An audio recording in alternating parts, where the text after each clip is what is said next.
Happy New Year. Hello, everyone, and welcome back to Fate's End, a homebrew Dungeons and Dragons game driven by Fate. I will be your tail weaver for the evening. Thank you all so much for your patience. I did have a really rough migraine last Monday, but the fight is here. We've finally made it to the episode where our party is going to face the corrupting Morrow. But before that, let's get into our announcements. First, let's shout out Tabletop Audio at tabletopaudio.com for the ambiance and music we use from time to time. All of this audio is amazing and completely free to use in your own games, but please consider supporting Tim on Patreon so he can continue to make amazing sound sets. Is there a moose in here? We currently support him and encourage you to do so as well. We'll put a link to his website in chat. We also want to shout out our partner, 9 Realms Gaming. They create top-notch game accessories from the finest woods this realm has to offer. You can visit 9realmsgaming.com and use our exclusive partner code LIAR10 to get 10% off. We also want to shout out Mithril Armory. They create unique tabletop RPG items for everyone to enjoy on their adventures. You can grab their Tin 20, which my cast will show off on screen. You can also grab D&D graphic tees on their website right now at mithrilarmory.com. We also want to shout out Sirenscape for the ambient sounds, music, and their online player that we use on stream. Also, guys, it is September. That means that you get discounts on 1-month subs, 3-month subs, 6-month subs, 20% off and up. But we, as the creators, get all the benefits, so you can support your favorite channels here on Twitch, but you get discounts, so that's great. So yes, September. If you would love to participate with that and help support your channels, your favorite channels. As a reminder, Stargazer's live on our website at inkandlyre.com and on DriveThruRPG. So check that out. And of course, if you are joining us for the first time, or you are you joined us in the last couple episodes, you can catch up on Fate's End in podcast format as well as on YouTube. The only other thing Danny, we have a giveaway tonight, do we? No? We do. There's 2 announcements, actually. There are these little dice that we're going to be giving away. They're very, very sharp. They have been cutting my hand, and I love it as I roll them. Look at this bag. It's full of holes. So they're very, very sharp, and you should enter. And also, my other announcement is Christian just had a birthday, so we should say happy birthday. Everyone, happy birthday to Christian. Vampire Snonk hearts in the chat, birthday. Which if you haven't seen, Vampire Snonk is in chat. Vampire Snonk? Wait, yes, what? Vampire Snonk. The emoji is in chat with the christening and bringing forth of September/fall/spooky season. All right. What are these dice called? They are called... Oh my god, I always want to say Morningstar. Is it Morningstar? Okay, they look like Morningstar weapons, I assume is why. They're just so cool. I love them. I love sharp things. And these are so sharp. All right, I'm going to go ahead and create and start that giveaway in chat. You can you have to be following to enter. Use command loot or command ticket, which is !loot or !ticket to enter. You'll see a little notification from our bot in chat when that starts. It just started, so go ahead. You'll be able to enter all through the session. I'm going to go ahead and put the chat bot on. So our chat bot boy can continue to remind all of our new viewers throughout the evening Boop. He's on. Alrighty then. I feel like there was one more thing that I needed to say. Can't remember. I'm sure it's fine. No, it's not important. Other than oh no, it is very important. I'm so angry at myself now. Danielle Lenoir, 2 years subscriber anniversary. We 100% need to celebrate that. So thank you so much, Danielle Lenoir. We saw that you reached your 2-year mark while we were in our starting a soon screen, and we had to address that. We love you. We're so glad that you're here, and yeah, 2 years, time flies, right? Thank you for being an awesome part of this stream every Monday, and we love you.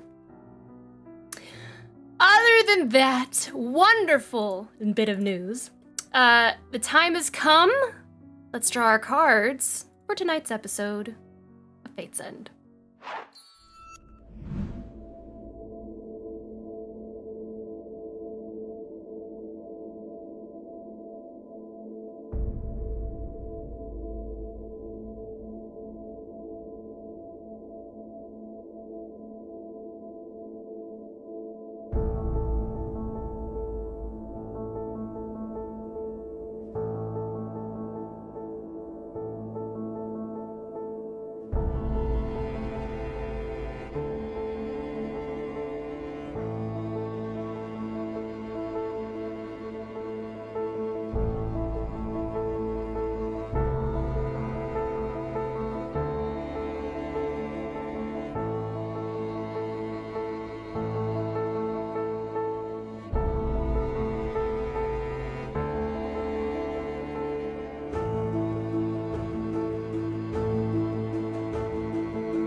Happy New Year. And we are back. So, last session, you entered the doorway and were entertained by a host, Rylan, a prince of the Nine Hells. He offered many a bargain, giving you information about the corrupting Morrow. Vital information that would help you, possibly, we'll see, we'll find out, win the fight, bringing it to an end. His ask for this bargain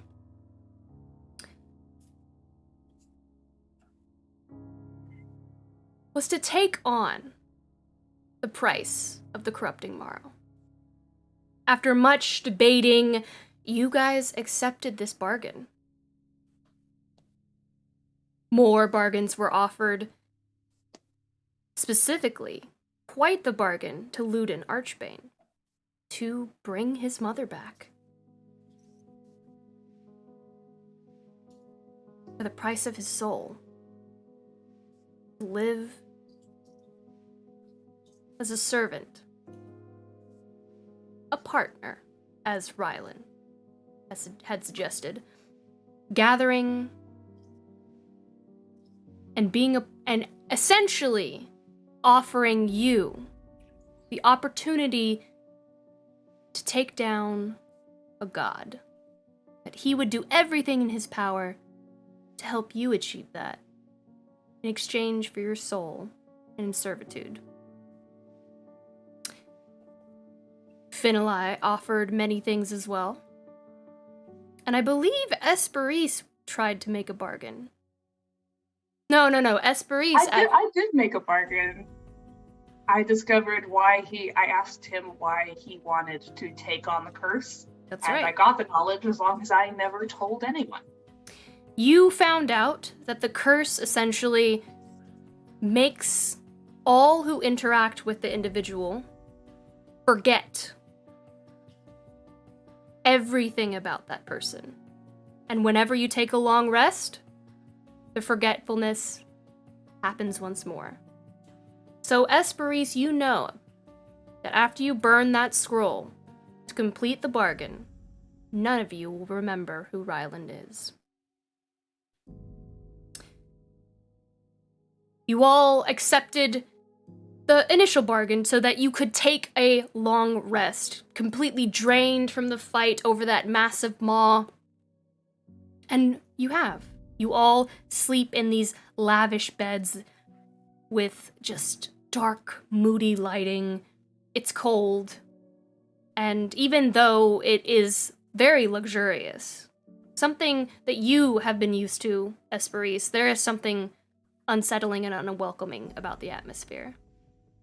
You find sleep well, perhaps, maybe not, after your encounter with your daughter. Your new daughter. I actually, if we have a moment here in the beds, I know I wake up before anyone other than Ludin, and Ludin has his own room, I believe, to do my makeup. I would like to talk to my daughter very quickly. Sure. Excellent. Where do I find her in the last we left off, she is watching over you. She is sitting on top of the mantle of the nearest fireplace and just staring at you. With her black, she doesn't have eyes. She's just empty sockets of darkness beneath the porcelain cracked skin. Good morning, Cynthia. Thank you for watching over me. Good morning, Mummy. I counted each and every one of your breaths. Good. That is helpful medical information. I actually wanted to ask you, because even though you call me Mommy, and I call you very much, we have only just met. Oh, Mummy, we've known each other for a very, very long time. You're being silly, Mummy. All right. Is this a Well, game? then, in a way, think of it as the forgetfulness of a very old woman. I have had understand. many friends of many different kinds. Cynthia, would you consider yourself a person?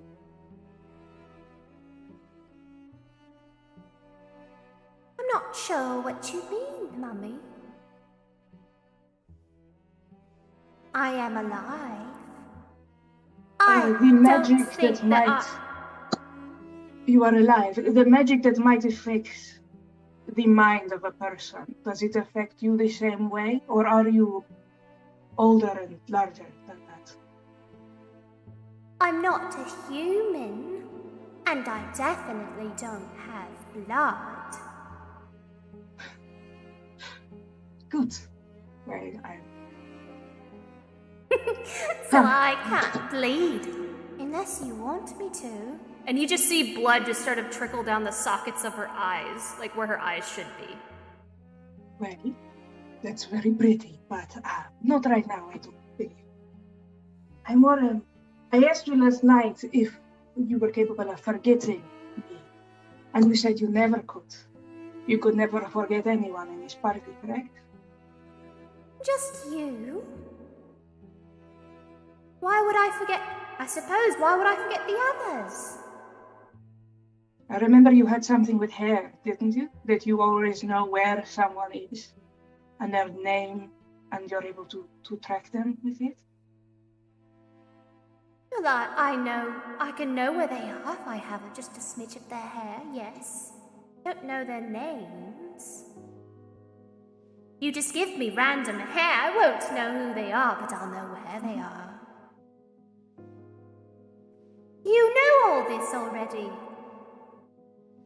I know.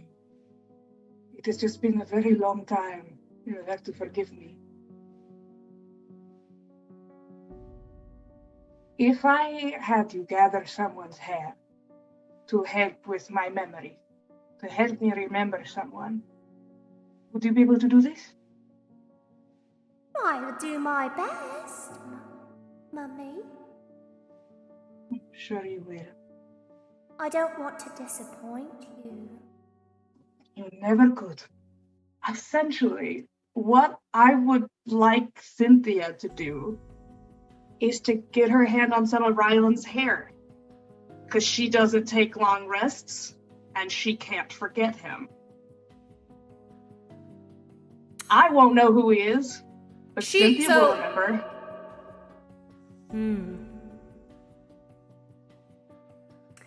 I'm going to have to figure out how that works. Okay. I just want to try it. We'll come back. We'll come back to that. And I'll let you know if she's successful. Okay. That's a lot for me to think through based on how. But that's a lot for me to think through. Try. If that's possible and if she's successful. We'll come back to that. Or if Cynthia would be able to put it in the book. Because I don't know how to write in the book yet. I'm sure Cynthia does. But we can talk about that outside the game. But Esprit is going to have that conversation with her daughter and then put her makeup on. I love that you've already accepted that Cynthia is her daughter. Esprit is a very adaptable person. All right. Just to let you know, you're still in Cynthia voice. Thank you. And yeah, I'm going to have that conversation with her. Hopefully see what amounts of that. And put on my makeup and get ready for the day and for everyone else to wake up. You all take your long rest, waking up very refreshed, bright-eyed within Ryland's domain. Is there anything else anyone else would like to do?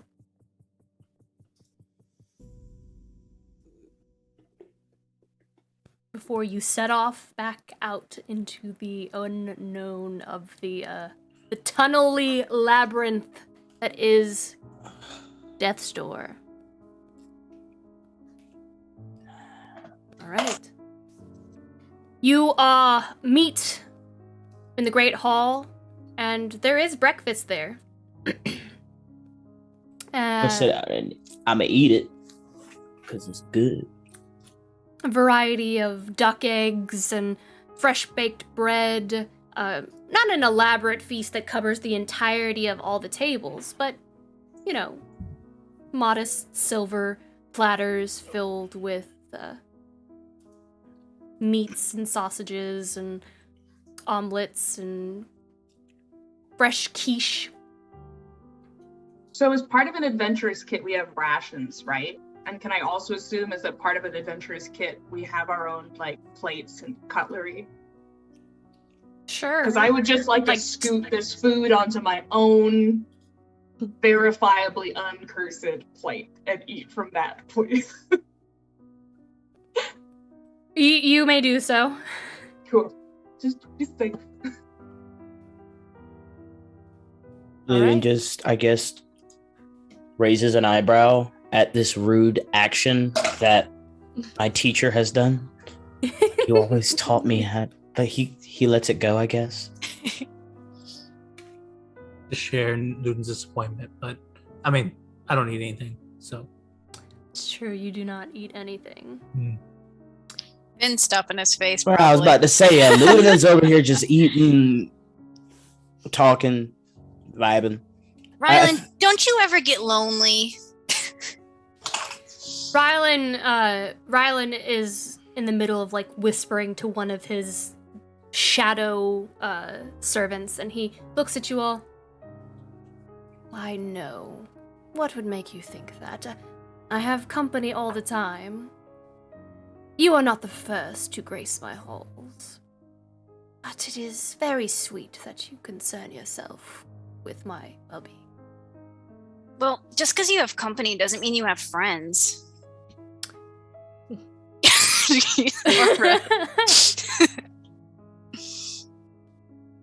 I lean over to pray. I was like, you roasted him. Just awful. In his own home. Guys, I think we should probably go kill something now before we all die or something. I'm just curious. Curiosity killed the cat, and it can kill every one of us too. Well, it would be very not smart to kill us before the deal is done. Why And we're would I not do cats.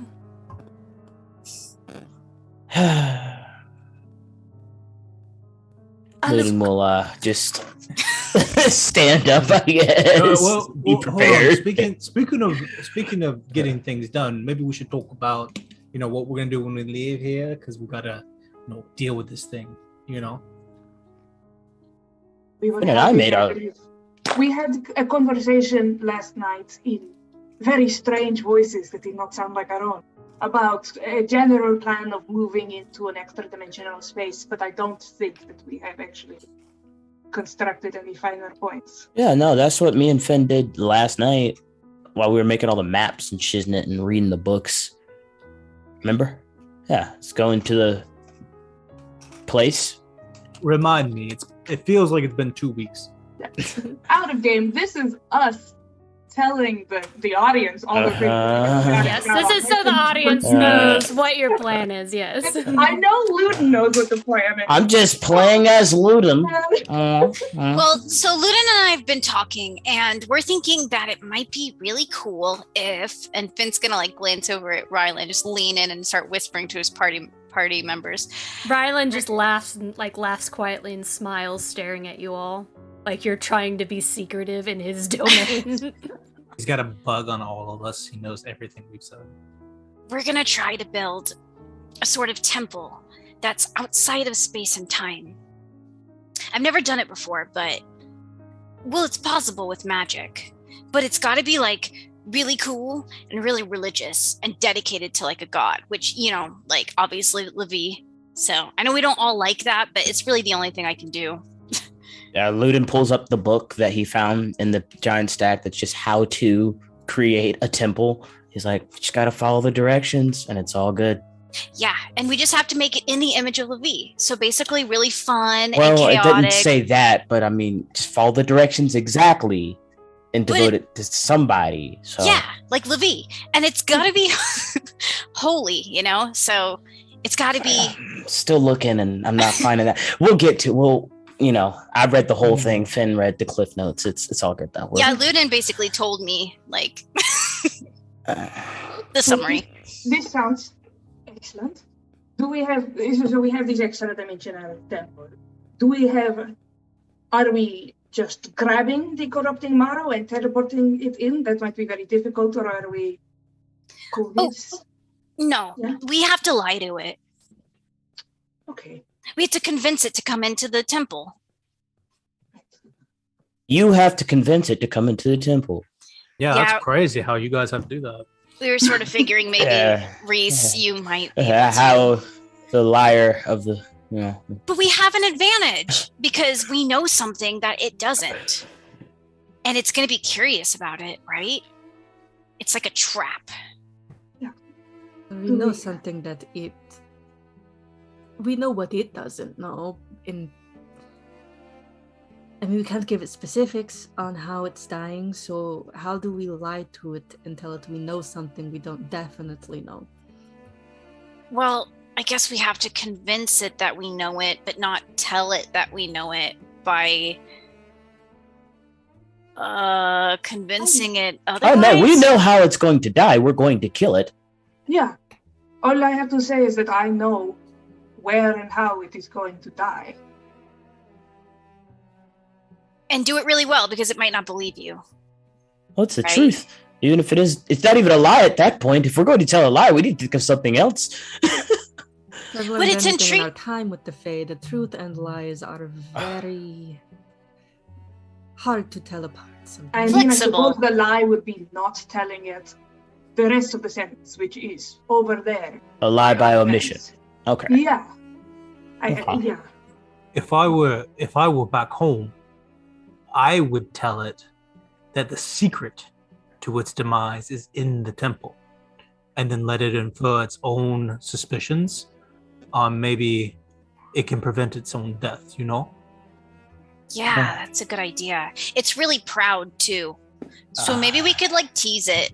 Ha, you don't know your own death. You suck. But if you go through there, you may. I love the philosophical debate of how big can the imagination be of something that knows everything. Well, that's the thing. It thinks it knows everything, but it doesn't. Exactly.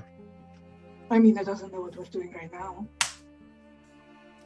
I will say that once we leave Silence home, we cannot discuss this again. Because it will hear us, won't it? Is the labyrinth in time and space? Yeah, I think it's in its domain. Oh. The labyrinth is, but the temple is not. Neither is Ryland's place here. So what does the book say? Who do we need to watch over you while the temple's made? How does that work? What do you need from us to get the temple built? Basically, I need an hour, and I need to really focus on my magic and my imagination and build it through that. But I figured maybe somebody could go with me, so a fiend doesn't just, kill me while I'm trying to cast. Well, it takes about an hour. Oh, I'm going to sneak up on this dude, and I'm going to shoot him as soon as he walks through the door. So I'll sit right there with you, and let the people that can talk real well go talk real well. Yes, and how we get to there's going to be a door, and we will just run through after the Morrow runs through, or what? I can make a door, and then I guess it'll be up to you guys to make sure it goes through. But I'm not sure if you should go after it or before it. Somebody's got to go after it to make sure it actually goes in, right? I'm comfortable going after it. I'm comfortable doing that. I just hope it works, right? Because all our eggs, one basket. I will say one person will walk before it and one person will walk after it. And if the first person comes in and it doesn't, you know that something has gone wrong. And you come out and you help me not just die immediately. That would be very nice. Can't we just look through the door? Oh yeah, can you? It could be like a one. Can you make it one way? Like a one-way mirror, like yeah. It only sees blackness as it walks in, but we see everything else outside. You control everything, right? That's a little detail compared to what you have planned. So what if we just, so that makes sense. So we could do all of those things. And so Finn makes the temple. And then Esperis, are you going to go alone to go convince it to come back? Or should we all go together and bring it back as a team? I would be very concerned about something bad happening if it doesn't immediately want to follow us. Hey, Rylan. My concern would be approaching the creature, with soft words and everything, but also surrounded by a heavily armed entourage. I think it makes sense to stay close together, but I don't know if we all want to be in the room, but I am very open. Hey, Rylan. Yes, Ludin. You know what this thing is?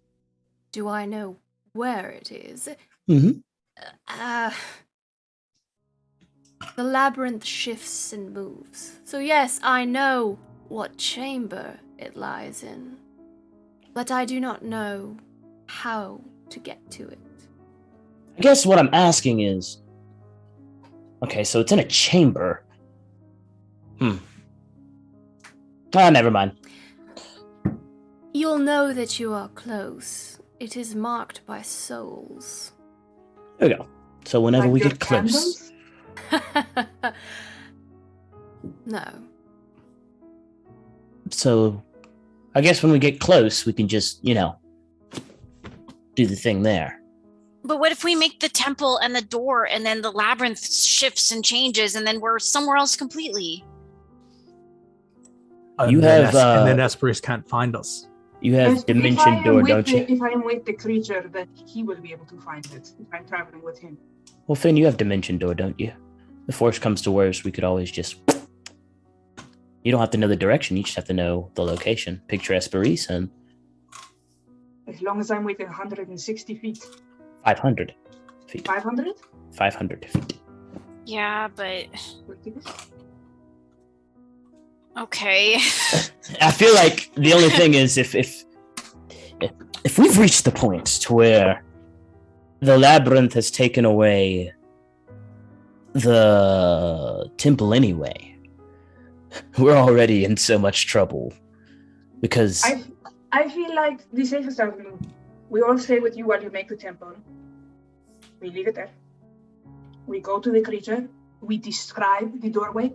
And we ask him what is on the other side. We say that we know something he doesn't know, and that there is a secret on the other side of the door.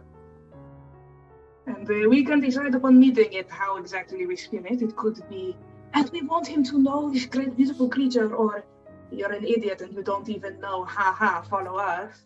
But we all move together because it's going to know that we're here anyway. And he will lead us to his own doorway. If you say so, boss. I like that plan much better. Because otherwise, the backup is then, if he doesn't want to go with us, we're going to have Ek or Finn dimension door him in, and the rest of us plane shift afterwards. Yeah? Yeah. Saves. Again, we'll probably have to... Out of game, absolutely destroy his saves before we do anything. Parentheses. That's it. We usually do like parentheses. Sorry, Samson. I didn't mean to cut you off. There are a few things that we should all be very, very scared of, and being alone with a creature who knows where you are and it can always hide from you, it's a very scary thing. and the wild and this are no different in that way. I think we all stay together, or we don't go at all.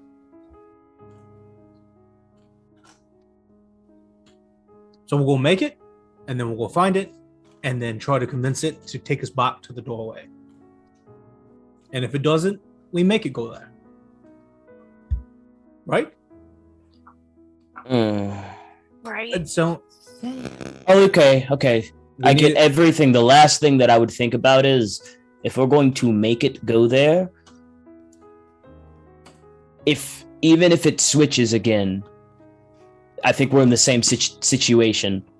Only one person can make it get there, and maybe 2 extra people can follow it, if that makes sense. So say Finn does dimension door it, or Akron or whoever dimension doors it there. If the labyrinth has already scrambled where it needs to be, then there's no way the rest of the party can follow. There's if plane shift will go there. Okay, so we don't have to plane shift. Yeah, which Samson can do that, right? I can do that. Akron can do that, I think. Right? Maybe not. No. He cannot do that. But I can do it. Finn can do it. So that means Finn would probably be the one to dimension door, or Samson would have to dimension door and have to know how to get in. Akron also knows how to dimension door. So we have many options for who can bring them in. We only have one person who can plane shift. So Samson should not dimension door in. No. Samson has to bring everyone else in. But Akron or Finn. So I guess the last thing is, instead of making it a door, it needs to be like a pit or something like that, in the sense that it's big enough that whatever this thing is, it can fall into it without having to be forced through a small space or area. Right. I wouldn't rely on me to plane shift it, because if I'm doing the temple, that's the only thing I can do. Yeah. Okay. Just keep it in mind. So we're going to make the entrance a hole in the ground? Just a huge hole. I think that is the best way to do it. A hole? A giant hole. Because if somebody dimension doors, there's no way that you have. So if you make it a door, something has to force it through the door. If you make it a hole, it just falls in after the dimension door. It doesn't really get a chance to not. And you can call the temple Levi's Glorious Hole. Indeed. Anyway, sorry, continue. That's a cool name. is it though? Yeah. I believe it might be the world's first temple to Levi, and that's very special. I think he'd appreciate it, though. We fall through holes all the time together. I think it's very suiting. I'm going to let that go. I'm gonna go hang out with Prey while we do all this. Prey is fully having wine for breakfast at this point. Okay. Here's the real question. Now that we're talking about Levi's glorious temple, what's our safe word? Like, what do we say? Like, I don't know, theoretically, like, I don't know, the start of some theoretical 6-second turn that says, "Hey, we need to leave here before we all die." Run. Because if we aren't able to get it inside, and if we can't hurt it, what's our safe word to get out of here so that we come back and fight another day? Run. Run is a good one. Straight to the point. Just scream it. No, there's no. Wait, did he say an axe? No, just run. Hey, we're running, and then. Yeah. Hopefully that'll work. And hopefully we'll be able to get a way out of here because it knows where we are and it's a labyrinth. We could say something very ominous, like "It's coming," and then we run, and it's like, "What's coming?" And we get. If we need to run, everybody come to me. Come to me and I will get us all out. But you have to get to me. Finn is also an option, yeah? Didn't you set up recall, Finn? Mm-hmm. Yeah, I did. So you go to Finn, you go to me. Yeah. Ooh. All right. We'll decide this based on initiative order. It comes down to it. All right, Finn, let's start the thing, I guess. Do we want to do it outside close to his place, regardless of... if we know or not for the souls, just in case dimension door. Yeah, we need to get as close as we can without alerting it. Yeah, A creature do that have knows we're here. Okay, quick cool. question for Ryland, sorry. When you say souls, could you be more descriptive? Because we have fairly recently met a soul who was an ancient being of midnight whose black vapor was impenetrable to everything. Is it that kind of soul? Or is it like ghosts? And then addendum to that question, can I just start stealing these souls off the walls and just give them to you with my bow and my arrow and just... You could steal some souls from the dude? You keep soul coins on you. You could certainly collect souls with your bow, if you so chose. Oh, Yeah. shit. But we don't know that they're bad souls. Just Wasn't like the walk They're point on already the wall. souls, bad? Finn. They're already stabbing them. souls. They're already in trouble. This is How- just change of ownership. However, we will not be able to collect them until after they have been released of their hold. Okay, that's fine. I'll give you a bunch of them, and then we'll release them, and then they'll... Ludin is They the- will not linger the- long, so when the creature is felled, you will have a limited amount of time. You will not Honey be able to pit. get all of them. It's like a muddy pit in the tornado. Yes. Soul. Ludin is like the Bernie Madoff of like subprime, like soul lending, just like picking them up all the way through. And then Esperise had a question as well. Oh no, my question was just what will- is the manifestation of the souls? Yeah. They will not harm you. They are in between. They are not living, but they are neither dead. Thank you very much. And the last question, can you just point us in a direction? He smiles widely and gestures towards the door you all walked through. All right. Let's walk. Let's do it. It was an absolute pleasure hosting you all. I look forward to seeing some of you very soon. Yeah, you'll see us in like 3 hours. Of course. And he'll just wave up the little parchment, put it back inside of the bag of holding. As we're walking out, I'm gonna go walk beside Prayer and be like, he was kind of nice, right? Like as far as devils go. Well, I haven't met any but him, and I will give him a 4. What? Hmm. Out of 5? What did I get? Probably best we keep going. We are Oh, falling behind. Yes. We are okay, keeping- great. Okay, great. You all walk out that door that led you into this massive feast hall, back into the murky tunnels of Death's Door. At least you think it's the tunnel you came from. The passageways have, of course, once more shifted. Switch us over here. Does it still smell like Tarask out here? No, it does not. Smells rasky. Oh, thank goodness. Musky fur. It does not smell like Tarask. Probably hasn't brushed his Millennial teeth in a old while. breath. Yeah, there you go. All right, I will take the front, and Ludin will walk over to Akron and Finn and give them an eyeball. Eat up. Are you guys using torches or are you being stealthy? I think we can all see in the dark. Not Finn.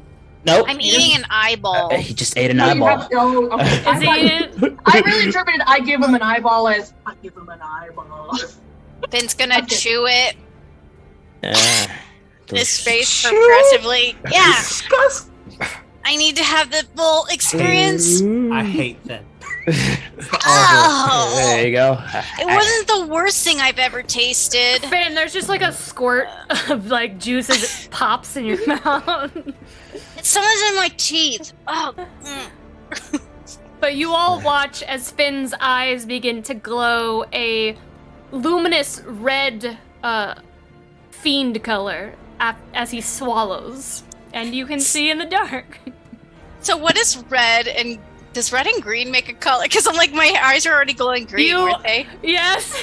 So you You are a suddenly Christmas have like tree. a brown. Very Brown eyes. non-fancy brown eyes. Glowing You brown provide magical eyes. effects to have brown eyes. Cool.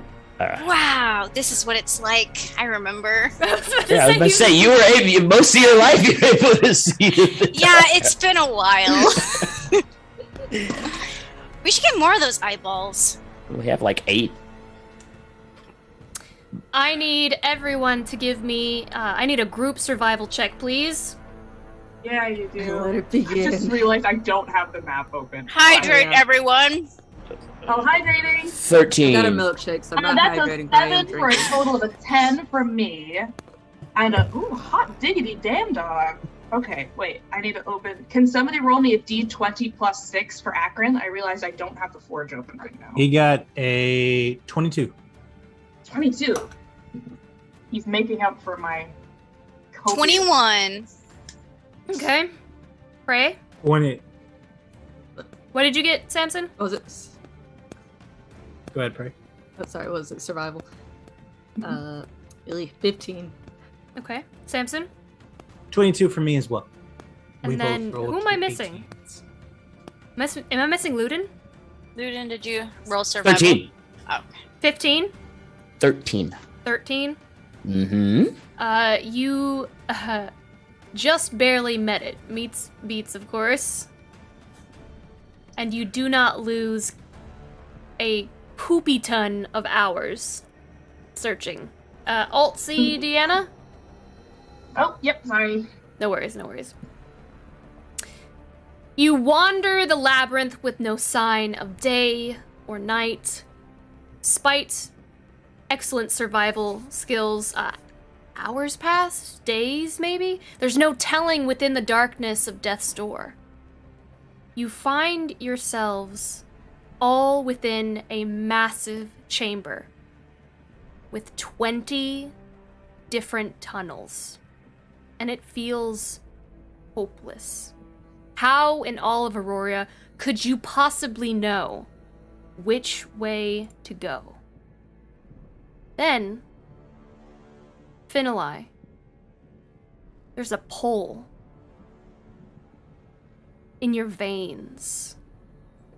Tug, as if calling to you. And it pulls you toward that tunnel right there. Finlay's gonna go ahead. No, go ahead. Finlay's gonna, feeling that sudden kind of pull, like perk up a little bit, because I imagine like after traveling for so long, they've been just like, oh my gosh. But he's just gonna be like, oh, I think I know where to go. Hey guys, I think I know where to go. I want to remind everyone that Finali got you all lost last time, so please, please roleplay through that for me. Why? What Okay. makes you Yeah, believe what's what we got here, Finn? Why do you think you know where we're going? I just feel like my body is telling me to go this way. Do you have to go to the bathroom? We can stop. I mean, it's No, There's- it's not that kind of feeling. It's more like a tug in my heart. And I know that's it sounds heartburn. weird. You can't eat that much No. in the morning, Finn. Like you. Look, you guys are gonna have to trust me. I feel it. It's like calling to me. I don't know what it is. Maybe it's the 7. Maybe it's calling me because it's part of Vera. It could And also Vera, be a fiend who is trying to tempt us to go in the wrong direction. why would the fiend target me and not everybody else? Come on, Finn. Well, You're not going to be me, child. no, I should. Look, hey, we've been walking around randomly this whole time. There's a feeling to go one way or another. It's more than we've had to go on the last hour or two. right? I mean, there's nothing to lose, right? If we go to another dead end, I mean, we'll just turn around and feel again, and maybe we'll find Feel it. again, okay. Maybe it's Levi. But he can be on our guard. Yeah, I think this is really Levi trying to tell me where to go. Or maybe, I don't know. Let's just try it. All right. Anybody else got a feeling? Or I feel like all right. this. Oh, okay. And Oh, sorry. You had a gut feeling from potential god. No. No. Hopefully not, at least. If I pick up a new god right now, can I get some insight? No. No, because you're not as close to your god as I am with Levi, and he's gonna like march forward. I guess we're going that way. Finn sachets down the tunnel. Sachets away. He will put his hand on the wall to kind of be like, trying to be like dramatically like, do I still feel it? When you take a step forward, the pole gets stronger. Feels magnetic. Guys, it's getting even stronger now. It's like tugging me instead of pulling. Luda just whispers and like to Esperis, I really think he just has to go to the restroom.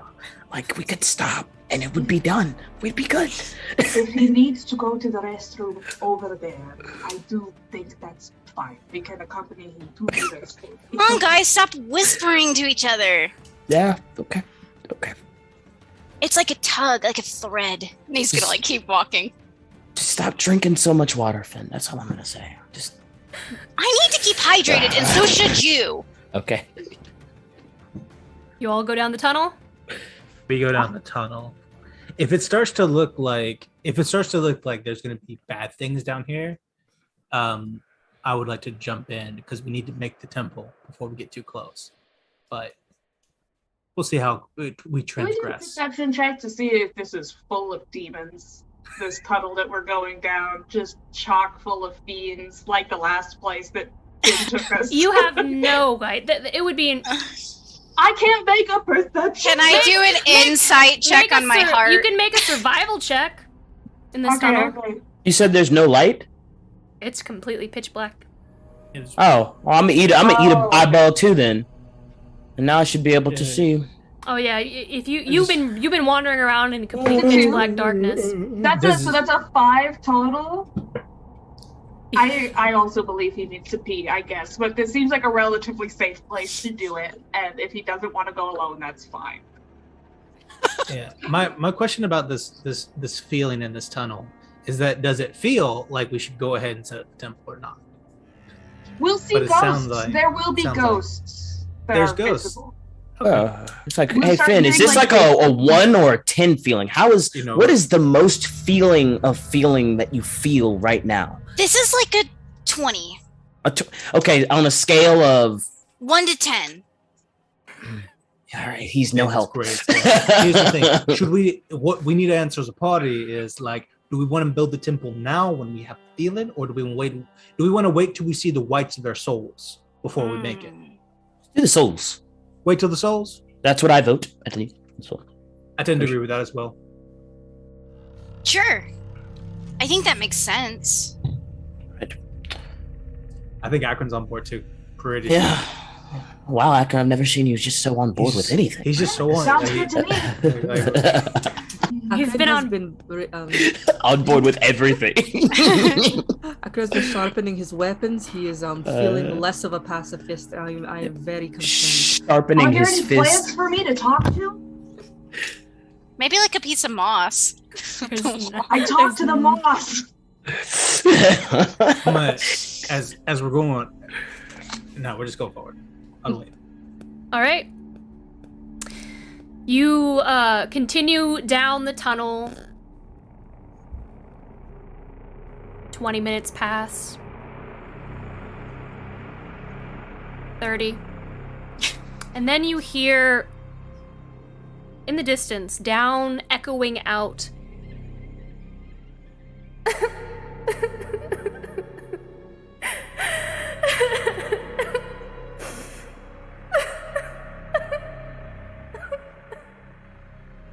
Y'all remember last time we went to something that was crying in a tunnel? And then Maybe we it almost was my died. empathy falling. What if it's somebody we need to save? No. What if it's a ghost? Like we're looking for? Huh? Oh, yeah. I would say let's go ahead and start it now. This is as most confirmation as I would need to start the thing that takes an hour to do. Yeah, if I was a ghost, I'd cry too if I was down here. I am gonna have Akron use. What is it called? Divine sense?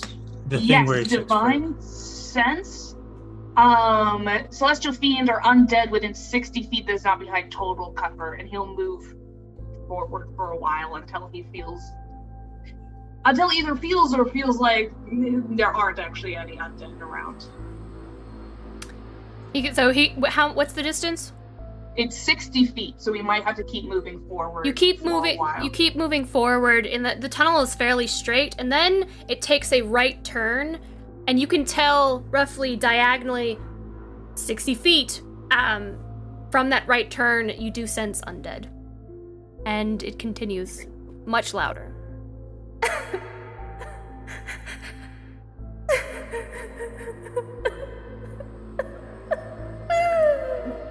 So the hour that we spend building this pit is going to be spent with Crime? Are we going to be alright with this? I could put something in my ears. Luden, listen to her cry. You can't possibly collect her as a soul and give it to Rylan. That's so sad. I don't know. She sounds pretty unhappy right here. Seriously, she could be in warm candle form instead. Or she could be released. Yeah, there's so many options that we can figure out on what we'll do after we finish this pit. Yeah, should we just go ahead and make this pit? You, I have a question. Do we actually have to dig a pit? No, I could probably just imagine it with my mind. I'll just imagine the biggest, best hole. The glorious of holes. It needs to be very smooth and I would say lubricated, I think, to make the transition very smooth. I think it should just be a pit, personally, but no, it's gotta be a go crazy. Go crazy. Yeah, we know how you will die. Now jump in this hole. And Finn, while you're working on this, and I can see you now that you're casting the spell and beginning the process. While you're doing this, can you make sure that this hole is filled with a large, sturdy tree, just for me? Can you do that? A tree? Yeah, big one. Like on the bottom, or? No, just at the back of the back. It's fine. That's a good idea, Samson. Livy loves trees. Loves trees. Apple trees. Big apple tree. Yeah. Apple tree. That's perfect. Wow. I wonder if you ever talked to him. He's gonna start. No way. Just as you're all talking, you just hear in the background shut up! As you big baby. Oh, she's dead. She's allowed to be So sad. why is she sad? It's over.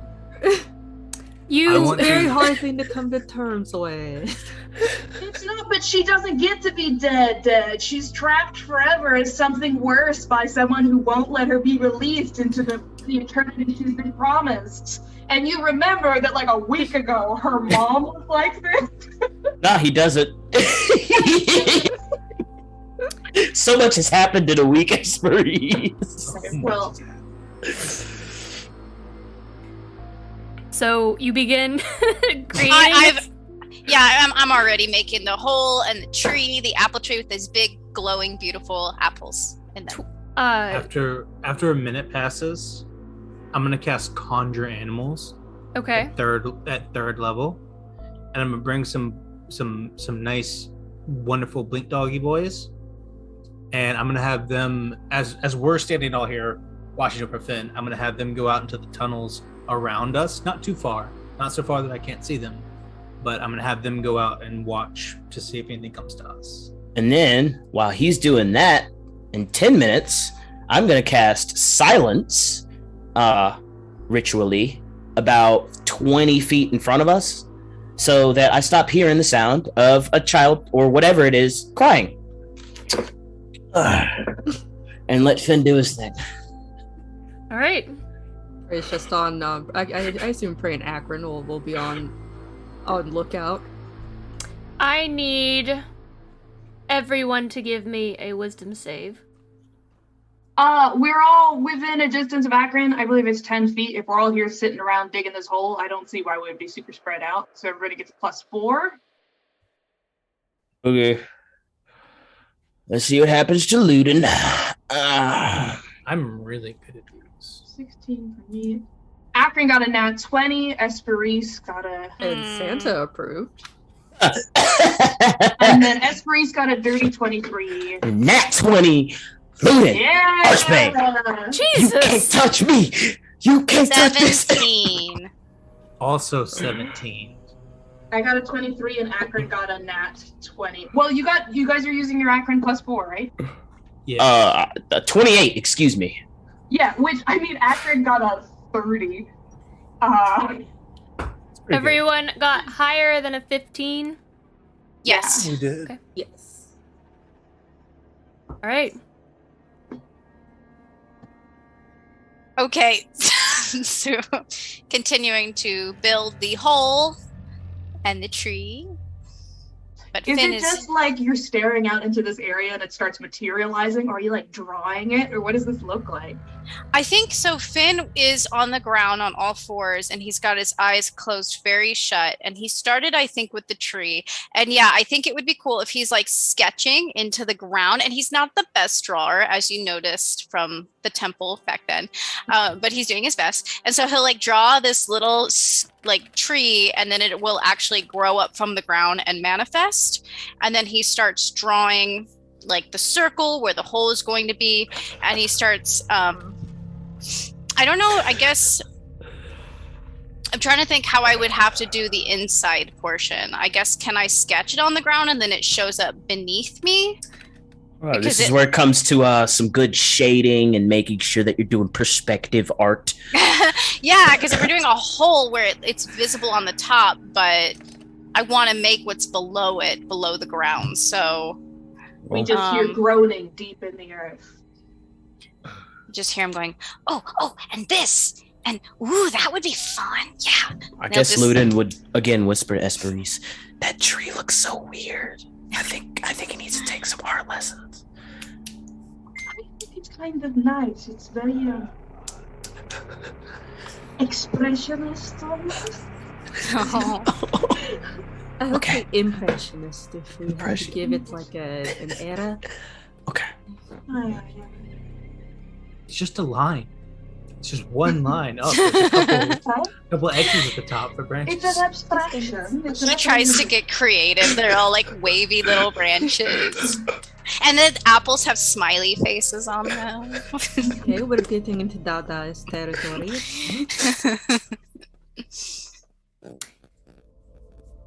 30 minutes pass as you continue on. When you begin to reach that 1 hour how long does silence last? It lasts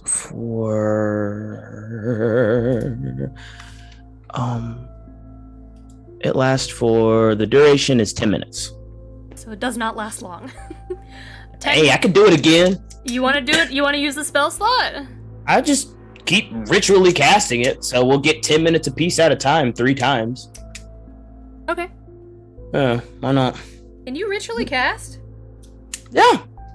I can ritually cast that. I can ritually cast Beast Sense, Detect Magic, and that. And what is this? It's a new ranger thing. Okay, I was like, I thought wizards could only ritually cast. Okay, cool. No, a lot of classes can ritually cast. It's specifically sorcerers and bards get fucked over, but rangers also used to be fucked over, and then they realized, oh, rangers can't do anything. We're gonna let them ritually cast. All right, you continue to ritually cast throughout this entire building of the temple and the tree.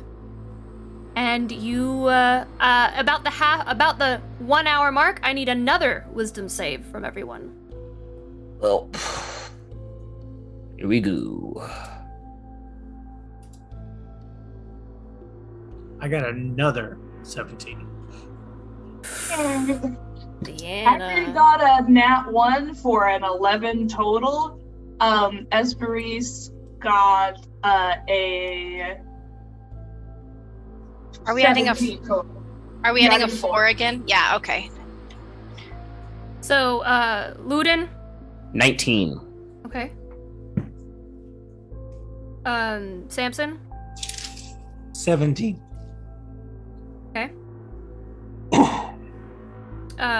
Esperise, obviously. Praeria? 21. Finn? 23. I think, and then Akron? Natural 1 for an 11 total. And then what did Esperise get? She got a 17 total. Okay. Everyone who rolled under a 18 fails. Pardon moi. Earlier, it was a lower DC. What? You all have been in this lair, and as you stay here, the DC increases. Can you tell the corrupted Morrow to be more chill? Those of you who fail, whichever you choose, the biggest regret from your past or your biggest worry regarding the future begins to seep its way into your mind, and it's all that you can think about as it slowly intensifies. Aww. Who failed? Everyone who got under an 18. So is it like everyone except for Finn and Luden?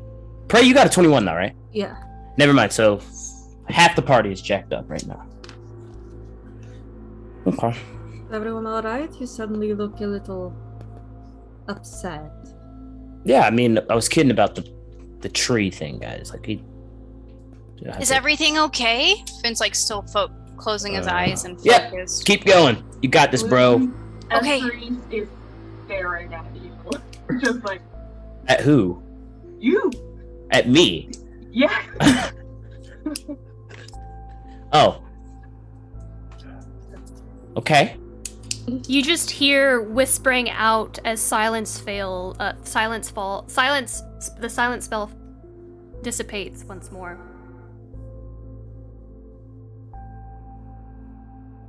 I could have saved them. Why didn't I save them? It's all my fault. It's all my fault. Alright.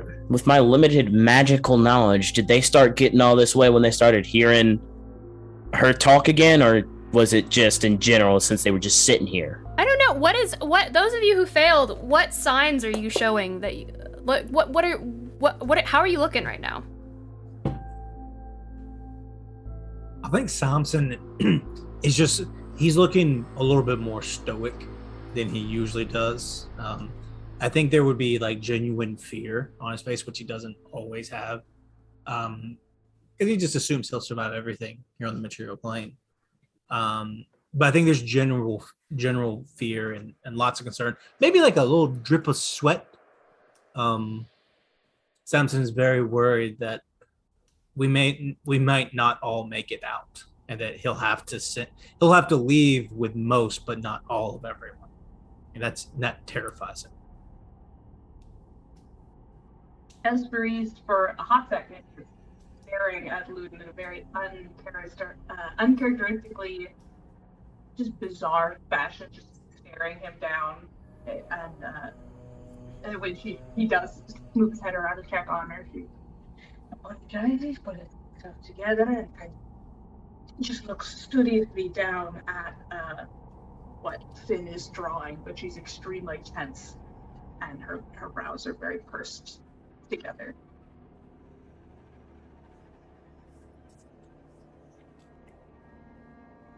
Akron looks Akron, but also maybe I don't know. a I don't know what tear Akron's deal is. swells up. And we've never seen him cry before, but Some of the blooms on his armor wilt. He takes the some of the Fey wine and pours out like 2 teaspoons. Puts it back. He's pouring one out for somebody that we don't know. Okay. Priori of the House of Brithanaway, did you fail that check? Nope. He's just looking around. We're all just like, Scott. Super observant Samson is pacing a little bit and taking like 2 extra steps towards Prioria during this time. Routinely try like it's like she's a well of gravity that he's constantly being pulled towards right now. And I only ask because if Luden thinks that like it's the girl crying, he's about to pull out his bow and shoot her, and just be like, "Shut up." Shoot a sound. It's a ghost. I have magical weapons. Corporeal, dude. I have magical weapons that can hit anything. Luden doesn't think that way. Again, you know that's exactly. If it's a problem, it can die. Luden said, "Does it move? Does it make sound? I shoot it with an arrow. What's up?" Does anyone know how you finished casting? I was just saying, Finn, you finished casting your spell. I think it's done. Is everybody okay? I heard a lot of awkward silence and pacing and pacing and pacing and crying and... It's just that tree has smiling apples, and... I thought it was a cute touch. It is, but does anyone know how the creature would affect us getting close to it?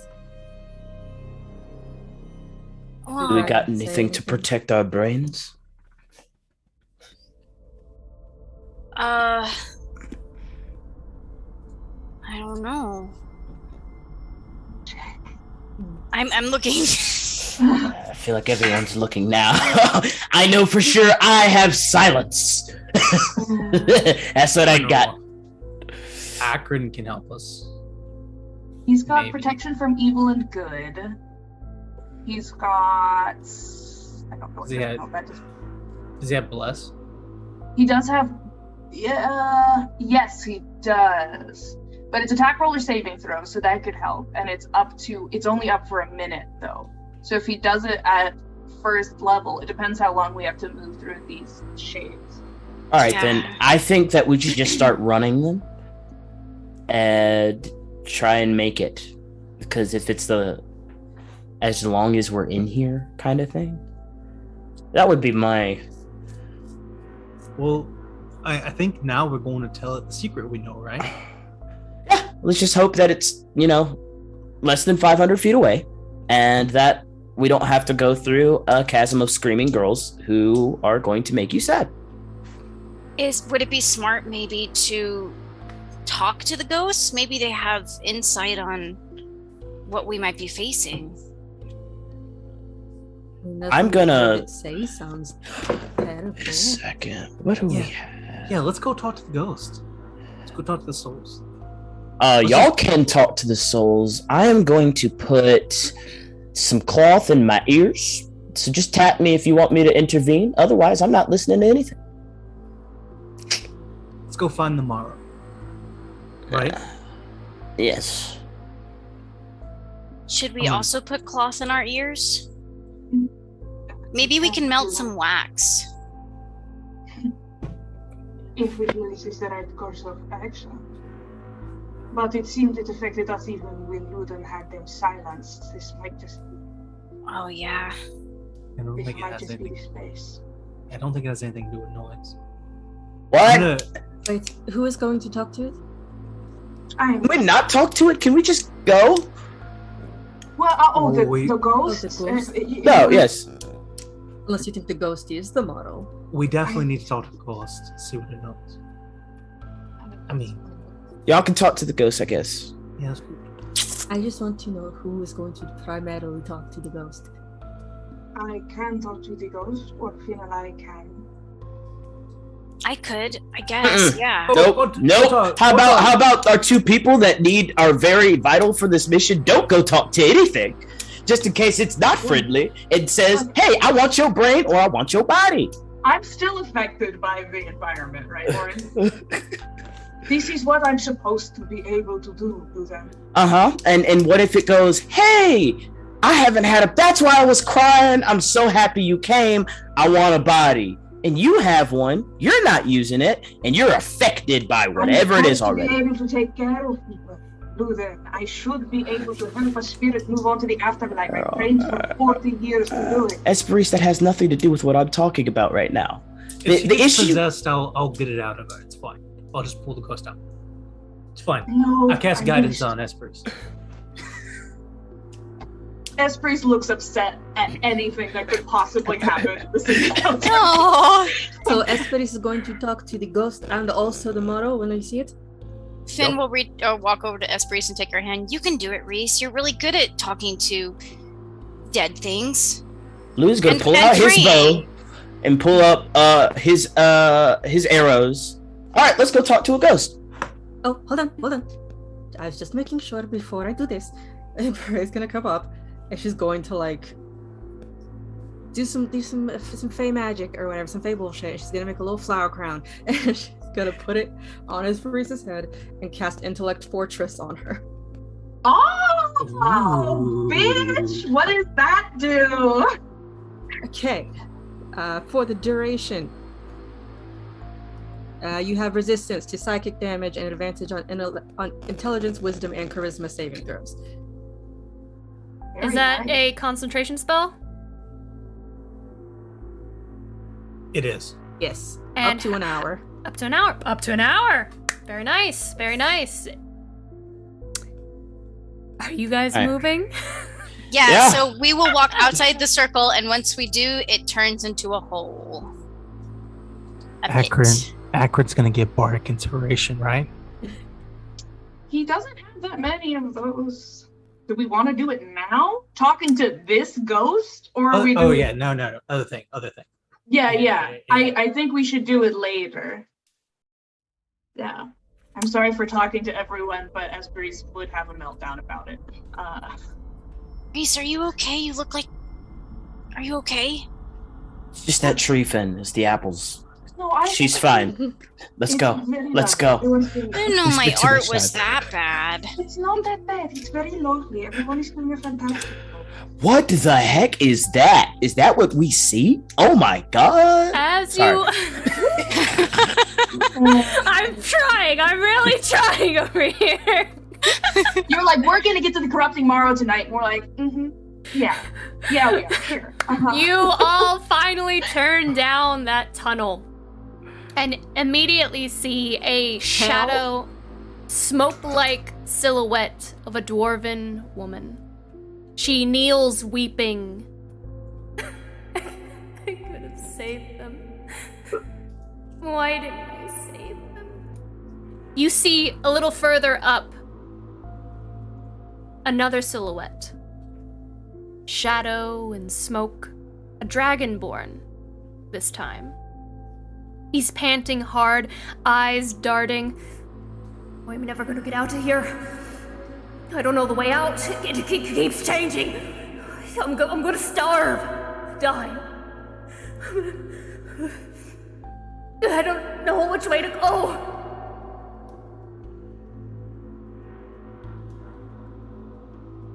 And you see that it does open up into a chamber up ahead. I'm going to glance among party members. It's that way. It's in a chamber. I'm going to take a step towards the dwarven lady to see if I'm still talking to her, or are we just continuing through? Do you just like step up right in front of her? No, I was going to. This is more of an indication to the party where I'm like, I'm going to go this direction. Yes? Am I talking to her? Okay. Okay, go ahead. I'm just indicating with my body to them, and then if they say yes, and it looks like it's yes, I'm going to move and kneel down near her shape so that I'm closer to her height, because I'm fully 6 feet. She's a dwarf, so. Hold that action. If Esperis starts acting weird, I'm a shooter. As you bend down, it and the silhouettes of this dwarven woman, as she kind of rocks back and forth, crying, repeating that over and over again, how she didn't save them. The smoke her form isn't completely full. It kind of shifts out of view and comes back together as if it's not quite corporeal. And the smell kind of emanating off of her. It's almost like incense. But really, really pungent iron, almost. Like an irony smoke incense. That kind of just forces its way up to your nostrils. As you stand in front of her, she doesn't seem to notice. Continues to rock back and forth. I'm going to peer into her shape. I am Esperis Antia, daughter of Dawn's Respite. What did you do? She just continues rocking back and forth. I deserve to be alone. I deserve to die alone. I'm going to reach my hand out towards her back of her shoulder, making sure that I'm in a position where she can see me from her peripheral. She heard my voice, and just gently touch or move through the haze that's there. Make a dex save. Okay, cool. Cool, that's cool for me. How far away am I from Akin? I'm within 10 feet, right? That was the wrong die. There we go. That's a 16 total if I'm near enough to Akron. Okay. You reach out, almost like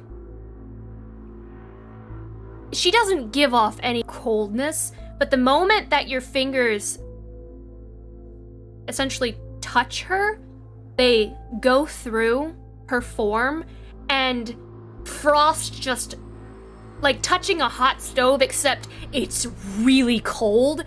Your fingers just lock up, and frost, your fingers just turn like absolutely white, and you like kind of leap back, and your fingers are just kind of like this. You can't move them.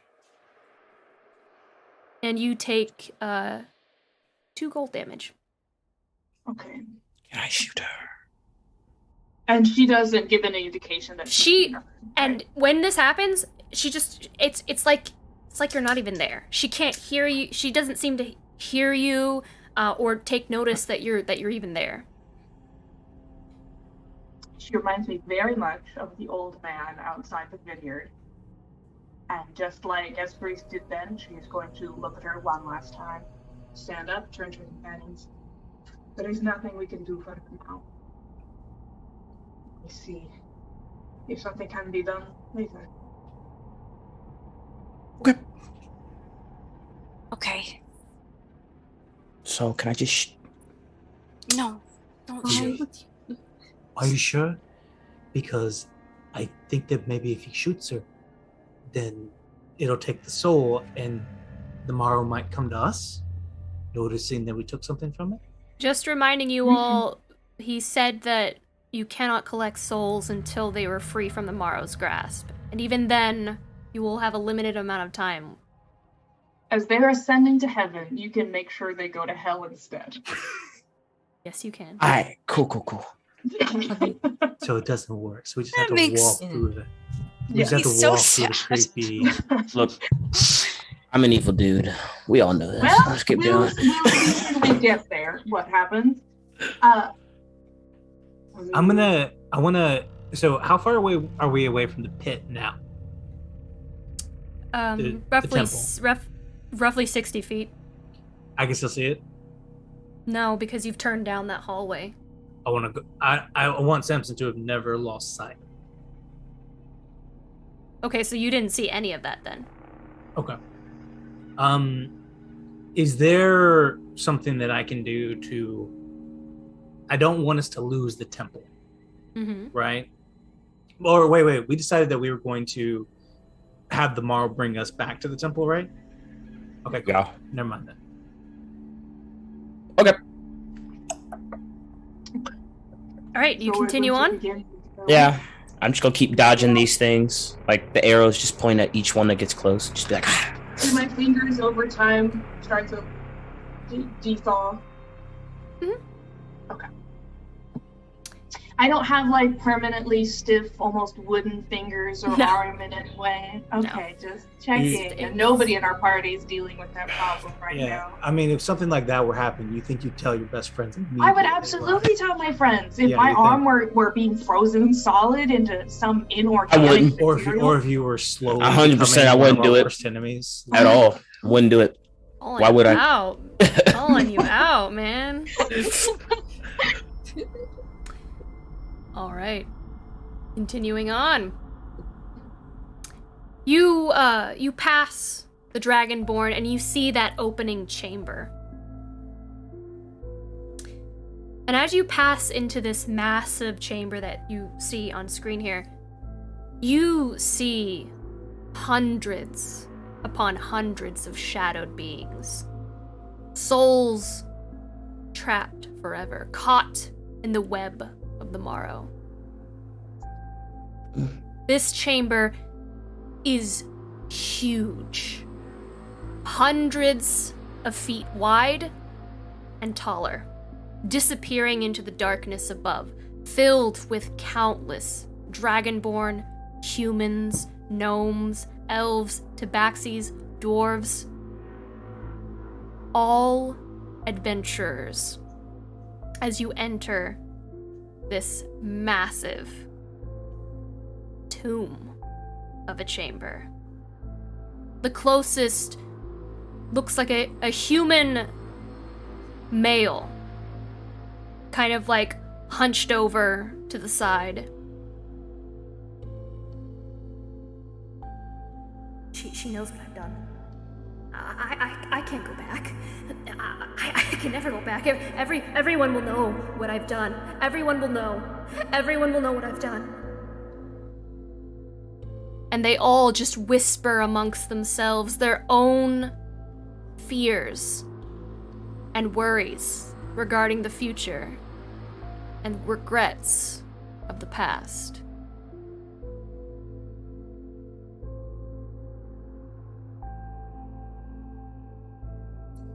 This is so sad. What if we end up like this? Well, I don't know if this is comforting or not, but there's quite literally no way we can end up like this because our souls are either going to hell or we're going to kill this thing. I give Luton a look of, we weren't supposed to talk about that outside of Ryland's room, and he definitely heard us. We'll see how that goes. It's fine. Is it now? Should be. I didn't say anything about the plan. Okay, well, let's just try to go through, I guess. Right? I'll walk close to Prey. Just noticing this, like, okay. You walk? How long do you walk? Are we not getting close to anything? It's a massive chamber that goes on and on and on. Or does anything we know about the Morrow, would that maybe lead us to believe that maybe the Morrow's in here? Potentially? Could be. Because Ryland told us the souls were close. You'll know you're close when you see souls, right? Yeah. Can we look up above us? Is there any examine the room? Make investigation checks or perception. Give me perception perception checks. Everyone does have disadvantage on that, I believe. Yeah. Is there like a I don't. calendar? Is there like a calendar somewhere Why that's do we have set too far? Go ahead. I don't have disadvantage. why do we have disadvantage, Lauren? Because no, it's negative. I'm sorry, it's -4. You get -4 to your perception checks in darkness. Unless you had an eyeball, right? Because you could see in magical darkness with that. Do you mean that is it pitch black in here? It's still, yeah, it's like pitch black. Okay, so we can't actually see this room at all. But if you have dark vision, you can see it, but you can only see, I believe it's up to like 10 or 15 feet. 60 feet for me. With my magical eyes. You can see in dim vision. You can see dim vision, but this is a common rule that not many people know about. But like, even if you have dark vision, that doesn't mean that you can see perfectly. This isn't true sight. I have the feet. For Devils. 10 For feet. 5, you do have it for 5 feet. So, yes. so darkness, it brings it one level down. So pitch blackness is dim light. Dim light is negative or disadvantage on perception checks. I have In dim Spoker light. though, which makes dim light normal. So I would just be able to see 60 feet normal then. That's my Because feet. See, it's not dim light. It's not dim light though. It's complete It's a little bit darkness. different. I have devil sight. You said it's -4? Darkness, both magical and It's It's non-magical. disadvantage. It's disadvantage? Okay. Mhm. Let me, Both I mean, Akron and Esperise got 9s. all right. So my first roll was a 27. My second roll is, let's see, 27. You rolled 27 twice? I did. That's funny. All right. I got an 11. Got a 12. Okay. Well, Esperise doesn't have disadvantage because she's got Intellect Fortress, right? You have Oh wait, I need a advantage on. D4 on You have top. advantage on Wisdom checks. Is it only for? 20. What'd you get, Total. Pray? You got nat 20. Nat 20. Nat 20. Yeah. Twice? Okay. With Did you disadvantage. get Yeah. 2 nat 20s? Did you get 2 I nat have 20s? devil sight though, so I can see normally in darkness, Oh. both non-magical and magical. It's different, so she does not have disadvantage.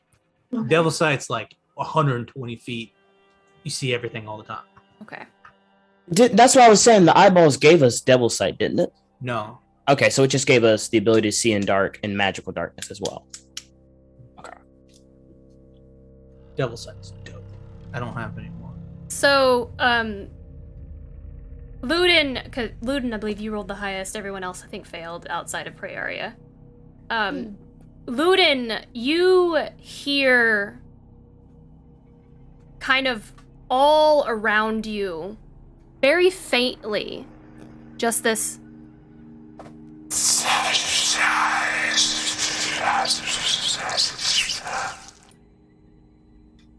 And Praeria, you look up and you see with your natural 20 very quickly, a shift in the darkness. You're not you're sure you saw it, but there's a shift in the darkness behind one of the rocks, and there is a distortion among the souls there, as if something moved. She'll let everyone else know something moved that way. I don't know what it was, but it's different. Hey, Mr. Morrow, we've been walking for a while. If you want to come out and like talk to us, that'd be dope. Get this over with. Kind of on a timetable. Maybe it's Nothing. moving. Maybe it's moving so that we can go towards it.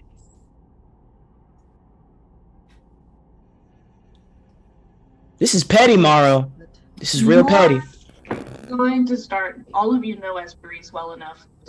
All of you have seen her enter into charisma mode at this point, where there's a definite shift from the anxiety-riddled, very insecure character to someone who is accomplishing a goal. And you hear that change in her voice as she says, "We're lost. I suppose the one who knows everything is the only one we can follow. I mean, where was the movement, Praeria? We should follow him." Just there. behind that rock. Okay. Ludin will stay right where he is and just keep an eye on the party, but not be moving anymore. I think we're gonna read now. We're gonna do bardic inspiration, right? Yeah. Akron will. I'm just going to totally narrate this for him. And Brandon can tell me later that I'm wrong, but he just reaches forward and touches the back of her arm, and one of his little flowers, like, winds its way around her arm as a little bracelet for bardic inspiration. She'll add a little extra quiver to her voice as she steps forward in that direction. Is this the one who knows everything? Is this the corrupting Morrow? She'll move in that direction. I don't know if everyone else is. I'm gonna cast a spell, and I'm gonna cast Eagles. I'm gonna cast Enhance Ability, and do Eagle Splinter on Esprit. What does that do for everyone's knowledge? She gets advantage on charisma checks. Okay. You begin to move. Esprit, are you the only one moving in that direction? Or is everyone just kind of going together? Ludin's staying right there and just watching. Okay. Finn will stick close behind. Samson, you already cast guidance on her, right? No, I did a different spell. I did Enhance Ability, which is advantage. Okay. Finn Guidance. will also reach forward and kind of like touch her back and give her guidance as well. Esprit, you begin to move in that direction. At this point, all of you can hear this kind of like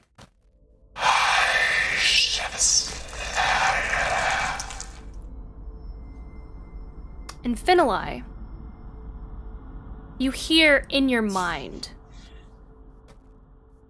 why are you here? He'll reach forward and grab the back of Esprit's arm, because I think he's like right behind her, and he'll look at her intensely and be like, I actually will speak to her in her mind. I hear it in my mind. Can you hear it? Great. It's asking why we're here. I'm gonna answer. Okay? Until he'll close his eyes and try to think about the voice that just asked him a question. He'll say, to speak with you.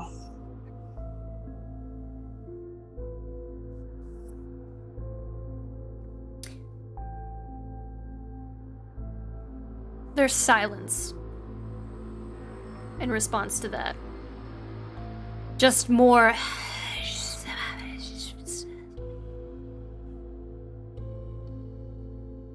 Are you there?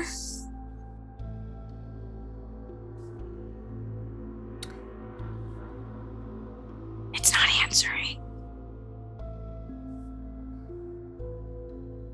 Perhaps we are in the wrong place. I thought a place such as this with so many souls it might be the domain of someone like this, but perhaps it belongs to someone else. Finali, you hear in your mind, what have you brought me?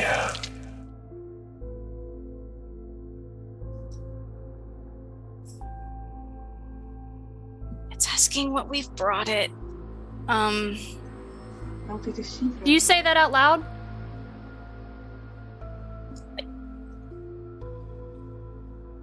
I don't know, because I think he's still speaking in Esprit's mind at that point. The rest of you are just just standing They're there. Staring They're just intensely standing at each other. just standing, but you have no idea what's going on. Esprit, I'm guessing, stopped moving. Yeah. We brought him a secret. Something even he doesn't know. We've brought you a secret.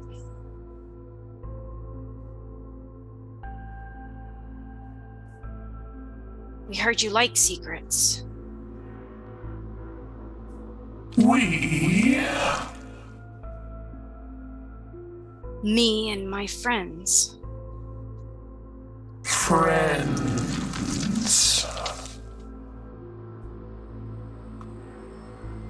Not Yeah. sacrifices. Not gifts. Is knowledge not a gift? It is the most precious gift that not even anyone else could give you.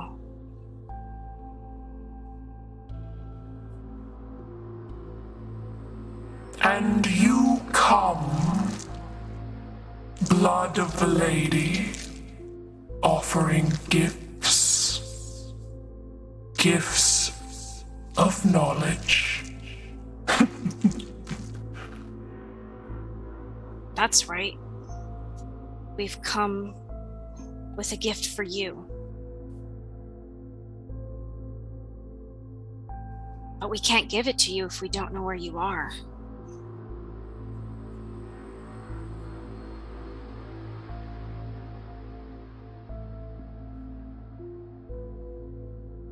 Silence.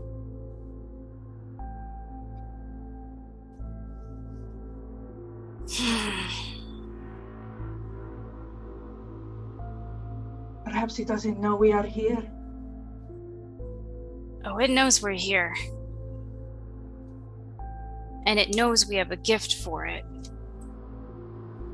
But I don't know, we gotta find it. I can't be the only one to talk to it. Well, considering you don't even know the secret, well, you can't give it to him alone. Exactly. And you're saying this out loud or in your head? I need to know. This is out loud time Okay, now. okay. Yeah. Yeah. I think I'm it's gonna- pointedly out loud this Yeah, time. Yes. I'm gonna follow up. Like, yeah, like Finn doesn't even know. Like, how could Finn tell it? Crazy.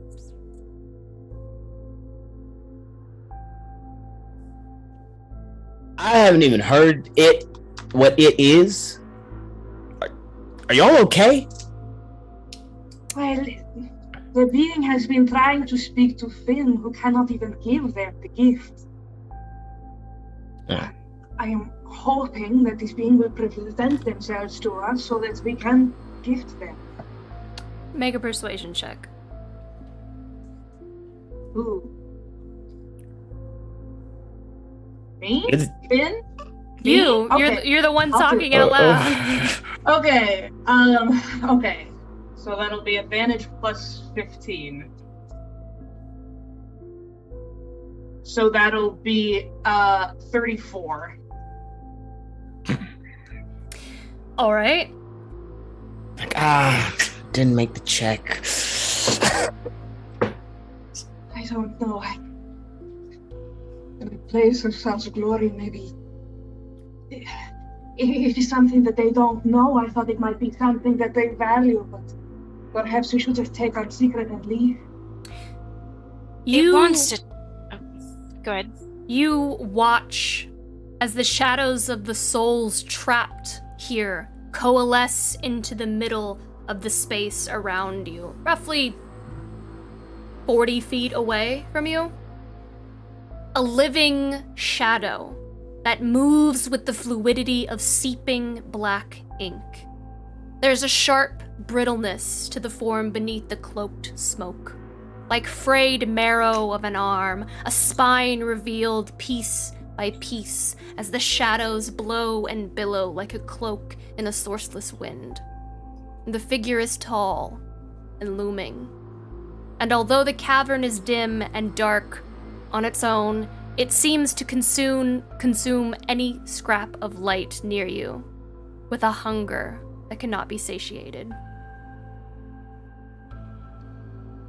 There is nothing I do not know. There are no secrets you could not tell. Given we need you no blood offense. of the lady. And he looks at you when he says that, Finn. Are you so sure of that? It begins to move as if to circle you all, like a vulture. It doesn't say anything. We would not keep a secret from you if it was something that could be described in words. There is something that you know you do not know.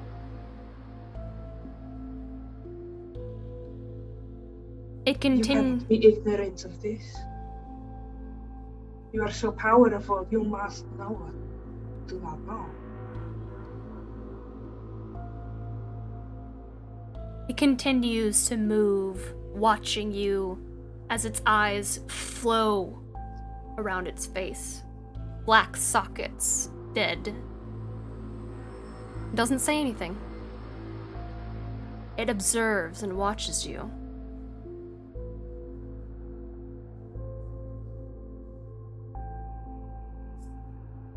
We have been passing through your labyrinths for some hours now.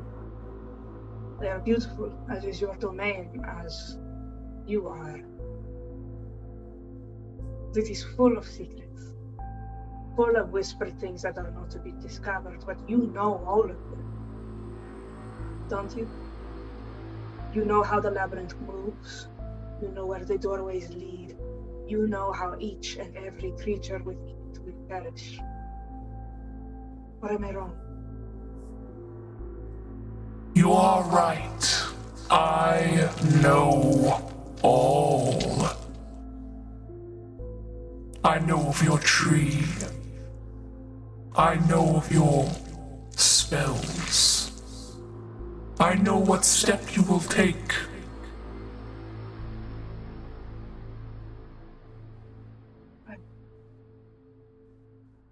There is only one secret that you cannot hold. Am I wrong?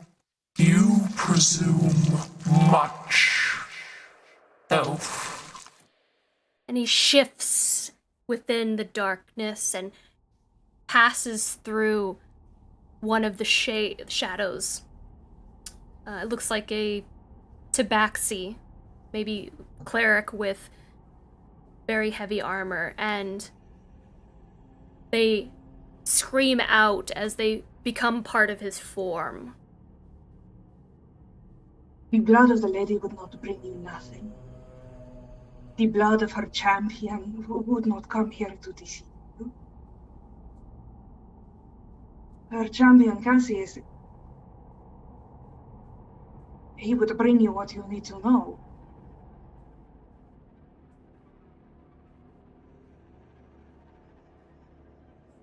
He looks... Go ahead. I apologize if this is a misstep, but the blood has come to show you what you do not know.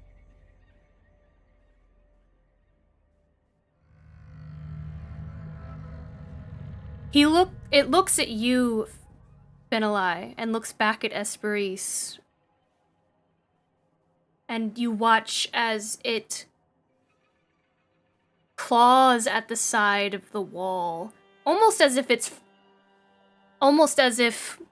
in frustration. And it looks back at you.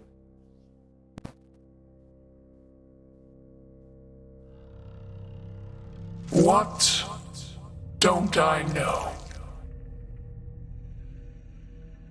If you have come to tell me so.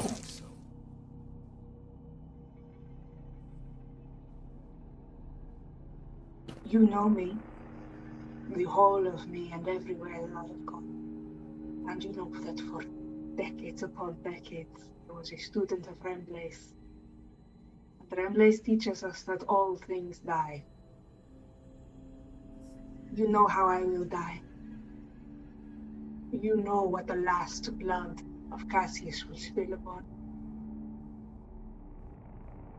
But Dear Lord, I do not think that you know how you will die.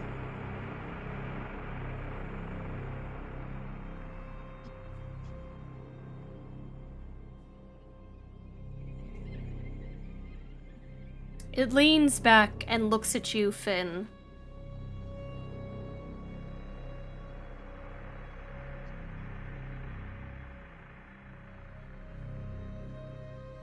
Tell me, blood of Cassius, why did you do it?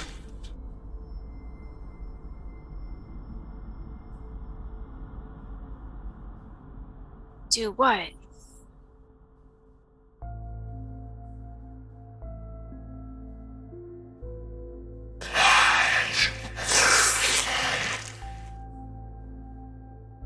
Why did you cast the spell?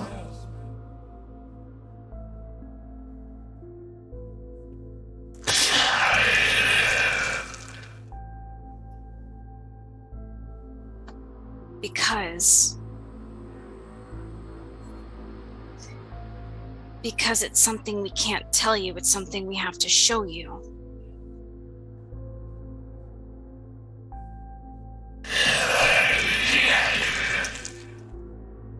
Not that spell.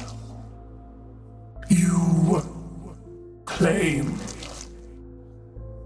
to be blood of the blood. And yet you change the memories of one.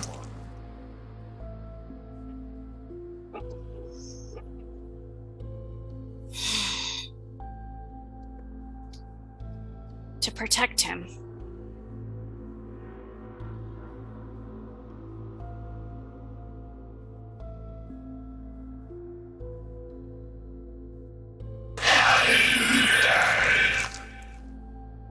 Oh, from what?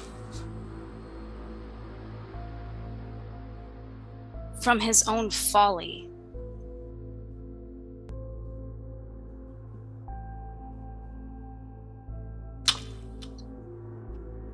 Give me a persuasion check, Finn. Because that's not deception.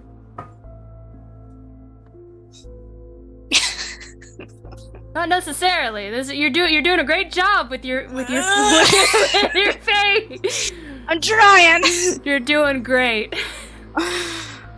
Oh my gosh. Okay. 17. Okay.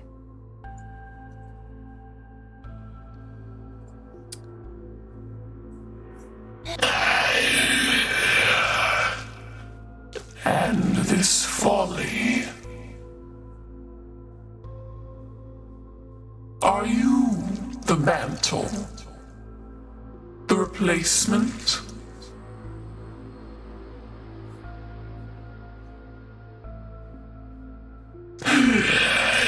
I have seen your trip back to the Isle. I have seen your falls into the leaves.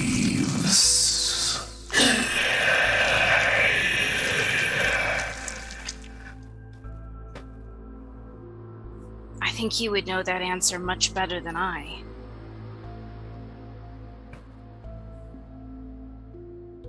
I cannot tell the future, but you can.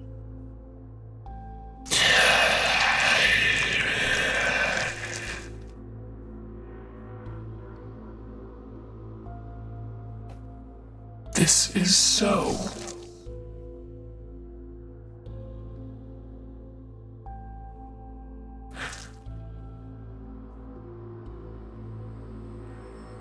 Why, after all I have seen, why would you present to me a secret that I do not know the answer to?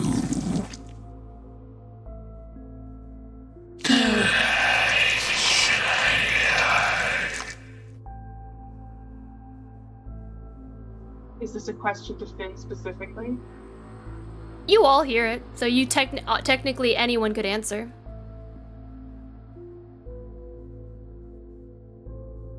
We respect you. You're powerful. There is much that we could learn from you.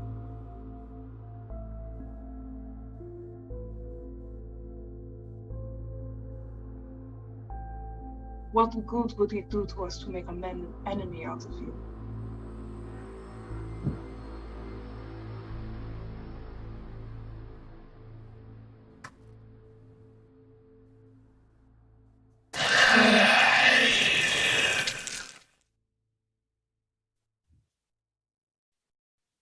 Your motives are conflicting.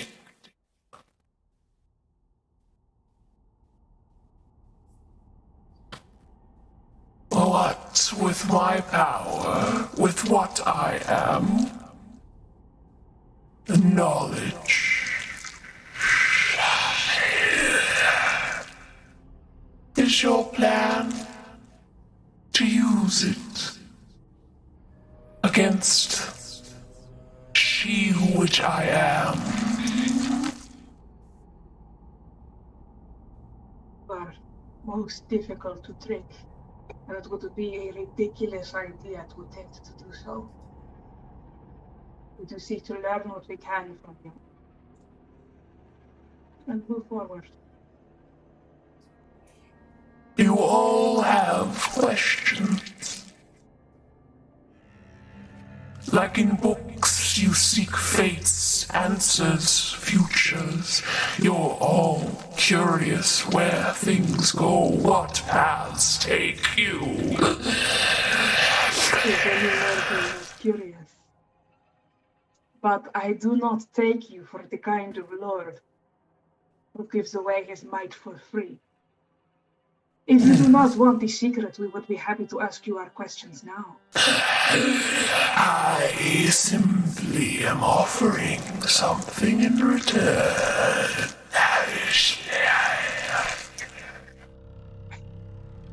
We had hoped you would be interested, but if you are not, we apologize for wasting your time, and we will take our secrets and leave.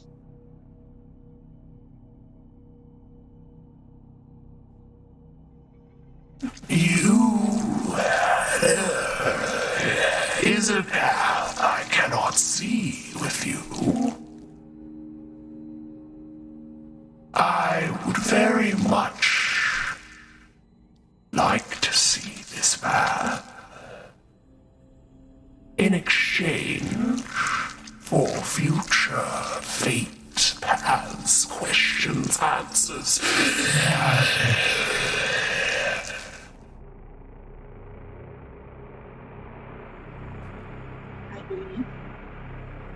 We are prepared to make this exchange, yes. We are willing to give up this secret to share it with them. I turn to my party like, are we ready to part with it? Oh no.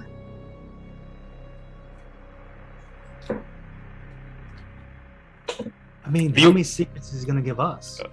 We have the most valuable secret that's ever secreted. How many futures are you giving us? We're not just giving the secret away, right? Do we all get one? Yes, do you have some kind of contract or paperwork for us to look at? What is the value of a secret? Ask each of you one question, and I will tell you your future. And then when you've told us our future, we will tell you the secret.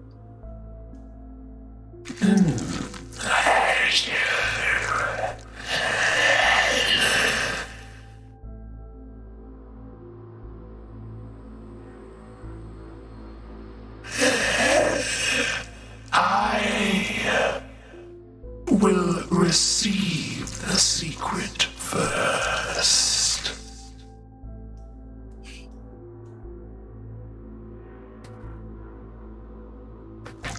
Are we okay with that?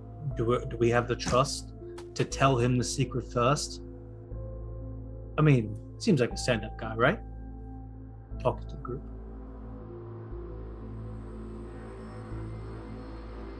I don't know. It's a pretty important secret, maybe. Is there, and I do apologize for being too forward or too abrupt, but is there a way that we could have at least one secret first before we show you ours? Make a persuasion check for me. Right. Hope you guys have questions lined up because I don't even know what we would ask. Are you So serious? that's a nat 20 for a 35. I just realized I'm still in scary voice. I'm sorry. No, I wanted to be like, are you serious? That's hilarious. I want the coaching model to go like, are you serious? That's true. That's a 35. Yeah, I have a secret that I want. With your natural 20, I am benevolent. With my vast knowledge, you could not comprehend. The paths that I know, I have seen all paths that you may take, will take, could take. I will give you 2.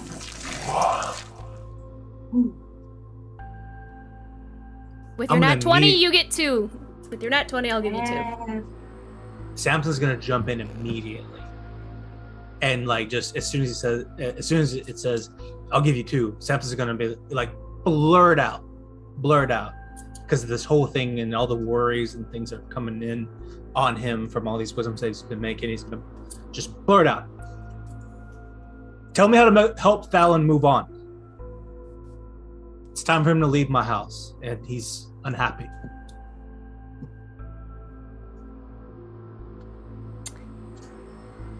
It looks at you, and the smoke kind of fizzles upward as if a grin was forming. Die.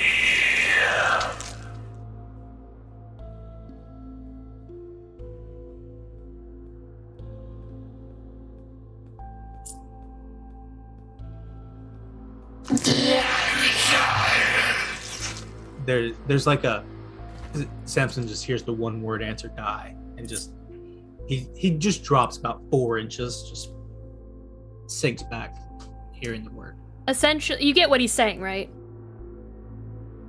Sounds like I have to die to move on. No, Thallon. I don't think the Thallon, power word killed me. but- No. He is saying, essentially, that Thallon will not move on until you die. Because That's he's exactly waiting. Yeah, he's waiting. That's exactly what I just said. Okay. That I need to die before Okay, yeah. Like he's waiting for you. Right. Just fall back 4 inches, just kind of sink into himself a little bit. Take 3 steps towards Praharia. He's gonna put her hand on his shoulder.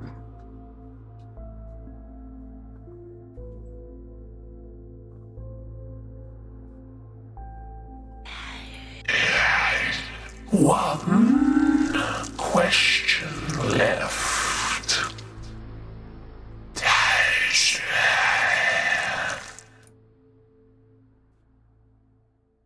Does anyone have anything to ask?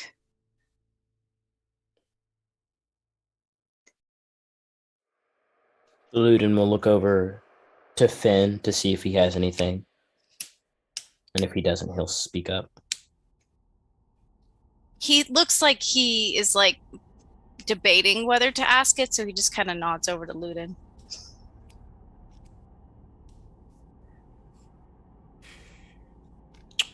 Did my brother make it safely?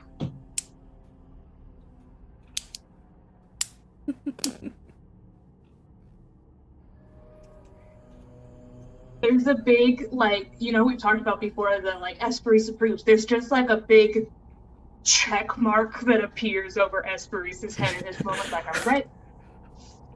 That's all.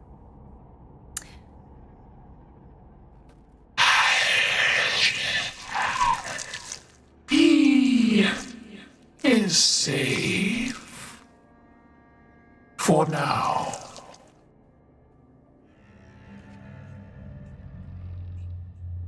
I just want to chime in here, and I cannot believe that you guys did not ask where Asteria is. I don't care about I that. figured she's coming to us, and also I've done so much talking, but it's not like Esper is gonna ask a question.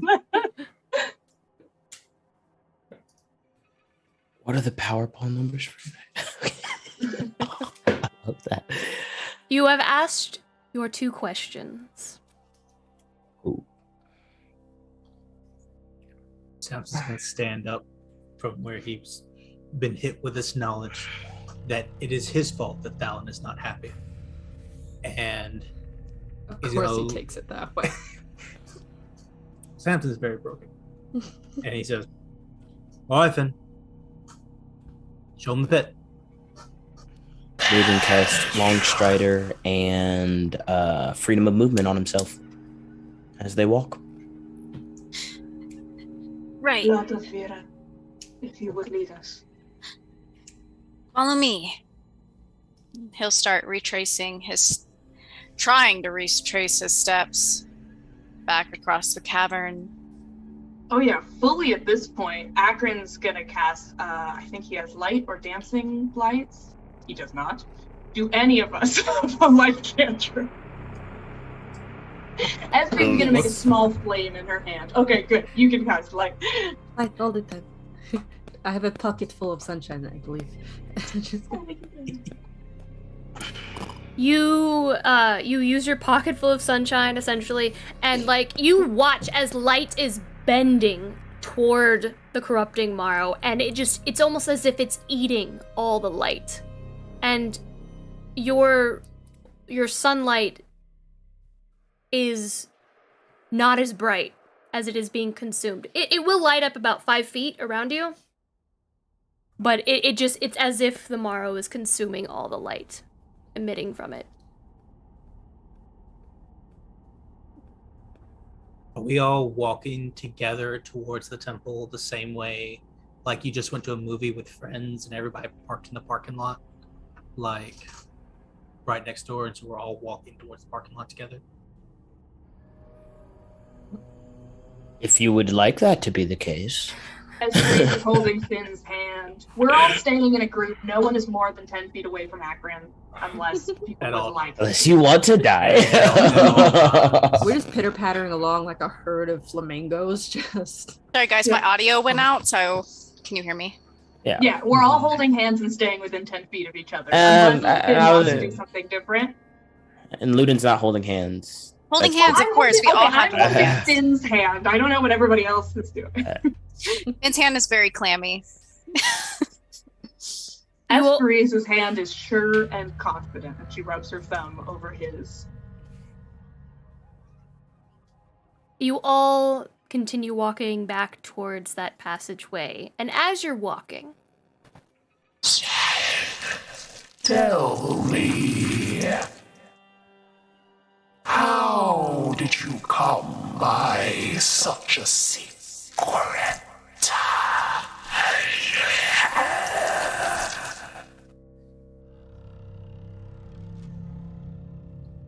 Who did he ask? In general, the group, I think. We made a I deal. think you would know more than anyone, but eventually everything will be uncovered.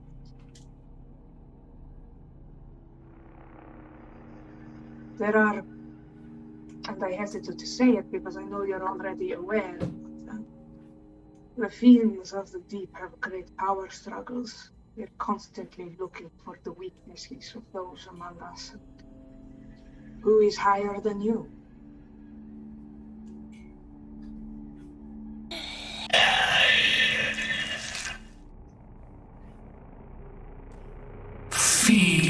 Fiends are treacherous.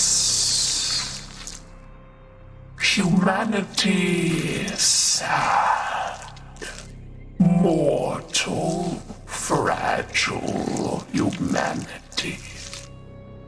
you watch as it's bony marrow splitted fingers just kind of like move through one of the silhouettes of the lost souls here. Most cling to the past. Regret, nostalgia, minds full of what if why didn't I, if only I had.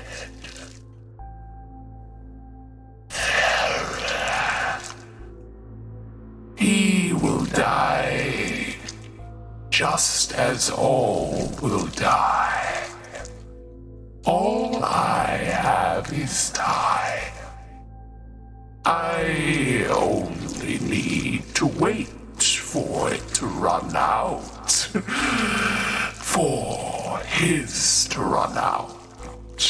And there is that kind of skip as it like a Freudian slip of sorts.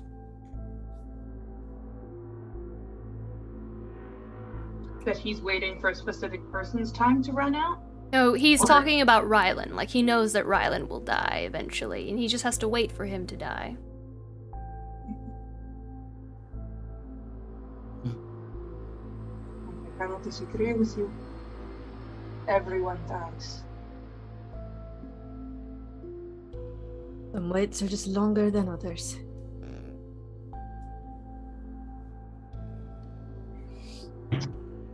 What do you think about a hole? We approach the hole.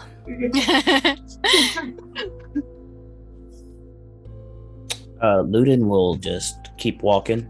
Like, even if like anybody slows down, he doesn't slow down and just keeps walking and right inside. Yeah, I did the same. Hesperus will move towards, unfold her wings, turn around in midair, kind of hover over the hold. We could only show you here. I hope it is all right. It's not the most glamorous, I know.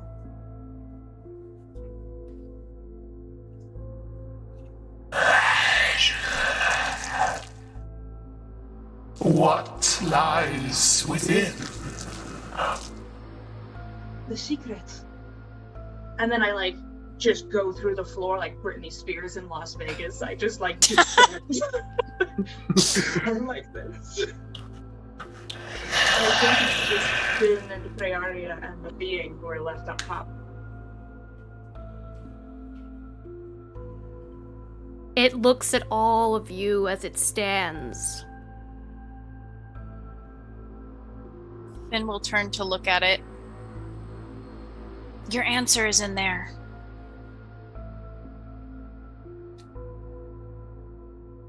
Would you You like accompaniment?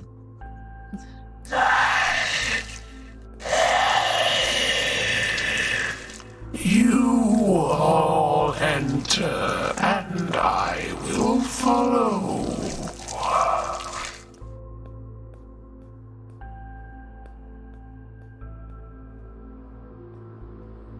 That is fair enough.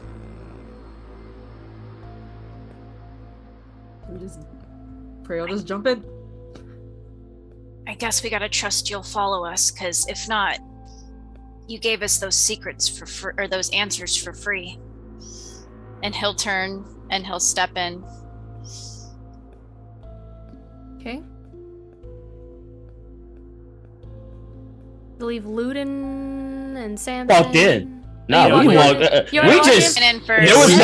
There was no conversation like these other fools. It was just straight. Keep going, like off the diving board into the pool. Yeah, I think Finn was last. We're making sure he go. He got a little cold feet. We got. I need to go hide. Okay, if he Samson- sees me, it's over. Yeah, Samson and Ludin went inside like they were on like the end of a road trip, and like they used the Slammed restroom. the car doors, and they didn't even get their luggage out of the trunk. They just walked in. Straight to the bathroom. Yeah. You all walk in. Hesperus is still coming. Is the door in the ceiling to get out? She's still descending. And then she goes behind a column. How long do we wait until this thing pops up? like a 10-minute break?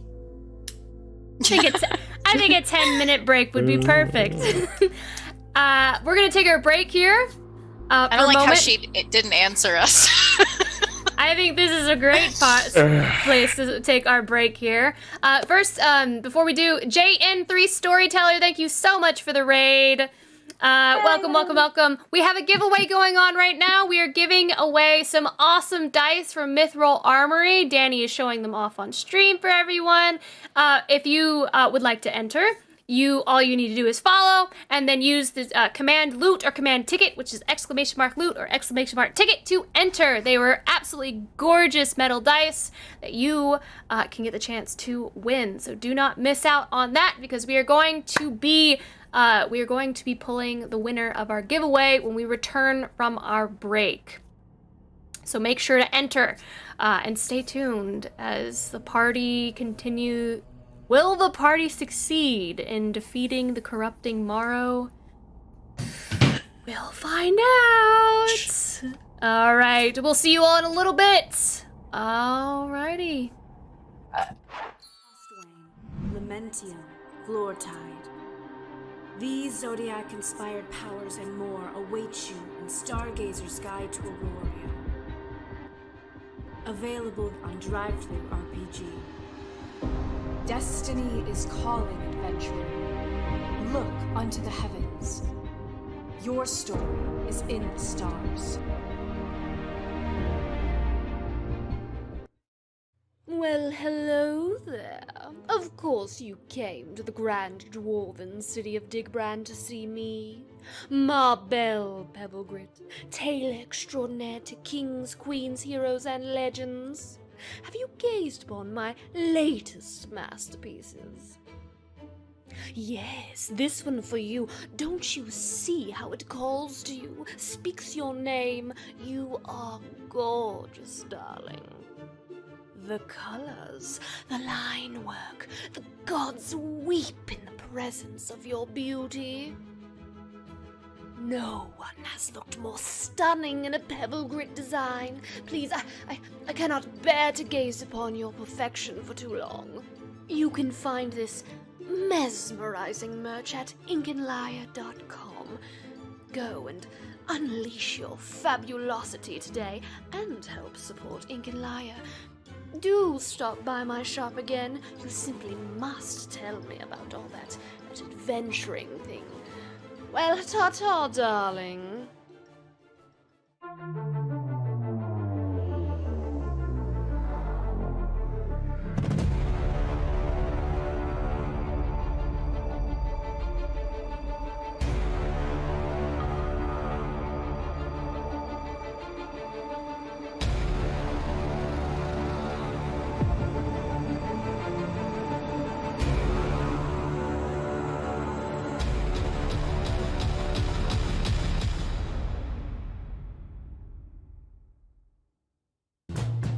From the pocket to the table in seconds.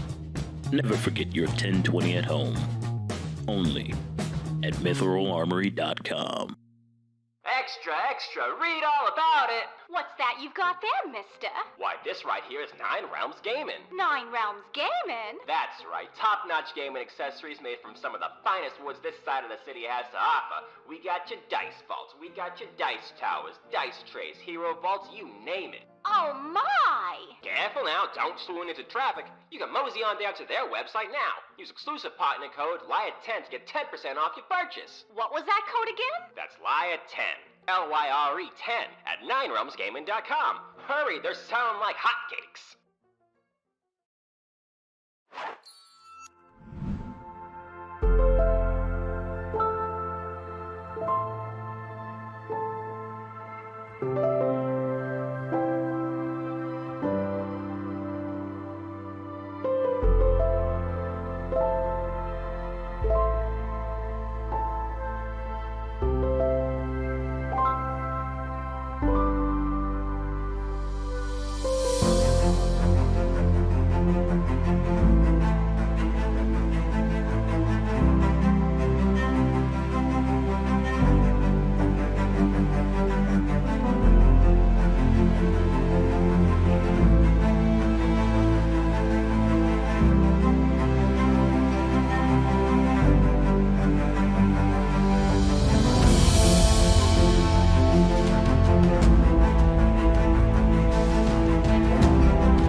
Happy New Year.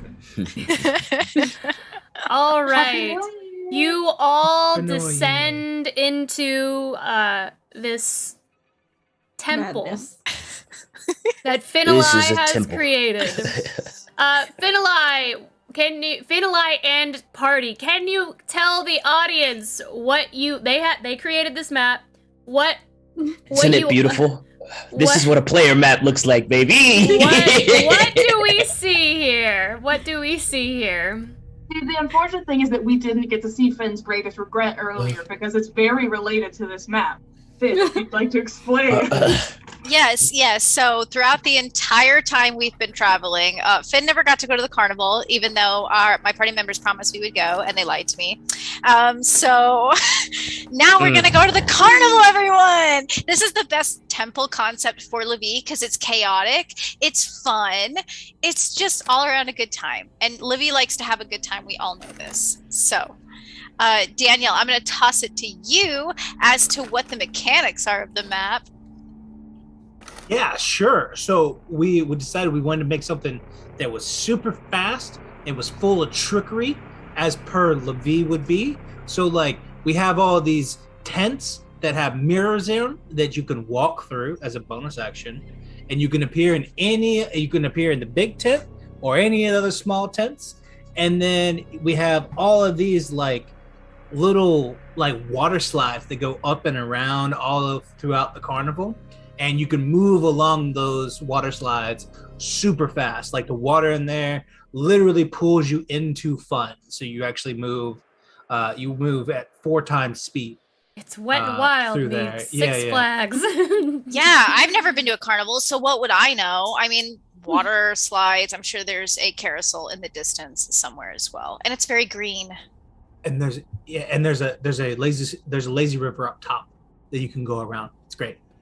And then there's also something hiding around the map, right? Like little mounds of fireworks. There's fireworks. Yeah. There's fireworks. Fireworks explode.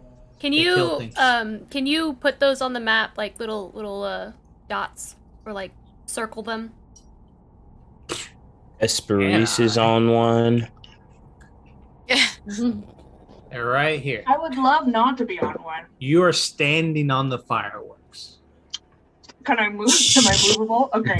No, I'm not movable. Really loving the animation on the Morrow, not so much loving the Morrow. Has it looked like this the entire time? Mm-hmm. Oh my god. That's cool. I love him. He's handsome. You all descend into ugly. this carnival. He's beautiful. And about He's a demented Mr. Freeze. about 5 minutes pass. Oh, dope. Oh, do we need to do the giveaway, or is that at the end? Oh, yeah. Sorry, I'm so sorry. The giveaway. Yes, let's go ahead and pick before we get into this. Let's go ahead and pick the winner of the giveaway. Let me go.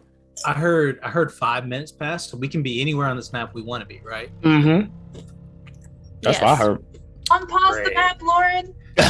Move. Yeah. And we're gone. I think I would have followed Luden, right? For sure. Because I'm preparing a spell. Actually, that's too close. We over here. When we see Come on. the corrupting Morrow. We all the way over here. Let me close the giveaway and pick our winner. That other place is too close, you know. Oh my gosh! gosh! Is it Mac? Happy birthday, Mac. It's Mac! Happy! And it was Mac's birthday! Well, This is our gift to you. Congratulations, Mac! You are the winner of our beautiful metal dice from Mithril Armory. Congrats and happy birthday. Or happy belated 2%. birthday. 2% chance, With man. 2% chance.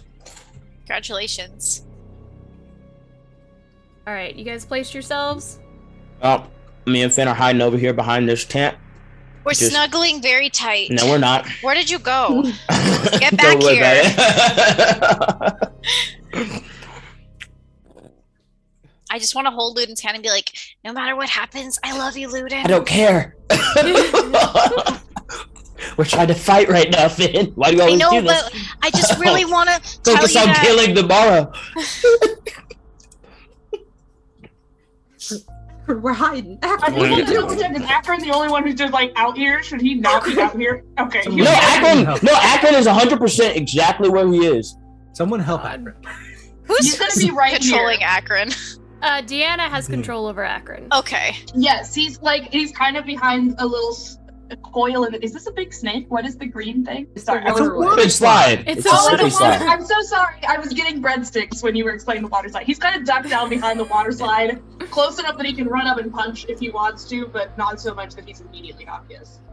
The little water slides do look like snakes, though. You're so right. Yeah. That's on purpose. Oh, it totally is. That's on purpose. All right. You all run in a flurry to scamper and hide like the little mice that you are. Yo, guerrilla warfare, baby. And you all watch as the corrupting Morrow just like a plume of smoke just kind of descends very slowly and just kind of stops and looks around next to this pile here. And he just kind of turns his head, cracking.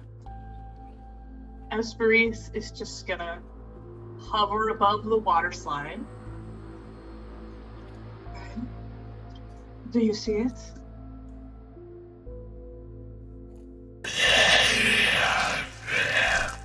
What is all of this? Where? Show me what that has been promised. Unless anyone else has anything they'd like to say, I am going to cast Guiding Bolt at 4th level directly at his face. This. With that, I think we can go ahead and get some initiative going here. Let's get you guys in combat state.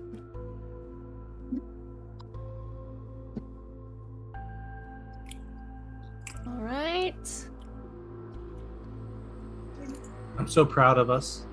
A well-executed plan that could not have gone better.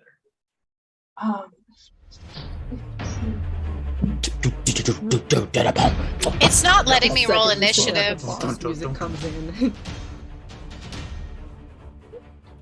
It's not letting you roll initiative? I'll roll. You want me to roll for you? Yes, please. And I have rolls for me and Luton, but I couldn't do it in the forge. You and Akron. You and Akron, sorry. Other. Okay. The other hatcher. Yeah. Luton and Akron.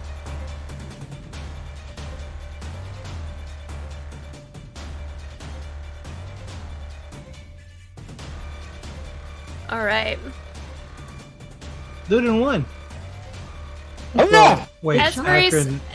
I can roll for Akron here. Finn and Esperis still need to roll their. Okay, Esperis got a 15. Y'all are gonna make me in. Oh, I thought you were doing it for me. Okay. Rolling initiative, right? Uh-huh. You got a 14? I got a 15. All right. Finn, would you like me to roll your initiative? Yes, please. It's not letting me. All right, what's your plus? Because I just gave you a monster roll. That's what I'm talking about. Yeah, +2. 20. It's like freezing up on me. Sorry. 20? Yeah, so Finn got a 20. All right. My communion to you all. Cheese it. May the odds be in your favor. Let's do this. All right, Ludin, you're first. All right, cool. Yeah, Ludin will just take a quick step out and look at the Morrow. He didn't really say much throughout that entire conversation, but I will say, Homie looked unimpressed most of the time as the dude was talking. He's going to take just 2 regular shots with some +1 arrows. One will be with sharpshooter, and one will be without sharpshooter. So here we go. All right, and I want to keep in mind. I want to keep in mind with distance and everything, guys. Each square is not 5 feet; it is 10 feet. Oh, okay. Oh, So 10, okay. 20, 30, 40, 50, 60, 70. You know what? I'm fine. I didn't know that. Okay. I have 600 feet. Okay, so let me pull out this boo and press attack. It won't let me attack. Okay, there it is.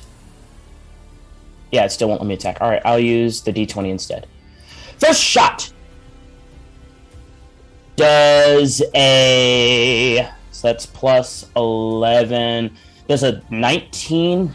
No, that's plus... Sorry, it's been a second, y'all, since I've done combat. Does... Oh my goodness, I'm getting nervous. My longbow is a... I have no idea. I think it's plus 11 or 12 to hit. It's plus 13 now, and then minus 9. So does 21 hit? 21 does hit. Okay, cool. So, let me do this damage. That's 1d8. Plus 2d4. You're kidding me. Plus 4. So that is 9. Plus 10. So that's 19 plus, and then my dex. That's 23 on the first hit. You're rolling holy weapon too, right? Damage. Oh, let me roll my extra 2d8. My bad. So that's 16, 17, plus 14. 17 plus 14 is 31 damage on the first hit. Okay. All right, second one is just going to be a regular attack. And that is a nat 20. So that is... Oh my goodness, this is going to be a lot of days. So that is 68. I know Luden does a shit ton of damage. 29 plus 4 is 33. And then I don't think I'm going to add anything else to... Yeah, so that's 33 on the second one. Okay. And then I'm going to use my bonus action to...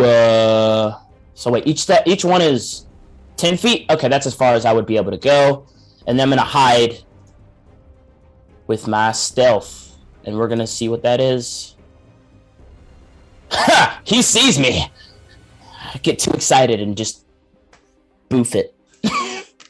So what you guys basically see is as Esperice's hand just goes out and explodes with whatever spell she does, Luden, being super prepared, lets Finn touch his bow, runs forward and just foop, foop, and he's still gonna go for his, at this point, patented eye and throat shots, because he does not want this thing to see nor say anything, as we are the silent and we have a brand to keep. And then he's just going to try and hide, but he doesn't get very far. And that's going to be the end of my turn! All right. You send those arrows out and just kind of like, they just kind of like disappear into the darkness of this gurgling creature of shadow. And it just hisses and... You fury. I will use your blood myself to bring the lady once more. Actually add +2 to that damage, just by the way. It was an accident. Okay. Can I... You're Just for fully talking allowed to me to like say that? no. Yeah, +2. You're allowed to say no, Lauren, but I didn't realize that the map was 10 per square instead of 5 per square. And that's totally fine for Esperice. I don't want to adjust Esperice. She can deal with it, but... could I move Akron to where he's within a reasonable distance from the creature where he would have started out on the map if I had known that it was Where do you 5 want feet? Where do you want to move him? About 10 feet up right here. That's fine. Okay, thank you. Fine. I didn't want to... Thank you. That's fine. No worries. For the Morrows, legendary action of this turn. It is going to you'll watch as the shadows begin to coalesce and shrink down into one infinitesimal spot. And then reappear. He is going to reappear right next to you, Esperise. Okay, cool. Hi. And he is going to make one attack against you. Alright, guys, he can teleport 60 feet at least. Yeah. Did you tell the crowd tomorrow that Esperis is our glass cannon?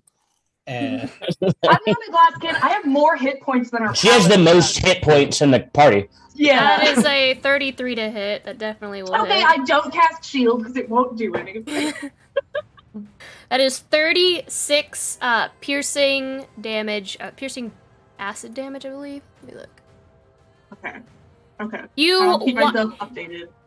The Morrow just kind of flows from the shadows before you, and you watch as its chest begins to tear open and the ribs form into this kind of maw from its chest, and the ribs begin to splinter against the marrow, and its entire frontal body just kind of lunges out at you and clamps down on the side of your arm, just peeling back. As it peels back the flesh, I'm going to look into whatever is the closest to a face on him and say, "Oh, so you do see now." Oh. She said she ain't got no nipple. My character's currently barely injured, so I'm going to keep being an ass until I'm farther gone. And that will end the legendary action. Pararia. Cool. Well, you know what? It doesn't have to change the plan. Okay, she's gonna run up. Wait, how far can I run up? Not that far. She's gonna get over here, about 30 feet this way, if I can move her. Okay. Babe, we're moving. There we go. Excellent. And then she's gonna just Eldritch Blast at him. All right. Roll to hit. Uh-huh.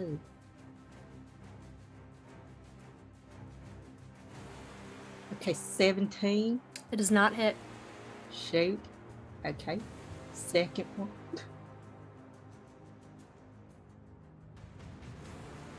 $18. It does not hit. Dang nabbit. Last one.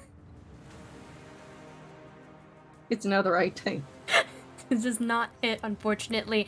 As All right. you Shit. send these bolts of these eldritch blasts out towards the Morrow, you watch as it just it almost it turns around and its chest just consumes each of those bolts, and the light just completely disappears like a blink of an eye.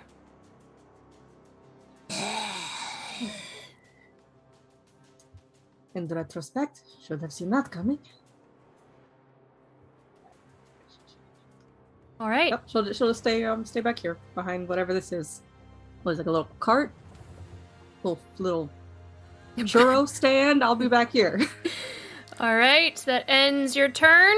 Before Yes. Finalai, before you take your turn,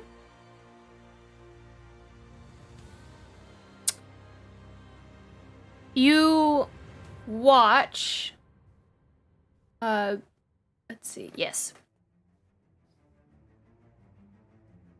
Ludin, you watch as it takes out the arrows from within its body, and it looks down and kind of trickles them in between its fingers like a magician, and it takes both of them, and you watch as its jaw unhinges and the arrows go down its throat and its ribs open up and send bolts of shadow towards you. Sounds about right. And I have a measure I need to put down.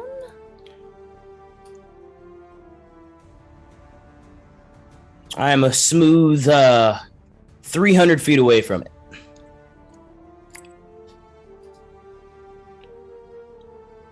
Hold on.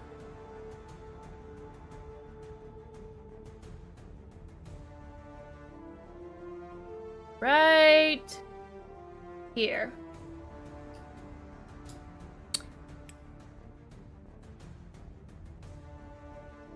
So an 80-foot square? Yes. No, it's a 40-foot square. It would be a little smaller, I think. That If says- everything... It says 40 on there. 10, yeah, but 20, remember 30. each square is 10 feet, you said. Yeah, so it'd only be So 2. everything is half size. Mhm. If each square is 10 feet, normally each square is 5 feet. Yeah, So you have to The half it. forge, the forge is not adjusting the. That's a 40. It says 40 by 40, but it's actually 80 by 80. Oh, is it? The tools are half. Yeah, so you have to divide sorry. everything into. That's unfortunate. No, it's not. So it's a 20-foot square? So you Yeah. can This get. map is fucking huge. Is what that Damn. Okay. It's super big. It's All right. 800 feet by... This guy is 30 feet wide? He's 30 by 30? He's a big That's boy. his current size. Okay. He's huge. He's all smoke. He's not all really smoke. that big. This map is Alright. 800 by 440 feet. Yeah, this is, what, 2 football fields? How big is this map? Huge. It's big. All right, what happens to me? You No. I think the tools are showing 10 feet. Yeah, they should be 10 feet. That's what I'm saying. Like, I measured it out. So, like, if you move, it says 10 feet. Yeah, that's right. I was about to say, it's showing it right. I was pretty sure. I was like, I've changed 'Cause it to 40 10 feet- feet. Because 40 feet should be 4 I was like, squares. that looks really small. Oh. I was about to say, Yes, that's okay. right, that's right. Thank you. All right, what happens to me? You just pop that there. I live. Uh-oh. You, the arrows shoot into the ground, and for a moment, you're like, did he miss? Did it miss? No, this is fine. And then all of a sudden, these tendrils begin to move up out of the ground, and the ground begins to crack, and you see bones begin to shift up out of the dirt and soil, ribs forming maws in themselves. This entire 40 foot square is just a maw of teeth and like fractured ribs. And yep, Is it difficult terrain or something? it sure looks like it. Oh, except as that happens, all of a sudden Ermir's magic just shoots from the ring down into Luden's feet, and it doesn't even affect him. It's like he's walking on nothing, because I have freedom of movement. That's fine. Ugh. Did he All miss? right. You didn't see that one, did you, Mr. Diviner? Oh! And that will end that legendary action. Benelai. All right, so I'm gonna inch forward a little bit, and true to fashion, I'm going to cast Spiritual Weapon. I have Spell Sniper, so I think I can cast it double, right? Because I think it just reaches him. Double distance? Yeah. So I've been counting it, and I will do it at a 4th level, if I can find it. Okay. All right. And then let me get my little guy out right here. All right.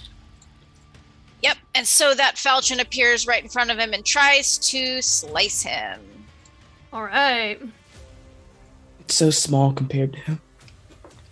At a 23. That will hit.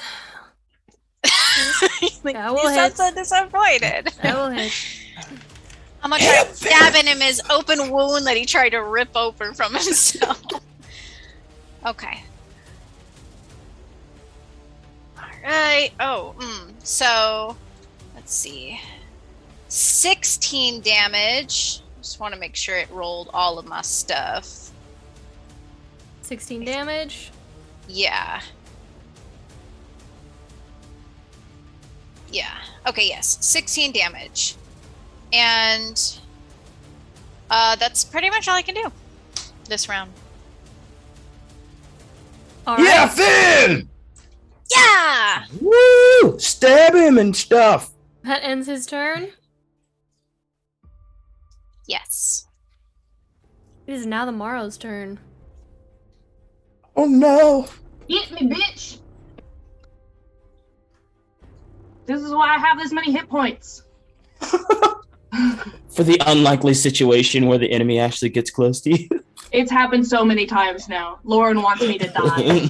This is why I have this many hit points. Hold on, you pulled the tarot card of death. That means I you're gonna gotta die. do some measuring here.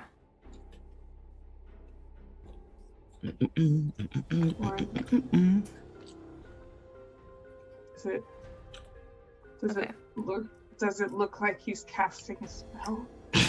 Looks like he's casting an action. God damn it! All right. Esperise, I'm sorry. You're the only one in range of this right now. That's okay. That's well, okay. Actually, That's hold why I'm on. No. It's good. It's good and cool. It's fine. He starts looking somewhere else. She's like, "What are you looking at? Huh? What are you?" Actually, I'm gonna send it over to Akron and Praeria. They are within range. I do want to remind you. Oh, so are you finally seeing it now? He said he was prideful, but you can do what you want.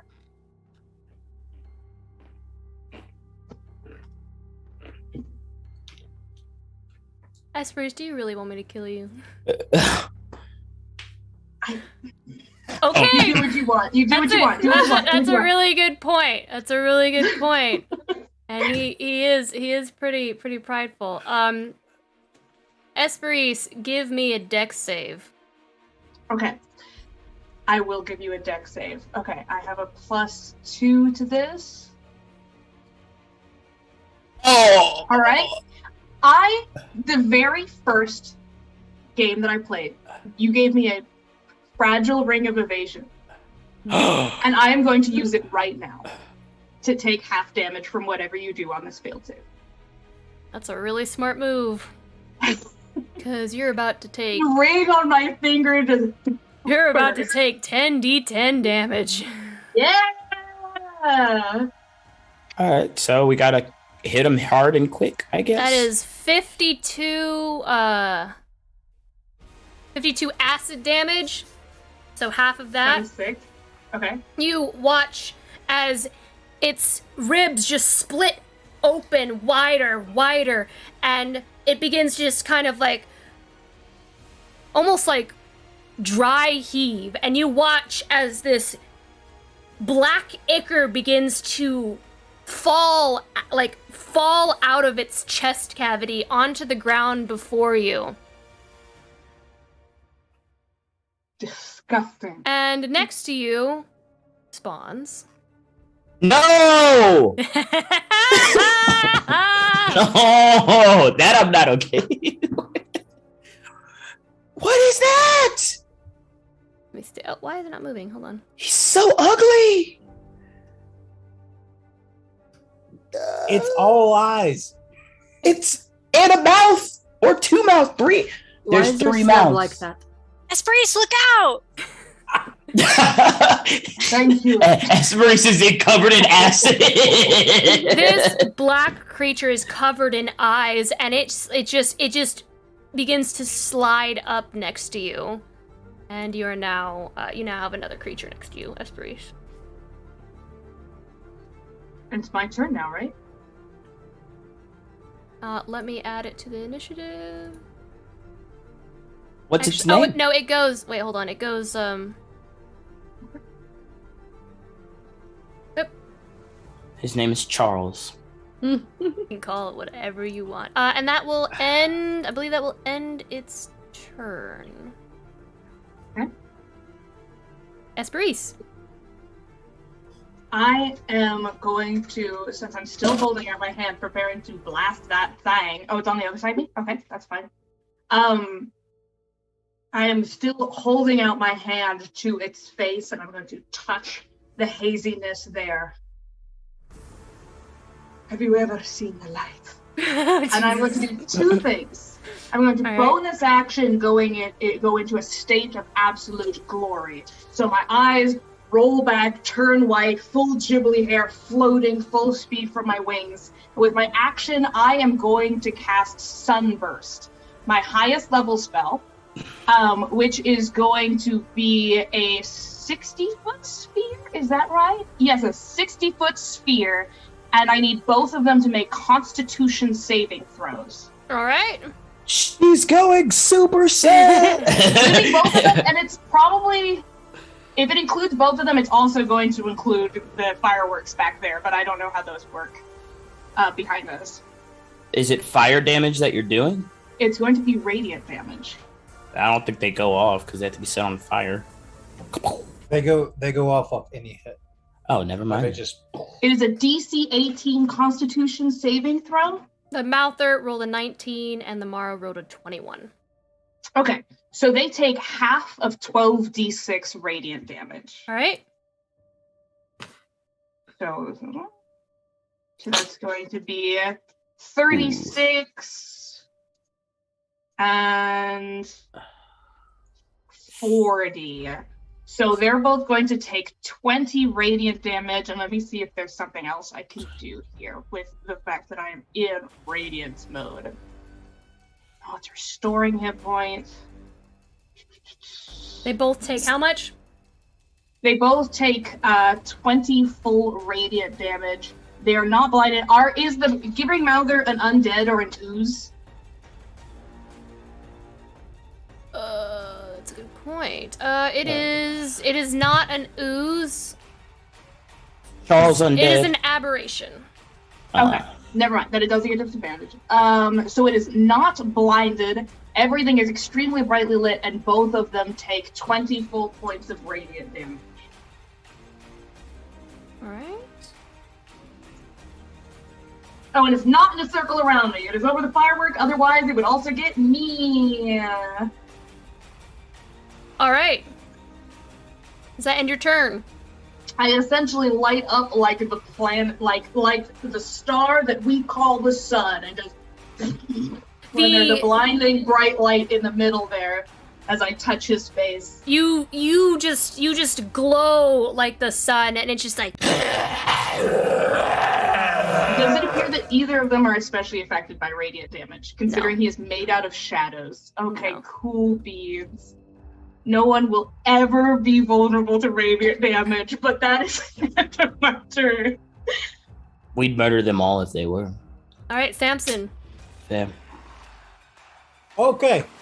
All right. So, seeing all this and seeing, so this whole thing exploded over here, and everything just seemed fine, right? Great. Awesome. That's what I like to hear. I'm gonna run. I'm gonna go back into the tent, and I'm gonna pass through one of the mirrors, and I'm gonna come out. I'm gonna use all my movement to do that, and I'm gonna jump out of this one. Bam! Just through the mirror on the inside of this big tent. I'm gonna come out of this tent, and I'm gonna see the gibbering mouther. I'm gonna see Esprit. I'm gonna see this creature, and I am going to all at the same time, big stomp on the ground here in Finn's temple. And rising all at the same time are 5 creatures. One large, massive Fey bear that you've all seen many a time, with the huge plant-like structures and massive beast that it is. And then you see 4 large, kind of like displacement beast-looking Fey animals that come up. That for this, just are dire wolves, but. They appear as I cast Conjure Animals at 5th level. And at the same time, I'm doing my special bear thing. And so, Esprit, you're going to get 20 temporary hit points, as well as myself.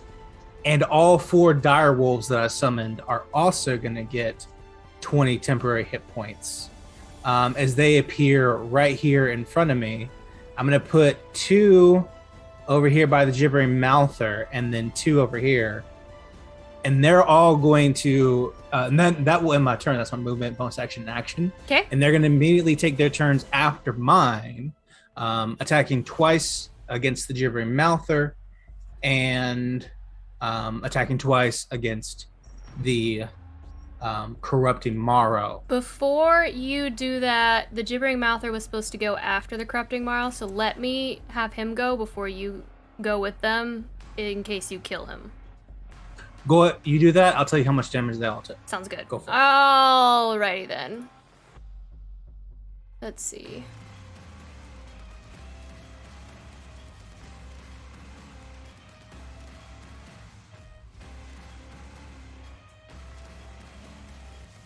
All right. Esperise does a... what did I roll? 5 plus 7... No. Doesn't hit? No. All right. I mean, a 12 does not hit. I think that's the total there. Yeah. And then, so one of its mouths just attempts to kind of like come across at you, and you dodge it. You're just too bright. It can't see properly. I'm too busy supernova. You're too busy transforming into a larger kind of supernovaing. star. All right, I need a dex save, please. For me? Mm-hmm. Okay. Well, I don't have any bonuses to that anymore, so I only have a +2. Let's see. That's gonna be a 3. Can I use my bardic inspiration on this? You may. I haven't used it yet. You may. If you're inspired, you may. Okay, what is it, a D8? It's a D8, so I'm gonna try to add a D8 to it. I mean, it's gonna be a 5. A 12 isn't gonna pass anyway, so no, I'm not gonna use my bardic inspiration on that. I'm just gonna fail normally. Esperise, this creature of ick and just like pure saturated evil begins to just kind of like and like launches out of the back of its throat a steaming pile of ichor, and it just knocks you and hits you squarely in the face, and you are blinded. Okay. I do still have my elf eyes though, so I still have true sight within 5 feet, so I can still see both of them. That's true. Yeah. They're So I both- can't see any of the rest of you, but I can see them, like, you know that scene in the Fellowship of the Ring when Frodo fell over again, and he's like looking up at the ring wraiths and they're all smudged and everything. She just sees these shadow shapes, and that's all. All right, Daniel? All right, gibbering mouther does a 18 hit. Yes. All right, so the first 2 attacks against it hit. It takes 21 points of piercing damage. I need it to make a pair of strength saving throws. All right. DC 13, Oh, or it's it's knocked terrible. prone, or it's not prone. It's terrible at these. I mean, that's a 9. So it's actually knocked prone as these large Fey dogs have encircled it, tackled it to the ground, and are busy ripping off. It has a bunch of eyes I'm seeing. They're busy pulling the eyes out of this creature as they bite down and maul it, if they can. Against the corrupting Morrow, does a 22 hit? Yes. All right, so the other one is a 23, and the corrupting Morrow is going to take 24 points of piercing damage as they go through. And technically, I need it to make a pair of strength saving throws, DC 13. It's huge. You think it's too big to be knocked prone? Yes, I think large and smaller can be knocked prone, but I don't think huge could be knocked prone. If you say so. So what's happening is it's jumping up, grabbing the bones or whatever souls or anything that's corporeal inside this creature. You can kind of see these Fey dogs grabbing it and kind of swinging back and forth, trying to pull it down, but it's just too much. it takes the 24 points of damage, and that went all of their turns. And it subsequently mine. You watch as like it moves its arms. It's trying to shake these dogs off of it, but they're just like holding on for dear life.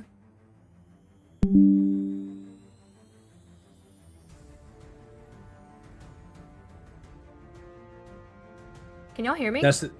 We heard. Yes. Okay, sorry. That's in my turn.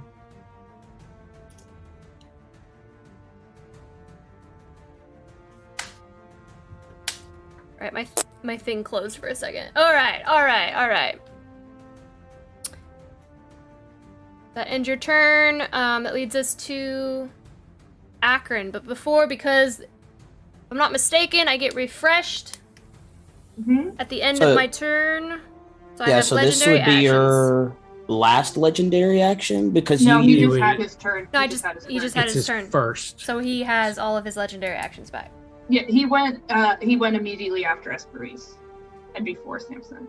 Or he went before Esperise, then the thingy went, that bitey thing went, then he spat in the face. This is his first the legendary spitting was from the thingy, though. This is his first legendary action of the turn. That he used his action to do it.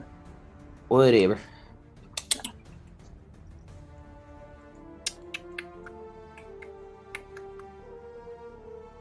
He is going to...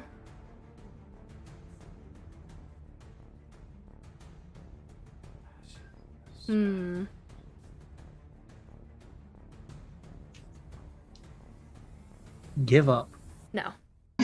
He goes, I'm giving him. These wolves, are they a magical effect? Yes. Like, by definition, they are. Okay. I cast them with a spell, so they must be a magical effect. Okay.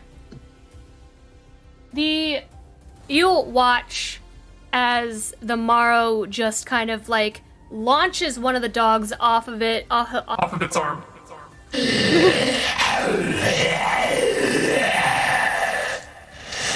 You don't belong. And you watch as he begins to chuck shadows out at your hounds, Samson, and they just consume and they all disappear. What, is he a cat person? Like, what's up? Just gets rid of them? He ends the magical effect. Oh. Well, you tell him he can go fuck himself. And all of your hounds disappear in a flurry of smoke and ick.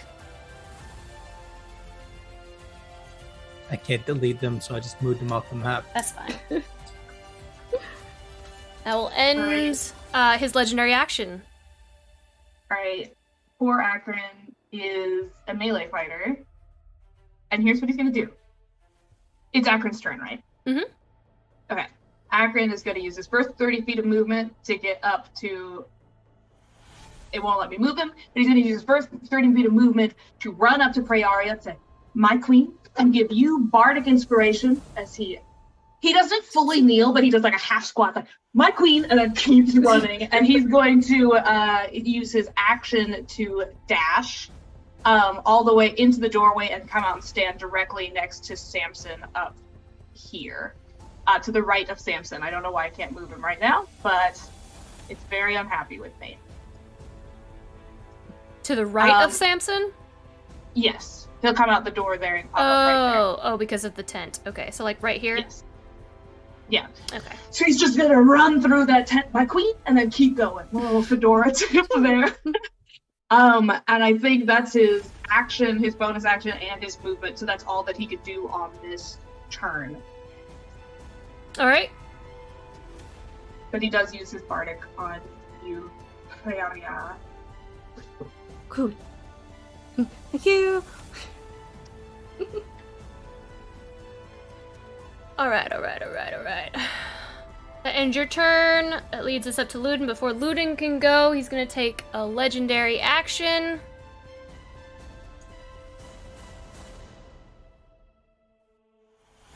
Let's see, how far away are you? Control, there we go.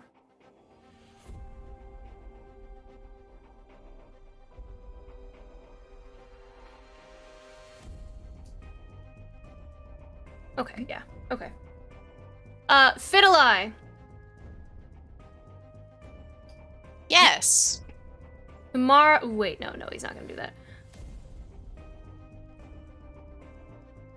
Yep, okay.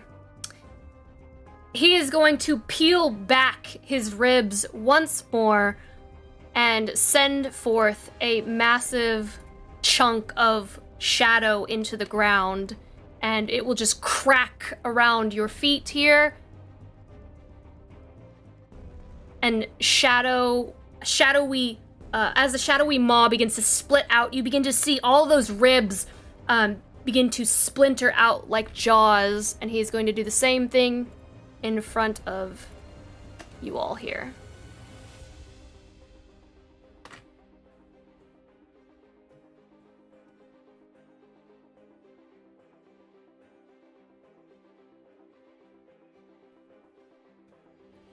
Boop. That will end his legendary action. My turn. It is now your turn. Nope. My turn. Lou's gonna run inside over here, hop in this tent, and teleport all the way back over here. As you move through, you of course are not susceptible to the difficult terrain, but you do take the damage as the bones splinter into your shins and your calves. You will take, you moved, let's see, you started here.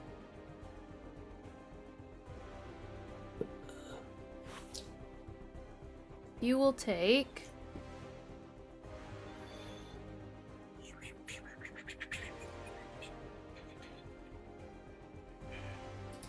28 piercing damage. 28 piercing damage. 28 piercing damage. Wow. Okay. Let me do my math. Well, you already know what I'm about to do to him, so. You're all about to be trapped in here with them. 112. I'm not. Let's go. All right. So I'm over here. I'm like, hey, it hurts to move. Be careful, guys. And I'm gonna shoot him in the back a couple of times. Yeah, I might as well go ahead and do both of them with sharpshooter. Let's see what happens. I have a +9 to hit on each of these.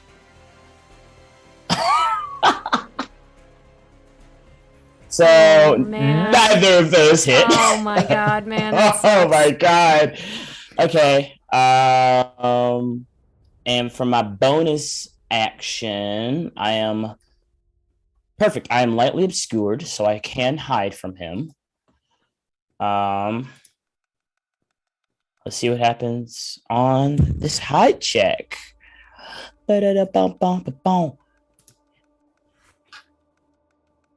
Yes! I got a 33 on stealth as I hide behind this little thingy over there. And that's the end of my turn. It was useless, but that's all I can do. All right, that ends your turn. Finali. Oh wait, nope. Sorry, Praeria. Sweet. Okay. Prey runs back. I want to ask you, did Prey have a turn last round? Yes. Yes, remember she the blast on the three eldritch blasts went into nowhere. Never mind, you're good. Sorry. He ate them. He did. He consumed them. Oh, she's gonna come back to the big top through the mirror and just join everybody over here. Join everybody over here. Okay, we're gonna get over there. Getting over there. What's up, guys? Okay. You come through and you move 20 feet through that terrain. You actually can only move. I think you can only move 10 because it's difficult terrain. So where would I? Yeah, so right there. A little. Okay. Cool. So you will take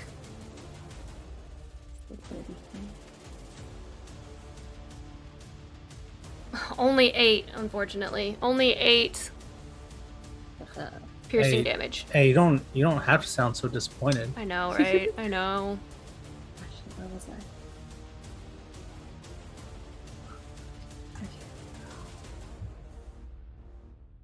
All right. So movement. As you run through the big top tent and appear over in the other tent, running out, you just immediately are caught up in this bone maw, and it just clamps on your ankle as you kind of like almost trip forward. I was like, oh, dear, okay.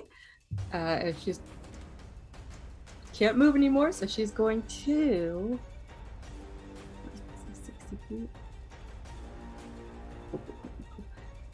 She's going to cast Cloud of Daggers around his head. Let's hope that works. You rolled a... Oh, that wasn't me. Cloud of Daggers.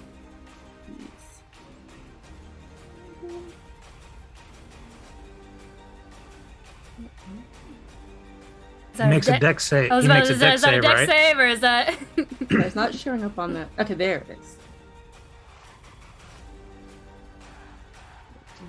Moving the thing. No, I want that.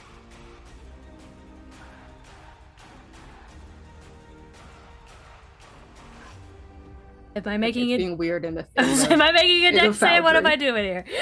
Sorry, I was trying to like pull it up in Foundry, but it's like being weird. So.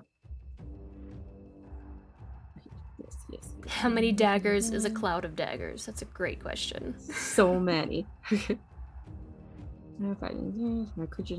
like a bushel of apples.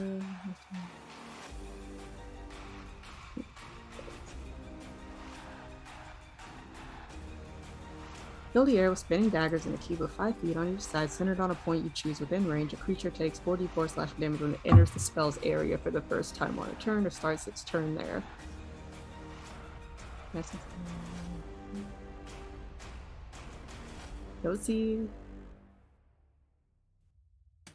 don't see the save thing. A save.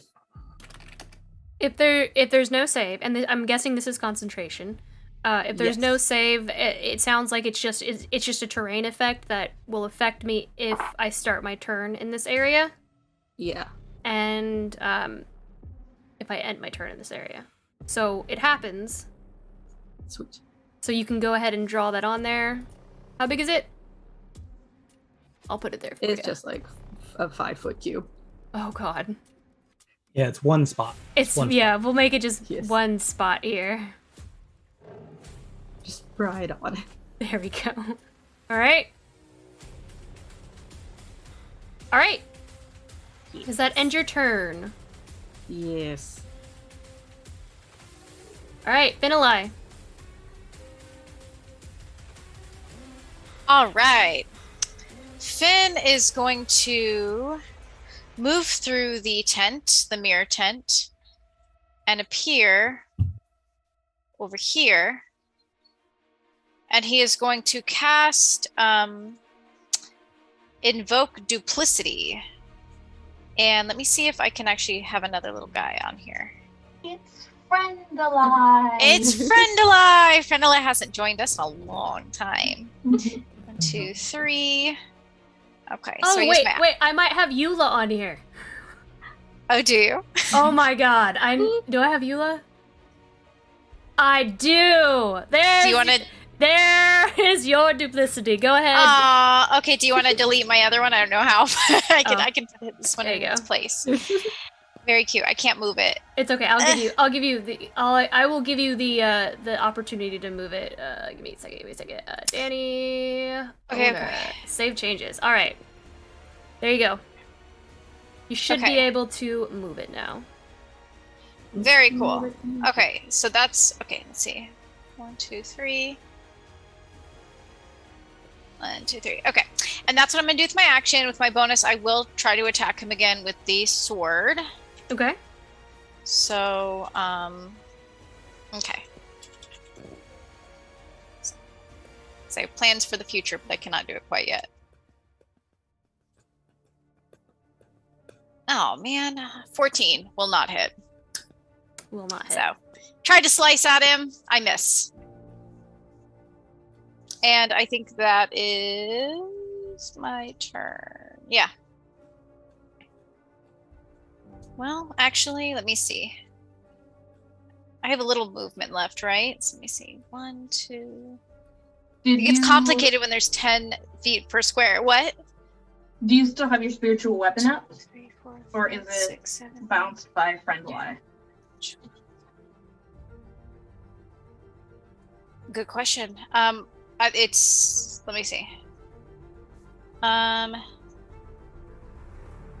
an action, you create a perfect illusion.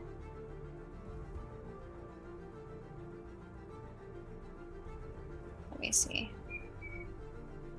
I think I can do both. I'm reading up on it. Yeah, spiritual weapon's not a concentration spell. Yeah, so you can still whack them with your falchion if you want, with your bonus action. Unless you I tried to. I missed. Cool, never mind.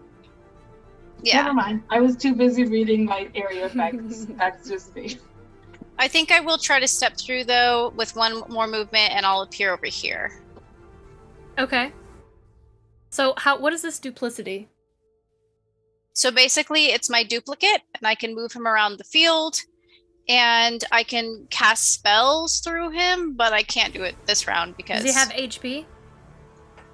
Let me see. Or is he just like a transparent shadow? I rarely use this. He's not I know. Shadow. He is entirely identical to Finali and is indistinguishable from the real Finali, but he doesn't have hit points. He doesn't have hit points? No. No. I believe they would have to actually take an action to figure out it's not you. Mm-hmm. Yeah. All right. Does that end your turn? Yes. All right. Esperise. The Morrow is going to make 2 attacks against you. Okay. As his chest opens up once more to bite at you. It's a 28 and a 32. Okay, yeah, those will both hit. Shield does nothing for me. That is 33 plus 39. 33 plus 39? Yes. Okay. Okay. And then he is going to...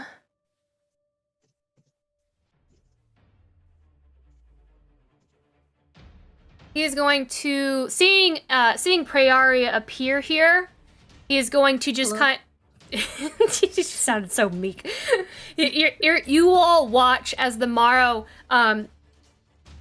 unhinges part of its skull in a shadow, in like the shadow kind of like almost like softball sized part of its skull. And it's going to chuck it at you. It's just going to attempt to chuck it at you, Praeria.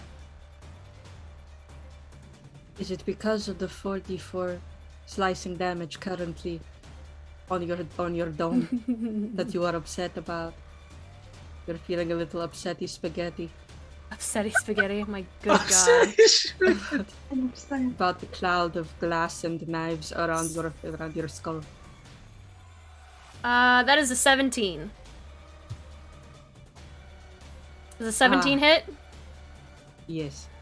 Why does it exactly my armor class, thank you. Praeria Rithanalway, true queen of the Gloaming Court. Why do you not have +1 studded armor, queen? That is 29 psychic damage. As this softball size just glob of shadow pummels you right in the head and just begins to slick down the sides of your cheek, down under your skin and veins. Ew. And...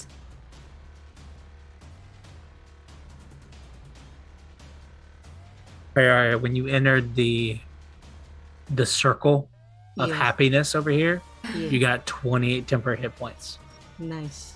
And he's gonna move back just a tiny bit. That 8 points of damage. He will move back out of the block here.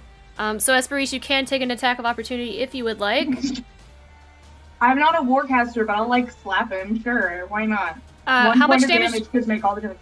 How much damage does he take, Praeria, from your cloud of thorns or cloud of daggers? Cloud of thorns kind of sounds more Praeria, honestly. 8 points. So, does a 10 hit him? No. Okay. Well, he missed that 1 point of damage. I'm very sad. I don't have any weapons. You did your best. Yeah, I definitely did.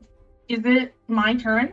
No, it is not your turn just yet. That was a legendary action. That was his legendary No, that wasn't his legendary he action. He took 2 attacks against me with a legendary action. No, I'm sorry. I saw that it was still on Finaline, that's why it confused me. I think the gibbering mouther does still have a turn. I was about to say the gibbering mouther gets to go, and it will take an attack against. It will take 1 attack against Esperise and 1 against Praeria. This is. I don't get advantage because you have true sight for within 5 feet, right? Yeah, I can still see him. Okay. So it's a straight roll. This is a weird situation. Yeah, sorry. Well, I mean, he's 10 feet away from you now, right? Oh no, the gibbering mouther. Never mind. Yeah, the gibbering mouther. That is an 8. Oh wait, no, it's a +7. Sorry. Still not gonna hit. My AC is 18. Okay, so that doesn't hit. As it tries to chomp onto you, Esperise, even though you are somewhat blind, you can sense where it is, and you're able to dodge and move out of the way as one of its gaping maws attempts to clamp onto you. Praeria. Oh wait, hold on.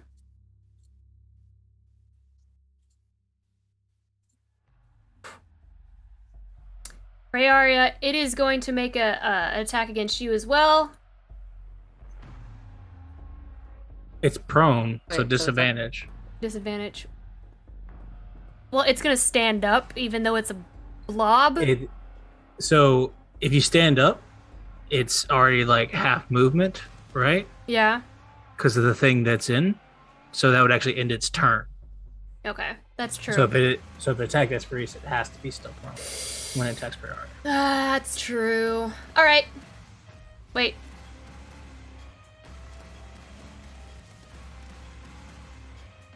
Okay, yeah. Okay. Is it my turn? It is your turn. Make a strength saving throw. Make a strength saving throw? Mm-hmm. Okay. That'll be with a +0, I guess. Oh, that'll Jesus. Be a 2. You get advantage on these because you're inside the bear. Oh, okay. 7. I mean, I can use. Is this against an effect of the gibbering mouther? Yes. Okay. Sorry, just a second. Let me check something. I could use Paper by the Gods. It would only have 2d4. I could use Paper by the Gods to add 2d4, but I feel like that probably still wouldn't help me. I am 10 feet off the ground. I don't know if that makes a difference. I'm floating. You're floating? So I think it can definitely still attack me, but I don't know if I can be like prone in the air, I guess. It's a terrain thing. Oh yeah, I'm not on the terrain. All right, then I'm flying. Then forget it. Okay. As I'm in my state of glory, as I use my action to cast Cure Wounds at 5th level on myself, I automatically gain 53 hit points.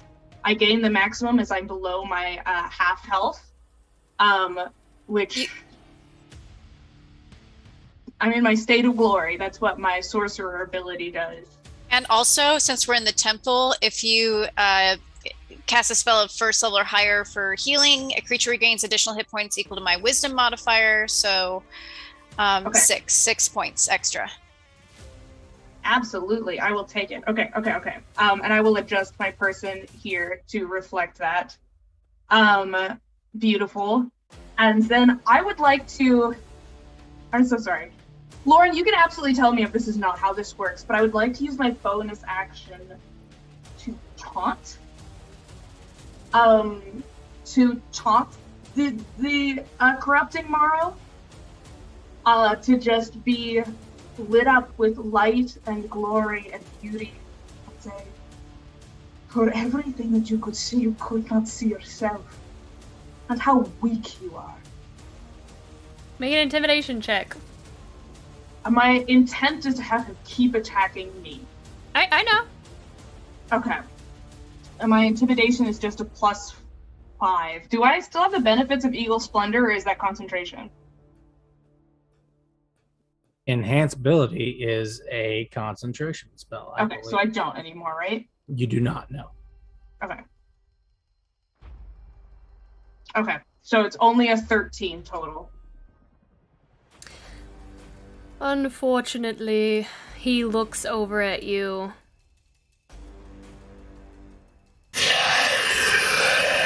Before this day is done, you will be added to my collection.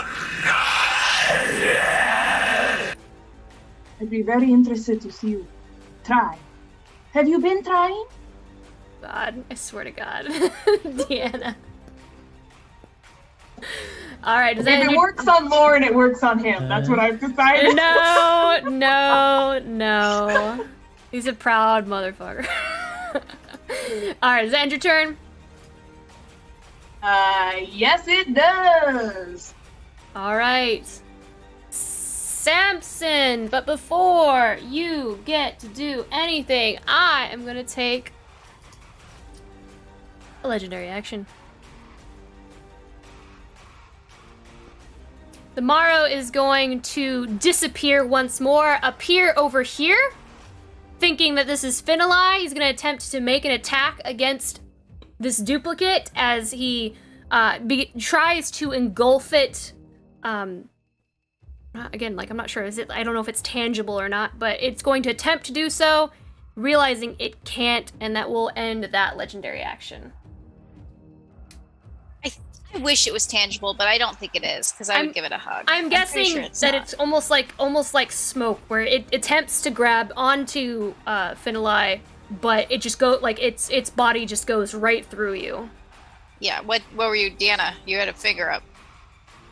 It's so not important. I know it's at least tangible enough that it dragged Uramir out of a pond that he was drowning in, but I don't know. Okay. He can hold you if he loves you, but otherwise he's just special. And it's just going to squeal and screech in irritation. And that will end the legendary action. Samson! All right. I'm gonna look down at this terrain that's hurting me and Akron and Prayaria and Esperise.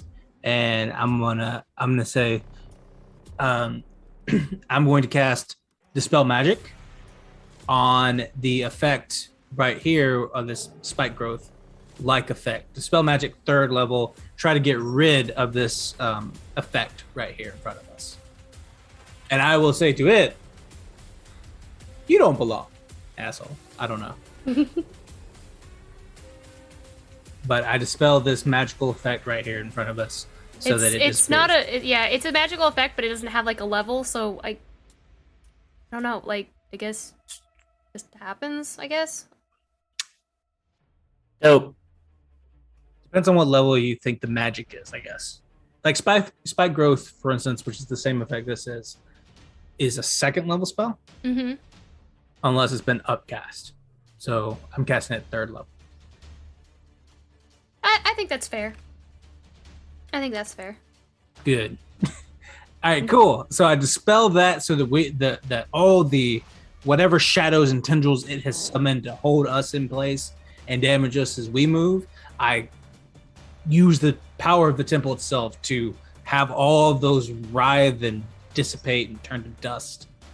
I'm going to then move the circle an addition 60 feet closer to the creature and with my bonus action, and then I am going to run 30 feet. What did you move to me?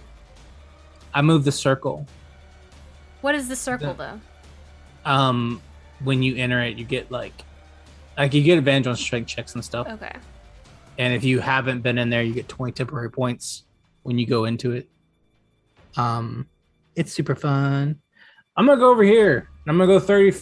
I'm gonna go my 20 feet and get into this thing and start getting ready to go up this whole thing and get away from everybody. I'll probably actually end up right there, and then I'll end up my turn. All right. That ends your turn. Legendary action time.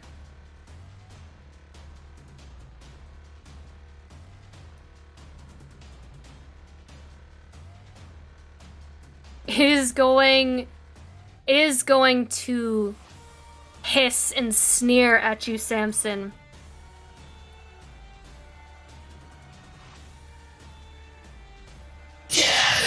You do not determine what does and does not belong, mortal. And it will once more conjure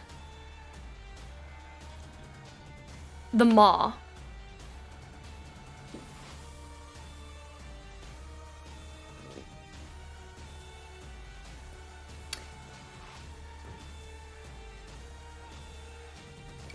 And that will end that legendary action. How tall is this thing? How tall is what thing? The Morrow? Yeah. It's huge. Is that like 30, 40, 50, 60? Jesus. He's 30 feet wide. He's at least 60 feet tall. Dope. Thank you. Right? Does that sound reasonable? I'm assuming Christmas tree proportions, at least. Hey, no, I'm fine with that. I'm chill with that. All right. He's taller than any structure in here. That's for sure. Akron has to start over again. Okay, Akron is going to. I think he has to make a strength save, right? Lauren? Let me check. I can't remember. Because he's in the land. There's two different things happening over there. There's one where where Charles is causing an effect, and yeah. So a strength save, please. Strength save. Okay, he's got a +7 to this. Oh my god, he got a 14. He succeeds. I'm on really that. rolling really badly, huh? He succeeds on that. Oh, okay. Does anything happen? Mm-mm. Okay, he's gonna move south 3 places. I don't know why I can't move him, but I can't anymore. He's going to move south 3, and then he's going to cast Moonbeam. Okay, so it's still difficult terrain. There. Okay, so the Gibbering Mouther has a terrain effect, and that you succeeded, so that your strength that if you failed, you wouldn't have been able to move. The other, okay, so he can move, but he can only move 15 feet. Yes. So since this is only a 10-foot map, does he move 10 or 20 feet?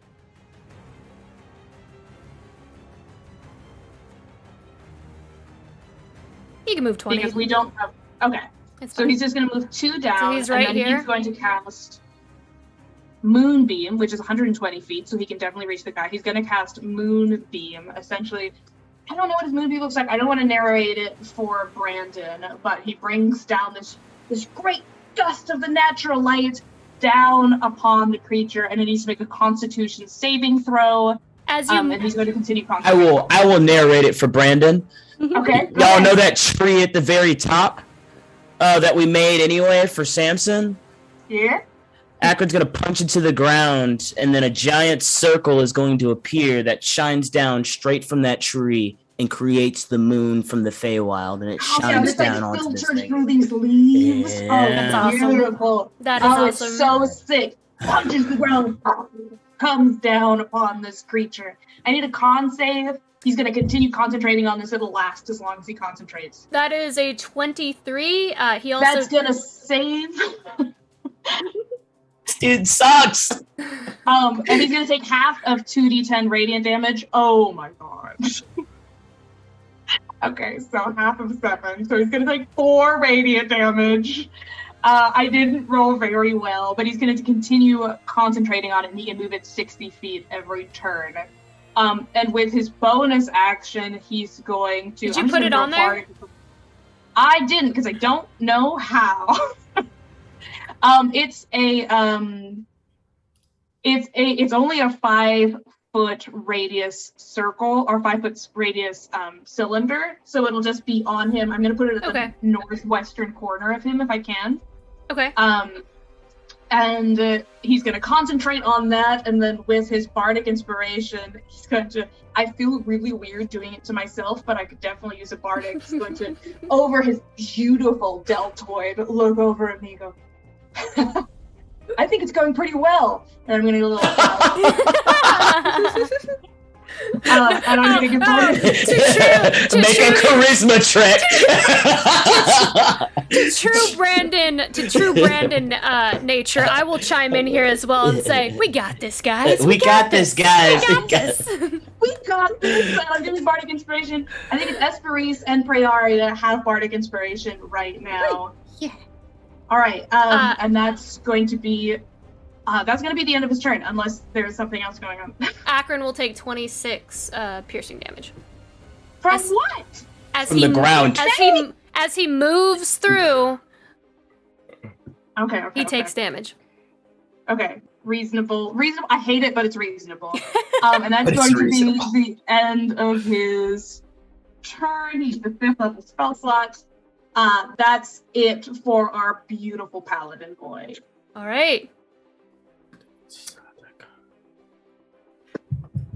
Before Ludin gets to go, the Morrow, seeing that this is not the real Fenelai, in complete irritation, is going to glance over, see Finn at this tent entrance, and he's going to just disappear and reappear over here. Bro, stop moving. And watch out. Little taste of my own medicine. Does he get to attack after he's teleported? He does. Dang, bro. That definitely hits. You take 21 piercing damage, and do not forget your Constitution save, please. For what? 11, because he's For cast holy weapon. my holy weapon. My damage dealer. I thought the temple was concentration. It's No. conjuration. Oh, absolutely not. Okay. It's 24 hours, baby. Okay. Just making sure. During the hour you cast it, you have to hold it. But 22. after All that, right. That 22 works. for a Constitution saving throw. Dope. All right, now is it my turn? It is now your turn. Dope. I'm gonna hop in, and then I'm gonna come right here. I'd be like, "Hey, buddy," and I'm gonna pull Finn back through here, and we're gonna teleport all the way over here. I'm gonna be careful not to enter into his range. Quick question. I thought you could only enter through the entrance. Wait, what? Can you not only enter through the Big Top's entrance? Or can you enter through all of these tents from all sides? Oh. All of the tents go back to the big one. No, but what I'm saying There's is not like mirrors inside the tent. this Oh yeah, there's is- there's an entrance you have to go through. Yeah. From right here? Well, then I would have appeared right here and hidden over here. I mean, it would have been the same thing, because I didn't move when I got out of the tent. I just appeared outside the tent and hid. all right. So how much movement do you have? I would have taken... It would be 10 10 to feet go this in, way? 10 to come out. I think it would be 30 total to do what he's trying to do. And I would take Finn all the way over here. You can't go through the mirrors on the same turn. It's like a bonus action to go through the mirror. Oh, is it? Oh. Yeah. I thought it was a movement. Okay, that's good to know. It's a bonus action to go through the mirror. So you can go to Finn. But you can't pull Finn out. That would be dumb. So Man. So it only all of the little ones only go to the big top. And all the little ones go to the big top. Okay, so we can't go between little ones. Yeah, there's the pair to each mirror is in the big tent, and then there's Okay. only one mirror in the other tent. Good to know. So Okay. Prey could go back to the big tent, or Finn could go to the big tent. Okay. All right, well, that changes things significantly. Sorry, buddy. I can't really help you much. Help him by killing this bitch. Yeah, I might as well just go ahead and unleash all of these shots. Yeah, I guess all these shots are going to be normal. I have a plus 13 to hit. I'm going to action surge on this too, so 4 attacks are coming at this bad boy. Actually, let me hold off. Do you have 70 movement? I have 40 movement. What's wrong? You've moved He's saying- 70. I didn't move at all. When he didn't realize when he teleported before, he hasn't moved since he teleported over. He thought he could teleport anywhere around the tent, so he moved himself to where he would have had to teleport. And now he's just there. He's not moving at all on this turn. Yes, but you started right here. No, but I started right there because I thought I would have had to. Yeah, I would have but had he to would start have my had to turn right originally here. teleport outside that entrance, so he moved himself to where he would have had to have been. I mean, I can start right there if you want me to. Okay, I see what you're saying. And I see what you're saying. So you're. I wish you would have asked me about that because that confused the crap out of me. I would have. Yeah, I'll let. I mean, I can move it back over there. No, I'll let you do it. I was confused. Like I thought you moved 70 feet. Oh no. Yeah, that's fine. He just I'm okay. rumbled. I'm okay with that. I'm okay with that because you didn't know. You didn't know. Cool. All right, so my first attack, I'm actually going to sharpshooter because I have advantage. But every other shot's going to be normal. So first attack is a 13 plus 9. Does that hit 13 plus 9? So 22? Yes, that hits. Okay, cool. I'm going to just go ahead and do the rest of the attacks. Next one is a 25. Next one is a 23. And the last one is a... Ooh, that one probably doesn't hit. That one's only a 19. Does a 19 hit? 19 does not hit. Okay, cool. So let's do some math, y'all. Okay. Math. 38 Math. We should have a plus math emoji. 38 plus 38 plus 2d4. Okay, let's do this. So 9, so 23, Just give me 33, a total, man. Just give me a total.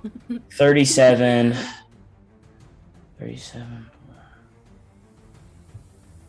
49 damage on this one. And I think he's too far away to do my other thing. So, and then I'm gonna hide again. Because I don't like this dude. And he doesn't like me, probably, after doing 49 damage to him. You send a shit ton of damage towards him, and he just turns around and looks at you as, his head just snaps around to look at you. I got it. Does he have a passive perception of above 21? It doesn't work that way, Christian. To hide? It doesn't work that way. It'd be like you being like, "Ah!" and then jumping behind a box. Like, he definitely knows you came from that direction. He may not be able to see where you are if you jump behind, but he definitely knows you're over there. Well, he knows for a second. And then he doesn't see me anymore. It would be like screaming your head off and then okay, he doesn't know where I am. That's 100% how Luda thinks it works, and that's how I'm going to say it goes. And Luda's going to be like, he didn't see that coming. And that's going to end my turn. I wanna check, is his current label as barely injured still accurate? Has his hit points been Yes, that's accurate. Yeah, okay, cool, good to know. I'm gonna keep shooting you and hopefully he'll die soon. Alright. Does that end your turn, Ludin? Yeah. Pray. Prey's not really a big fan of the demon slug, so she's gonna. We're gonna do a slice at the demon slug. Wait, I'm so sorry. This is very important. Yes. Does a 20 hit, Lauren? Yes. I'm using +1 arrows on everything. So I technically would have done one more set. I'm so sorry. But I did it before Raina's turn because I didn't want to do it later. Can I go ahead and roll that damage real quick? That's fine. Yes. All right.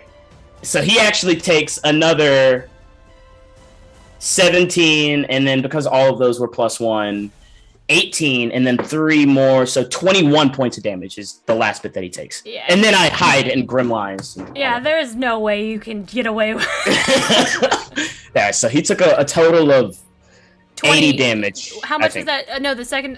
That last one was 21. 21. That last bit was 21. Okay. All right, I'm so sorry, Prey. Go back to you doing All right. You're totally good. There you go. There you go, Deanna. He's injured now. Yay!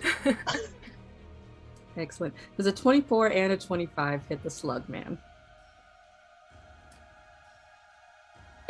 What are you doing? Moonsicle? I'm slicing at it. Yes. He's nowhere near you though. Oh, the slug man. The slug man. Sorry. So I was like, what? Well, first of all, give me a strength saving throw. Oh, yep. She's not even in the cube. Is this a different thing? Okay, there's the cube, and then there's the area radius by the gibbering mouther. They're two different things. How big is the radius? She's like 40 feet away from him. The gibbering mouther. Excellent. The slug man I'm right behind. She's right next to the slug man. 21. No, she's not. She's 40 feet away. I mean, I haven't seen her move yet. Maybe that's just my internet, but maybe I'm wrong. Prairie is right beside you. Yeah, on the map. On the map, she's right beside. She's right next to. Okay, cool. On my map, she's Deanna, 40 feet away. Deanna, I'm like, refresh.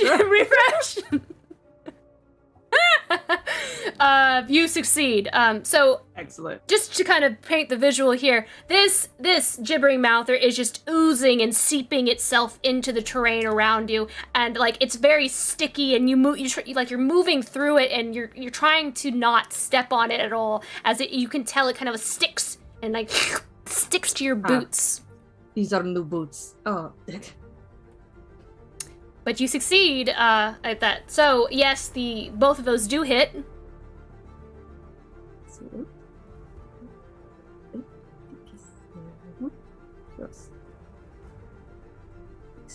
Plus 14 plus sneak attack.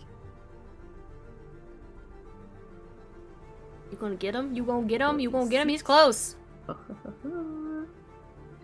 All right, 34 points of damage. Who was just your sneak? Do you know what just your sneak attack damage is? 20. Okay, then yeah, you got him.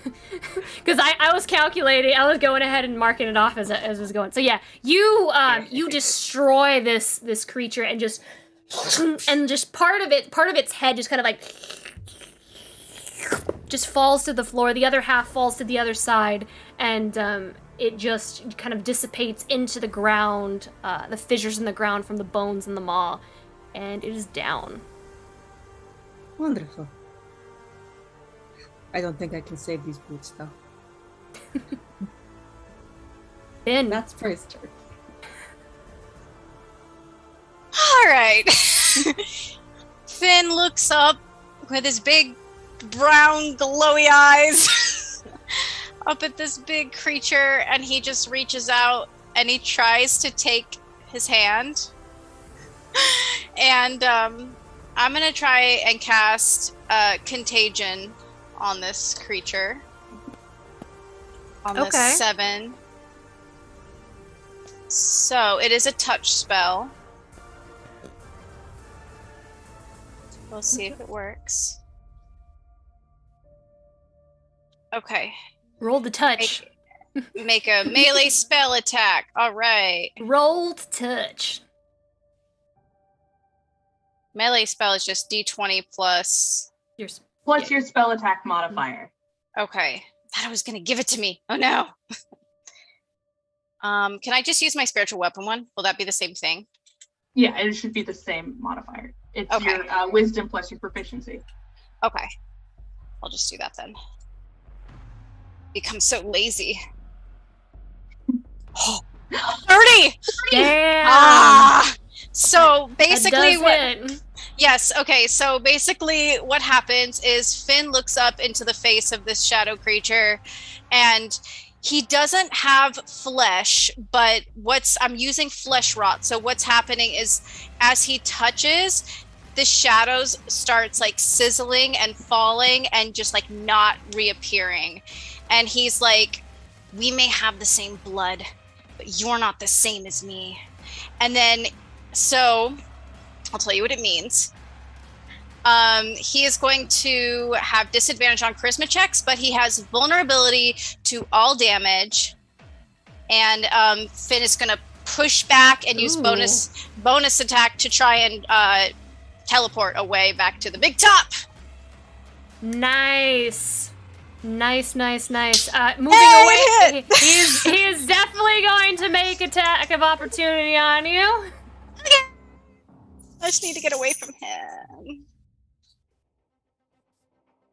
Christian's face is so funny.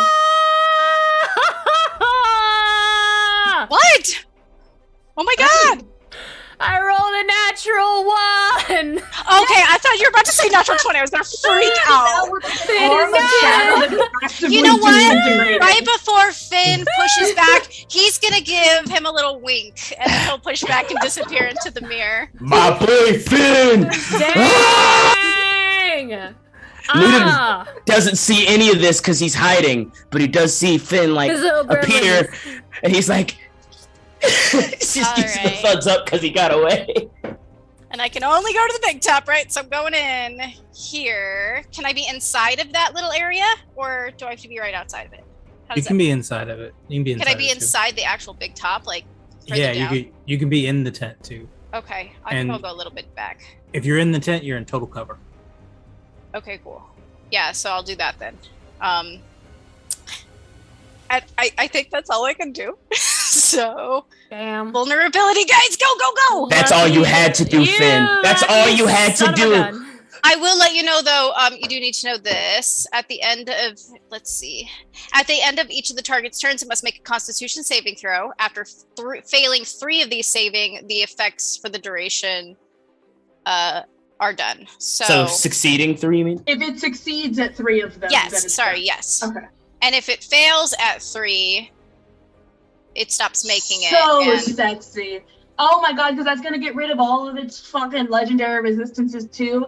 I'm going to get to use Disintegrate. This is great. Wait a second. Oh, yeah, go ahead. Thank you for bringing that up.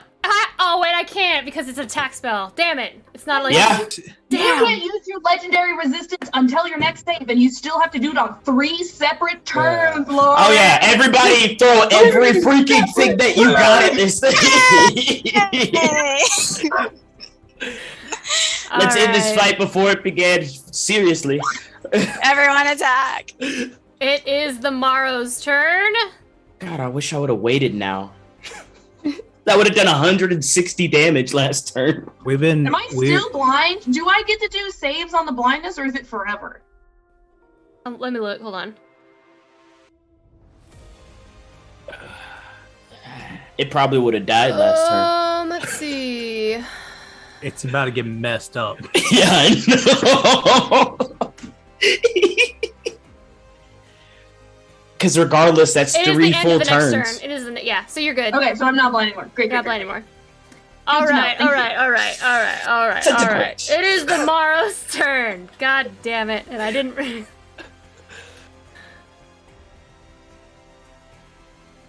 It is going. It is going to launch 3 attacks. 1 at Samson. I'm 100 feet away. It's a ranged attack. I love that. That is a natural 20. That is a natural 20.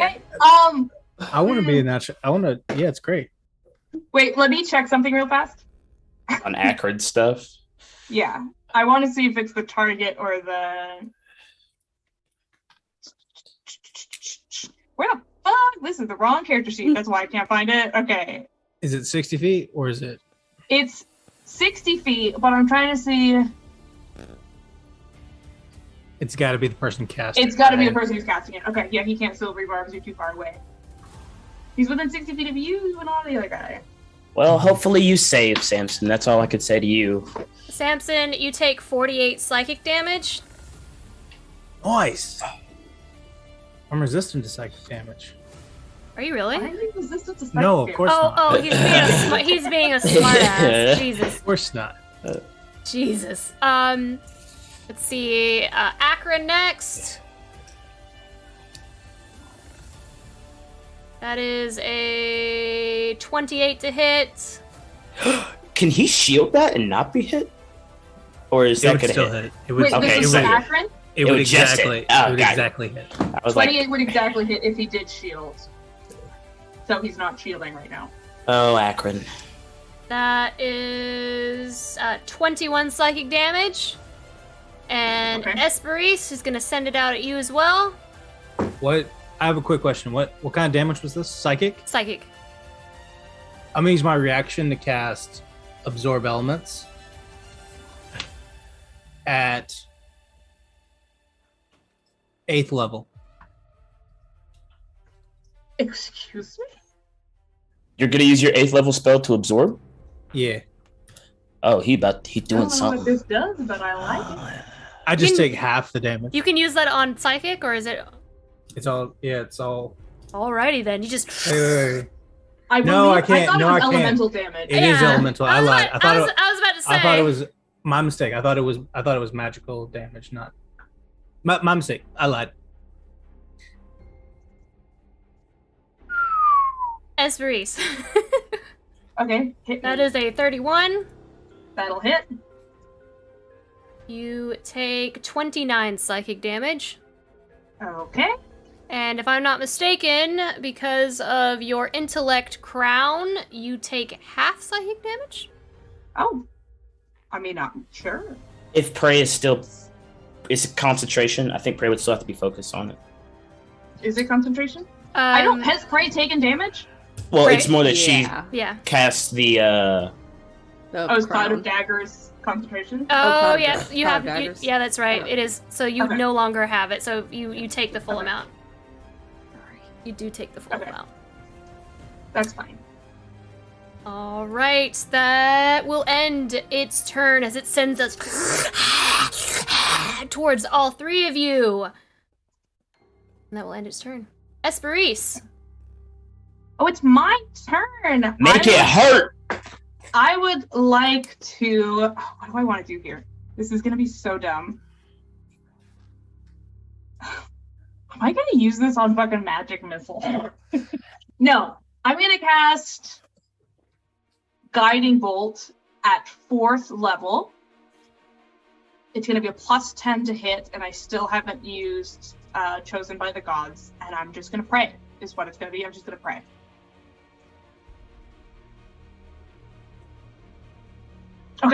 Okay.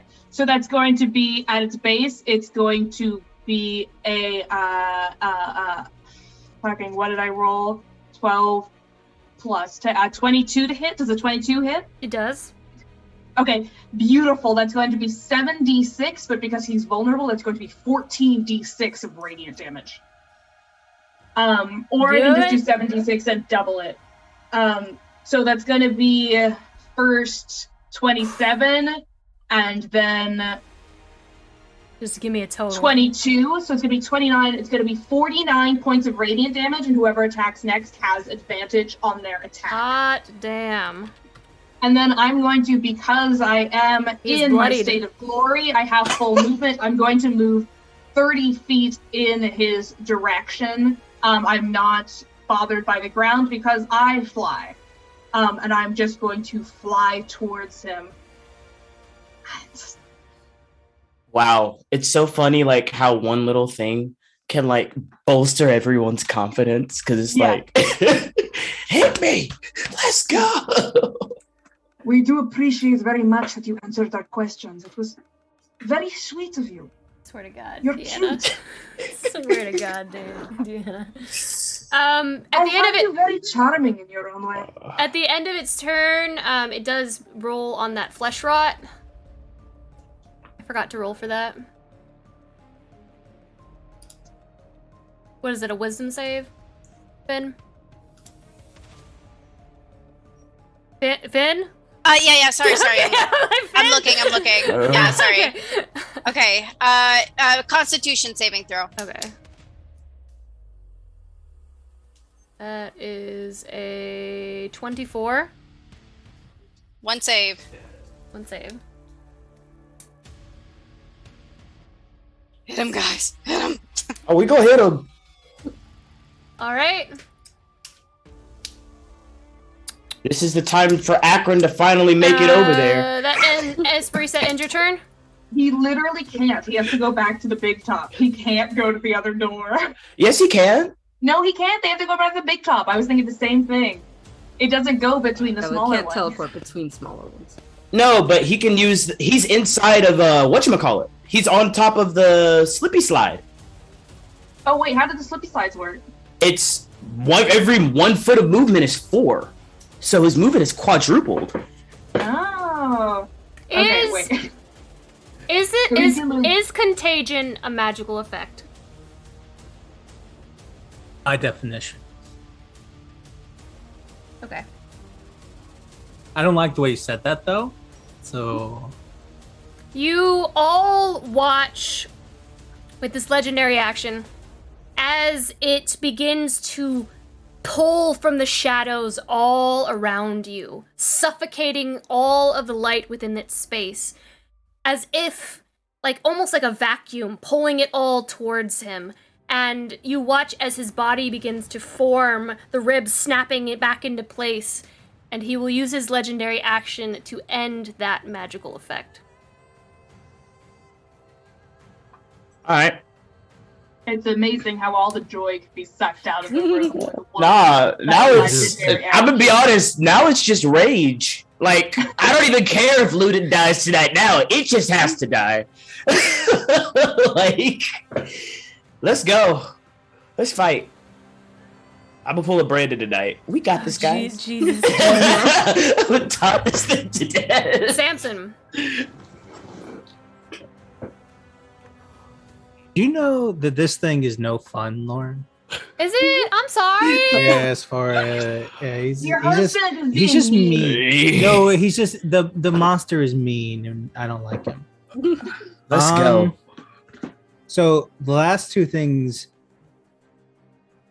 I want to now that he's not vulnerable, I changed my plan a little bit, so I'm a little less prepared than I normally am.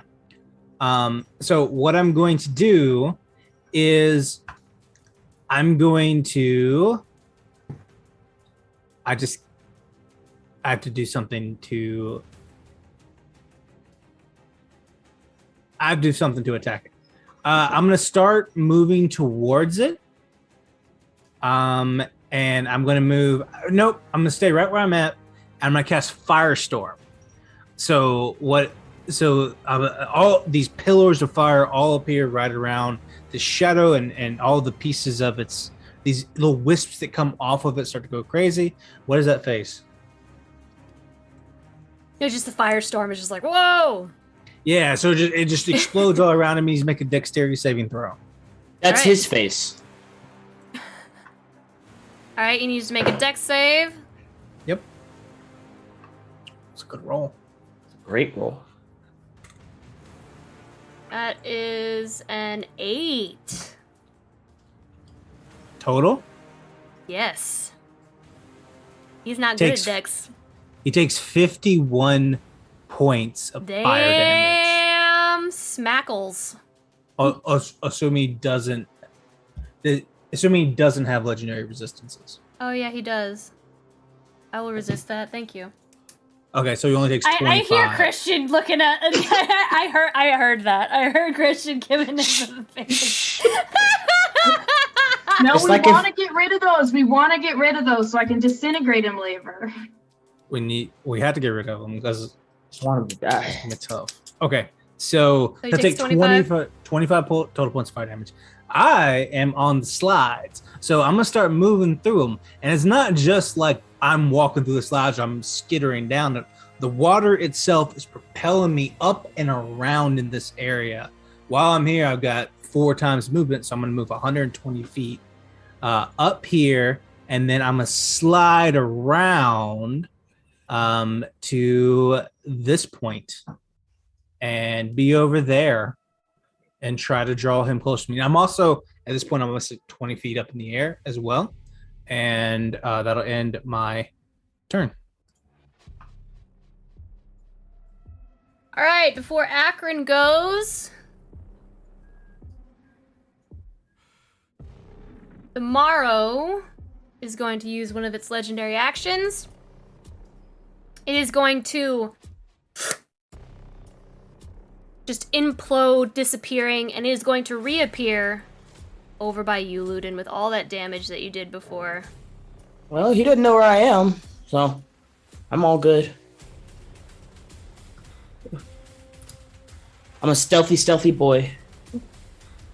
Christian, that's not how it works. Stealth?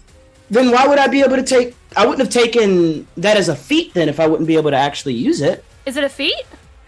I have, yes, Skulker. As my bonus action, I get to hide. Oh, so like a rogue?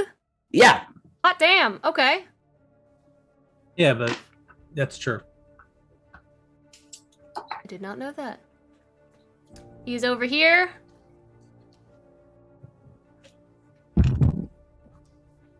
Needs to be in melee, and I don't think that's gonna happen in this year. Like, you're hidden, you're not invisible. It's a 30-foot tall creature, and like you're standing beside a 5-foot tall slide. Well, the Skulker ability says that you can hide from a creature even when you are lightly obscured, not even heavily. And I was all the way down across over, at that point, 100-something feet.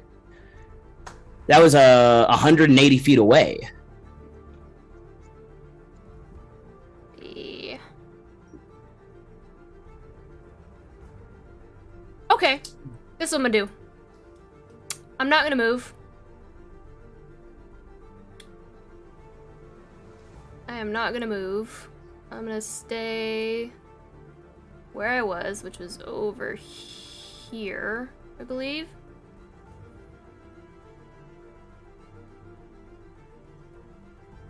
Yeah. I'm gonna... You know what? No, I'm gonna move. I'm gonna move...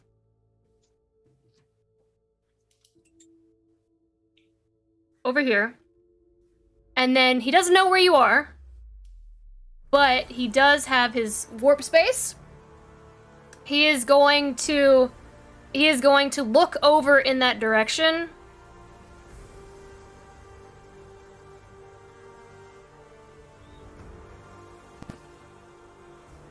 Come out, little rat.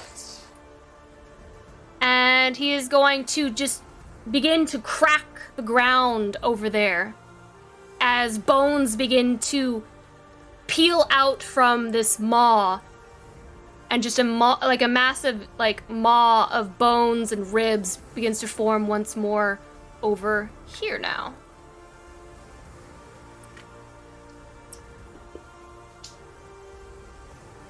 Okay, paste. Copy paste. There we go.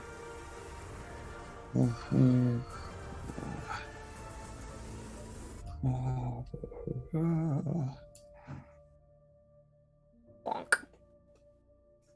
Okay. All right, and that will end that legendary action. Dope. Is it my turn? Did Akron not go? It's Akron's. It's Akron's turn. Akron hasn't gone. So the fireworks go on if there's any damage to them, Oh, right? good golly. Shout out to Darling Creepshow with the raid. Hello! We are in a very big boss fight right now. Welcome, welcome. I want to check in on the fireworks. If they take any damage, they explode, right? Yes. So Akron is going to use his action to move his moonbeam 6 spaces over. So the 60 feet he can move as part of his action with the moonbeam.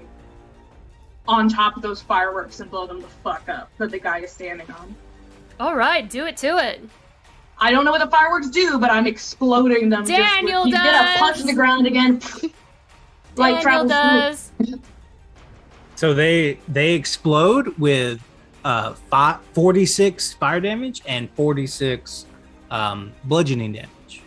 Okay. 8d6 total. The creature makes dex save. Sorry. Dex save DC 16.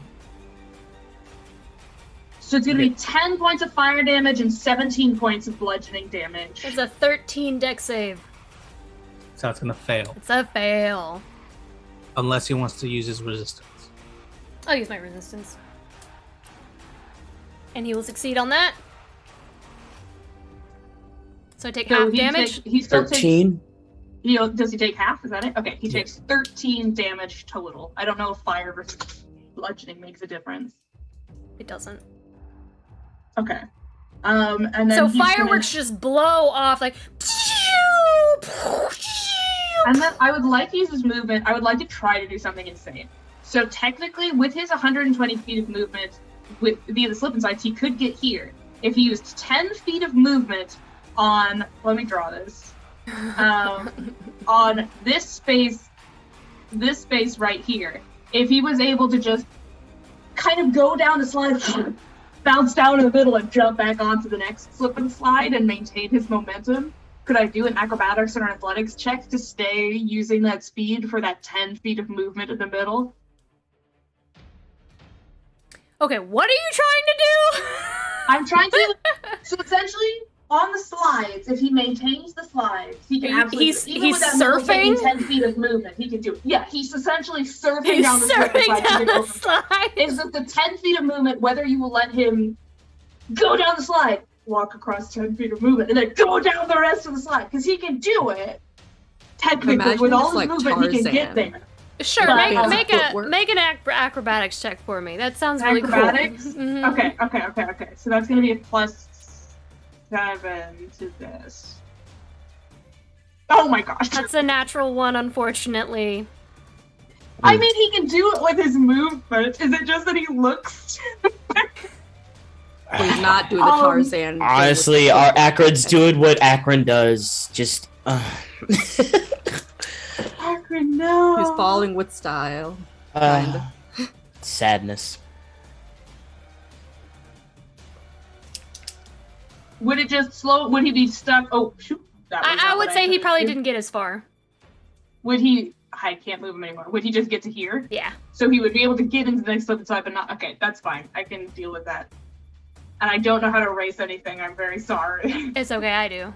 Fine. I'm just clicking things. That die does not. Okay, I'm gonna stop touching things. All right. So Bakrin moves. Is that the end of his turn? He's gonna fucking. God damn it. He can attack. From there? Yeah, he has a 30-foot whip.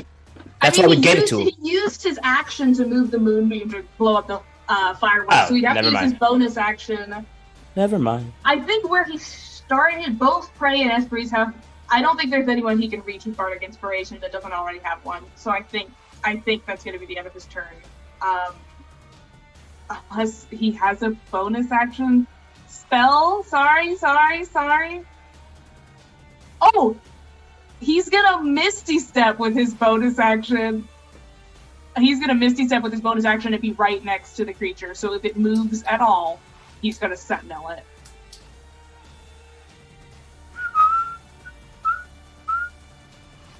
He's gonna use Misty Step as his bonus action. For some reason, I can't move him anymore. But he's gonna Misty Step to the northwest corner of that guy from his spot on top of the block. Northwest corner. Right there? West. Oh, west, Left sorry. corner. Yeah. So he's gonna be right there, essentially. All right. Right. Yeah. Alrighty then. I'm not gonna the end of his turn. So thank you.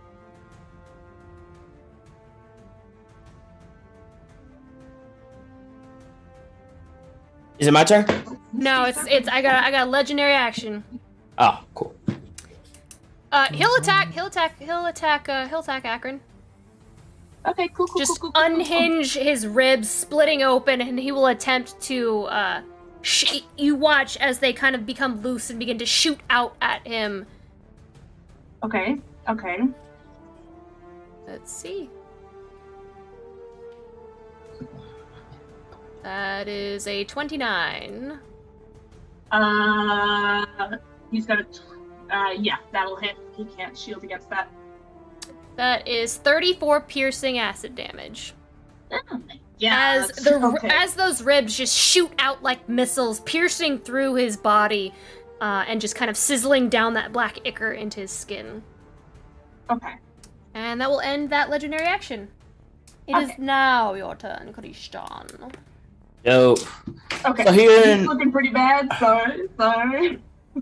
Hearing all that crap that he said about me being a rat, Ludin will stand up and be like, "Hey, actually, he's going to use his let me see first before I do anything and start making me eat my words in a second." Okay, perfect. Yeah. So what he's gonna do is he's gonna look at the dude, stand up, cast Hunter's Mark on this dude. Okay. First attack is with advantage. Is going to be at sharpshooter.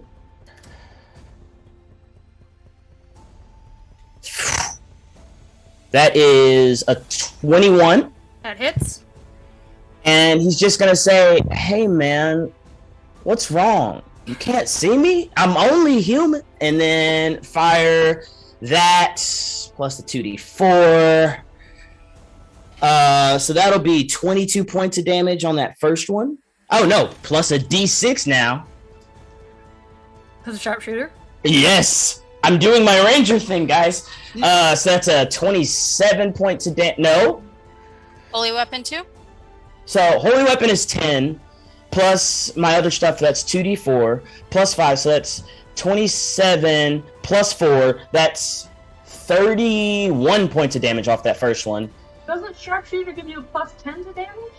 Yeah, so yeah, I did that. Okay. I got a 3d8 was my 10, 2d4 was 2, 1d6 was 5. Okay. And then this next one is a regular attack. That definitely hits.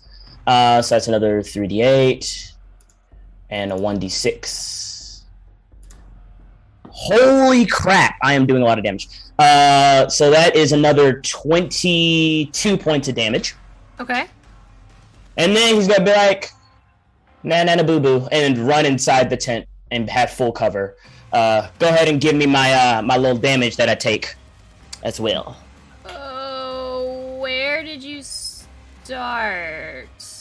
I started I ran 2 spaces, You ran basically. 2 spaces? Okay. Yeah.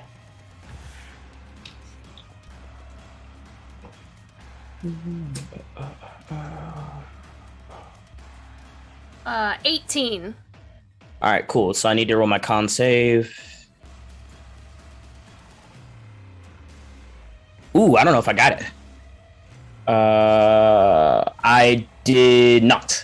Cool. So my Hunter's Mark fades, which is, honestly fine because I don't use Hunter's Mark. And that's the end of my turn.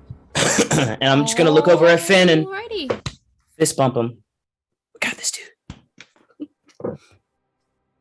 Alright, that ends your turn. That leads us to Prey. Cool. Prey's going back through the mirror. Back to the big top. Last two. So I can't drag her, so I have to You have to inch her along. I'm coming. I'm sorry. Move out of my way. Thank you. Hello, everyone. Hello. There's a dude out there. Good luck, I guess. No, thank you. And as she flips out of the mirror, she's gonna take her her 2 dagger attacks against the Morrow. But You'd have to be at the little mouth thingy. Little mouth thingy? Yeah, in front of me, because this is full cover where we are. So he can't see us, but we can't see him.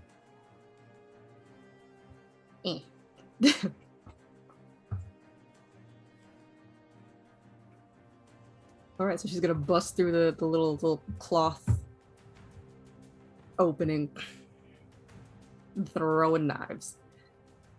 Also, since they're all like cool and smoky and like enchanted now, can they like come back to me? Your knives? Yes. Sure. Heck yeah. Okay, 24. Ah, okay. Oh. Well, I got one of them.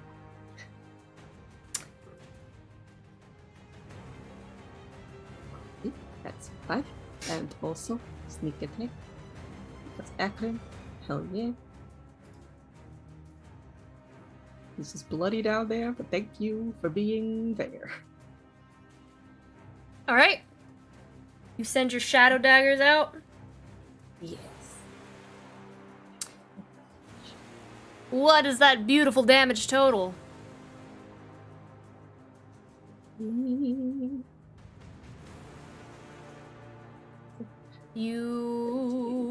22. stabbed my soul. 22? Yes. Good gracious. Go ahead, pray. Yes. All right, you also take 17 piercing damage. Cool. All right, does that end your turn, Praeria? Yes. Finlay! Okay. Wow, everyone's so far away. It is really hard to determine what I'm doing. So I cannot teleport anywhere on the other side of the map from where I am right now, right? You can technically teleport up. So towards that top tree. You can no. You're in the big top. You can go to any of the other sides. Oh yeah, no, it's a bonus action. You're at Grand Central Station right now. The other one can only go back to the big top. Oh, okay. Fuck.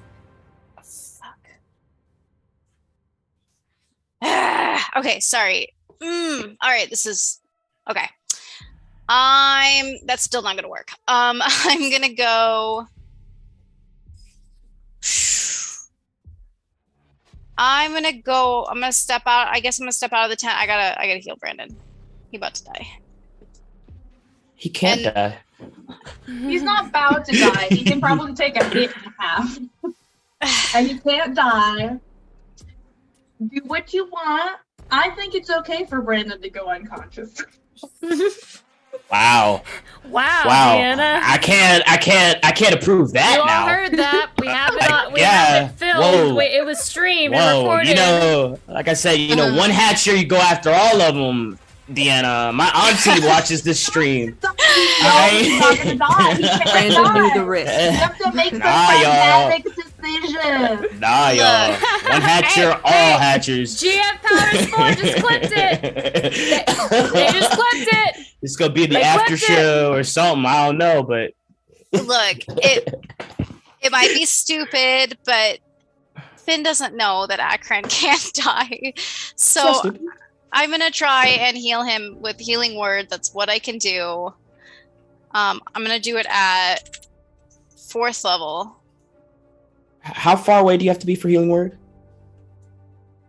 60 feet. So if Friendali moves 10 feet forward, he will be within 60 feet, and you don't have to run through all that. Well, you know what? Actually, 1, 2, 3. Sorry, guys. I have been trying to figure this out the whole time, so it's not like I've just been sitting here. Okay. Yeah, I don't think Friendali. Yeah, that's true. You know what? Friendali, I could cast it actually. 1, 2, 3, 4, 5, 6. So, yeah. So Friendali will cast it on Akron. And hopefully it does something.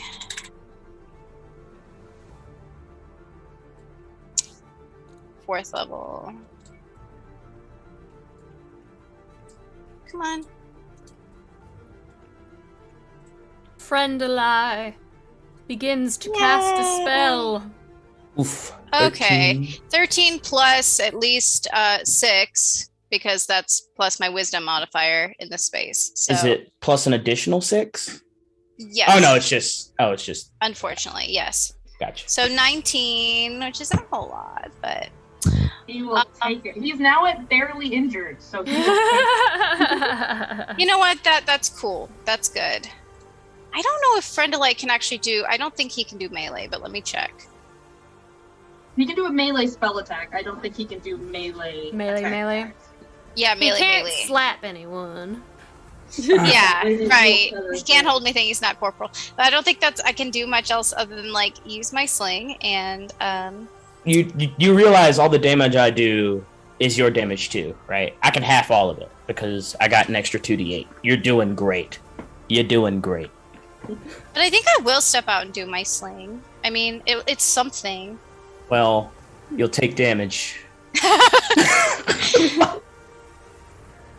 I mean, probably. Hey, go for it. I'm gonna try it. It's difficult terrain as well. The inside the tent. Oh, that's where I see the red now. Mm-hmm. Sorry. Okay, I did just use my bonus. I think I'm good. I don't think there's much else I can do right now, unfortunately. Like I said, you're doing great. Just hold on to concentration. Hold on. All right. I guess that's it. Kill him, guys. All right, that ends your turn. Is the Morrow's turn. Oh, fiddly, fiddly, foodly dee. What a wonderful day. Because I got my charge back. Pardon? Are we gonna have another Fred come by? Charles? Actually, I guess this is friend Charlotte? Fred. Oh yes, that works too. Yeah, it's Charlotte. If Charlotte comes on, little Miss Lottie coming by and barfing up her innards at us. You all don't see, but you definitely hear inside the tent as it begins to just. You hear that kind of squelching sound that. Oh, great. It doesn't have to. And it just. That. Ludin, is that you? You as it splashes all three of you, this bile as it begins to shape and take form. I need all of you to make a dex save, please. find full cover. The way Christian just like looked over as Ludin at Finn, amazing. It's an AOE. Not Yeah, 20. full cover. Being in the tent. Okay, let me move inside the tent then. Come on in! I think it's appearing in the tent, you It's guys. appearing in the tent. Let's move in the it's tent. inside. But that does I'm mean anyone outside who of is the tent. not in the tent is exempt. You can either hit the people in the tent or outside the tent. And I think I'm Prey just is outside outside the the tent. Yeah. I got a nat 20 on my save. I mean, So it's just Finn and Ludin then. it could also just go through the door. It's So she's it could get standing very in the door. Is she standing?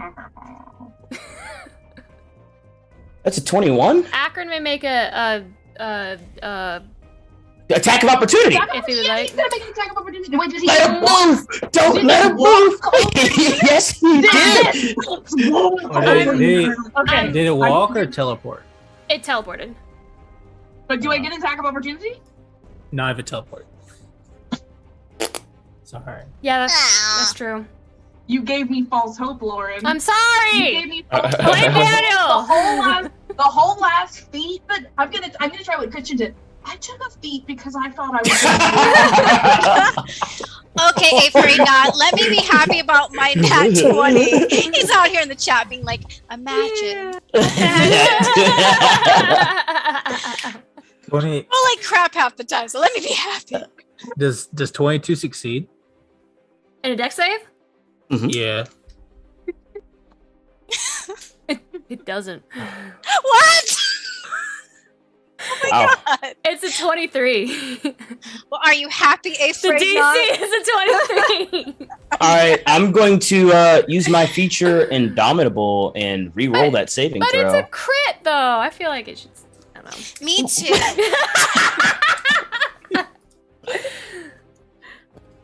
Oh, boop. All right, let's see what happens. Oh, I rolled even lower. Okay, whatever. Hit me! Ah! What did you roll, Prey? I'm outside the tent. We've established it's in the doorway, so it's in the We've doorway? established that it's Okay. gross acid, it's gross heartburn is just bursting through the tent flaps. Fart burn. Holy Ew. shit, that sounds horrible. Oh no. I'll just die. What is Yeah, that? the digestive acid is lapping around your little hooves. I believe in you. What was it, a dex save? Yeah. Dex save. DC 23. Yeah.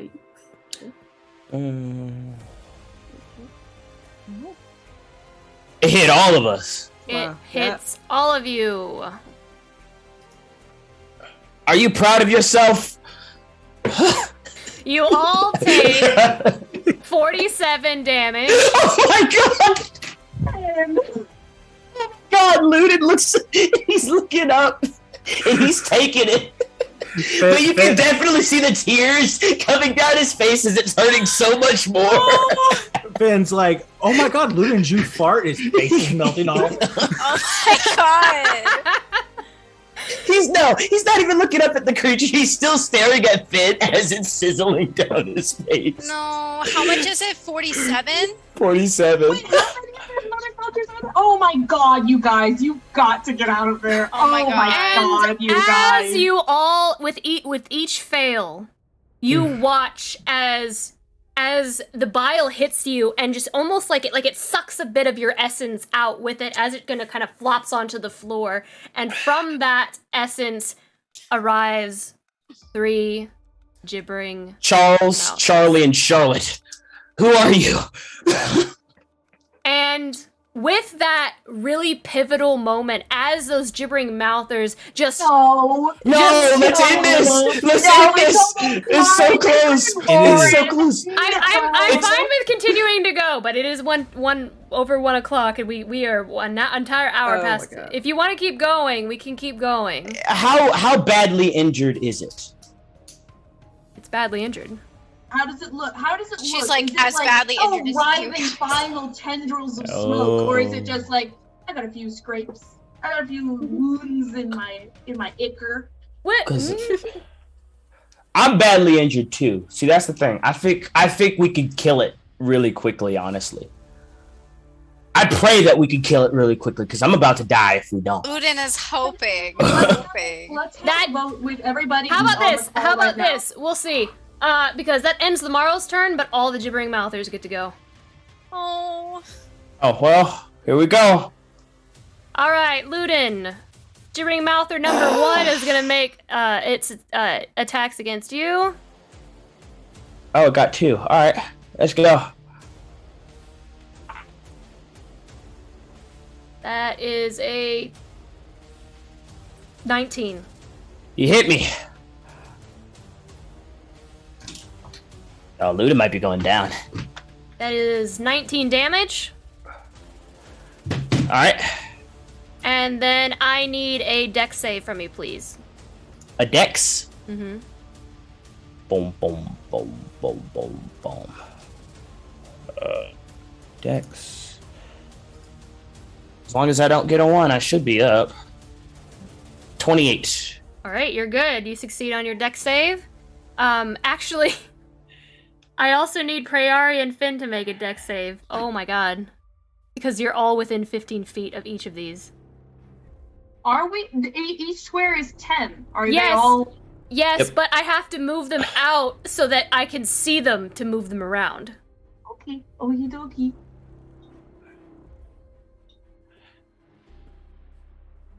Five.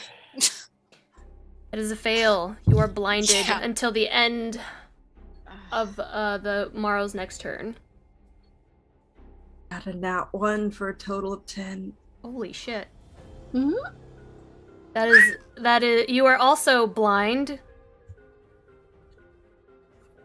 You ever Uh, smelled a fart so bad you went blind?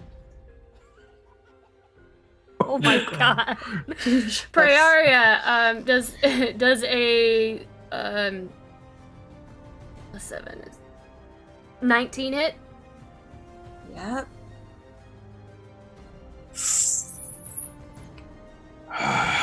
That is a 16. That is 16 piercing damage. Okay.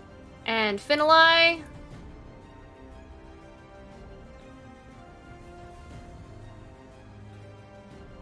That's an 11.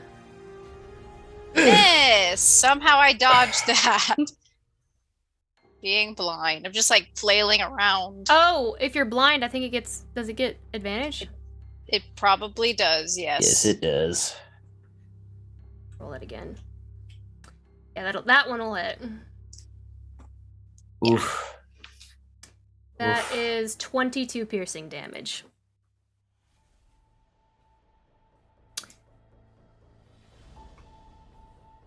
On this cliffhanger, Praeria.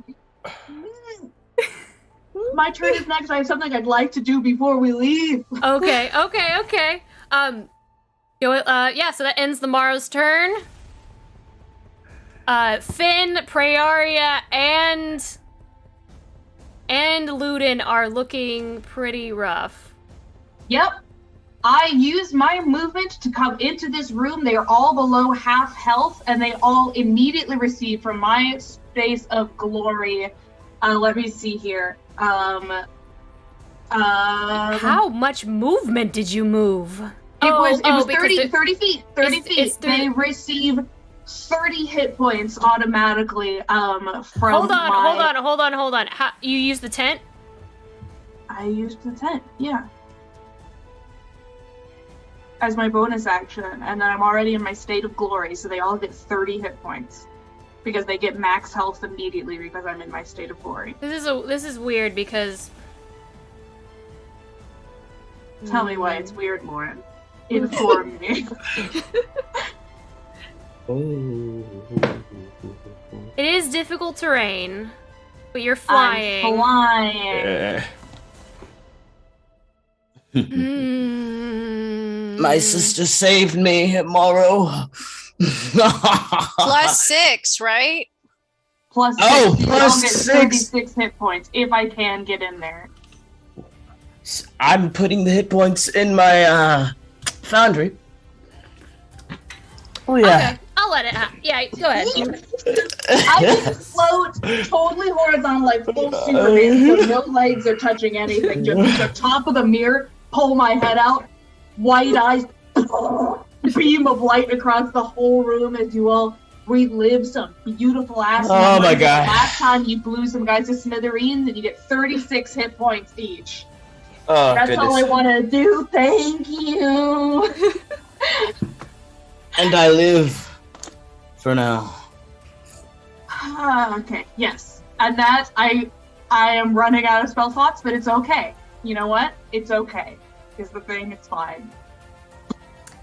On that cliffhanger, unless we want to continue on, I know some of you have work in the morning, and I want to be respectful of that. That's fair. Yep. Alright. Let's wait. With that cliffhanger, Praeria is blinded, Finlay is blinded, Luden is blinded. He's not. Oh, he's not? Oh, he's not, you're right. You all received healing from Esperise. However, you are all within 15 feet of each of the gibbering mouthers, which means you are subjugated to the difficult terrain of that, as well as the difficult terrain outside of the tent that will instill damage. The Morrow is badly injured. But will it bring one of you down to 0 HP? Will it bring more than one down to 0 HP? Will it be Brandon? Will it be now? Will it be Brandon? Only time will tell. He's gonna be so upset when he comes back and says, "I didn't use one smite. I ran the entire time to try and get to it." I can't get it close enough to No. smite. Hey, this is Brandon's fault. He built him this way. Let me thank all of our new followers and raiders this evening. Thank you, Danielle Lanois. Again, I know you're probably not here because I know you have work in the morning as well, and I know we went long, but we want to thank you once more for your 2-year month streak subscribing Thank you so much. Thank you, Distal's Place, for the resub. 2 months.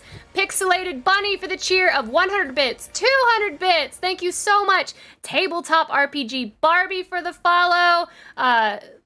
Senior DM 1990 for the follow. GF Powers 4 for the cheer of 100 bits. Pixelated Bunny for the cheer of 100 bits. Ari Boberry for the follow. Ari Boberry for the cheer of 100 bits. Thank you so much. Zachary Lyers for the follow. I think I said that right. It was with an X. Thank you so much for the follow. JN3 Storyteller for the raid of 2 viewers. Scootman 1139 for the follow. Jack Daniels on Ice for the follow. Very nice. GF Powers 4 for another cheer of 100 bits. Darling Creepshow for the raid of 37. Thank you so much. And for the follow. Rad Trills for the follow. Vlad 976 for the follow. Dr. Simon's PhD 666 for the follow. Do TV Podcast for the follow. Orchid Twilight for the follow. And GF Powers 4 for the cheer of 100 bits. They say, and who cares if it's Brandon? Am I right, Deanna? L-U-L. Oh my goodness. Attention I want. He's never gonna let me play Akron again.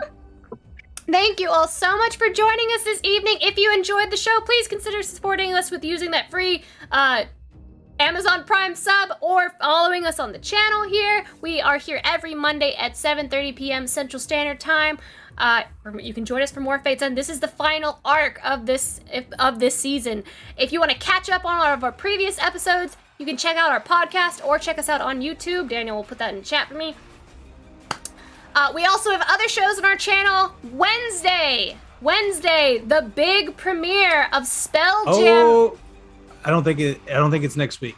So this Wednesday, we're actually going to be playing, continuing our series on A Way Out, because I do not believe they start next week. Oh, they're not starting right? Wednesday? Not even close. It's not my week yet, so we better not be starting Wednesday. Okay. Not quite. This Wednesday at 9 o'clock Eastern, 8 o'clock Central Time, Laura and I will be playing A Way Out on that channel because Warrior Origins is over, and so you'll have a short rest. Be Laura and I hanging out, having a good time.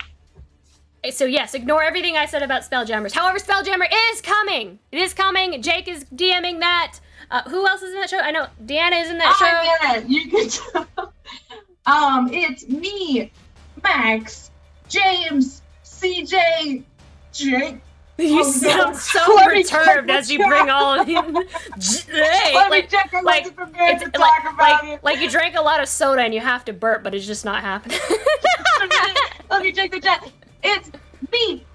Brandon is in it, of course. He's playing our beautiful captain. We've got CJ, we've got Jake, we got James, we got me, and we got Max. Beautiful. I've seen some of the maps that Jake has put together on Tailspire, and they're looking pretty nice. I'm pretty excited for you guys there.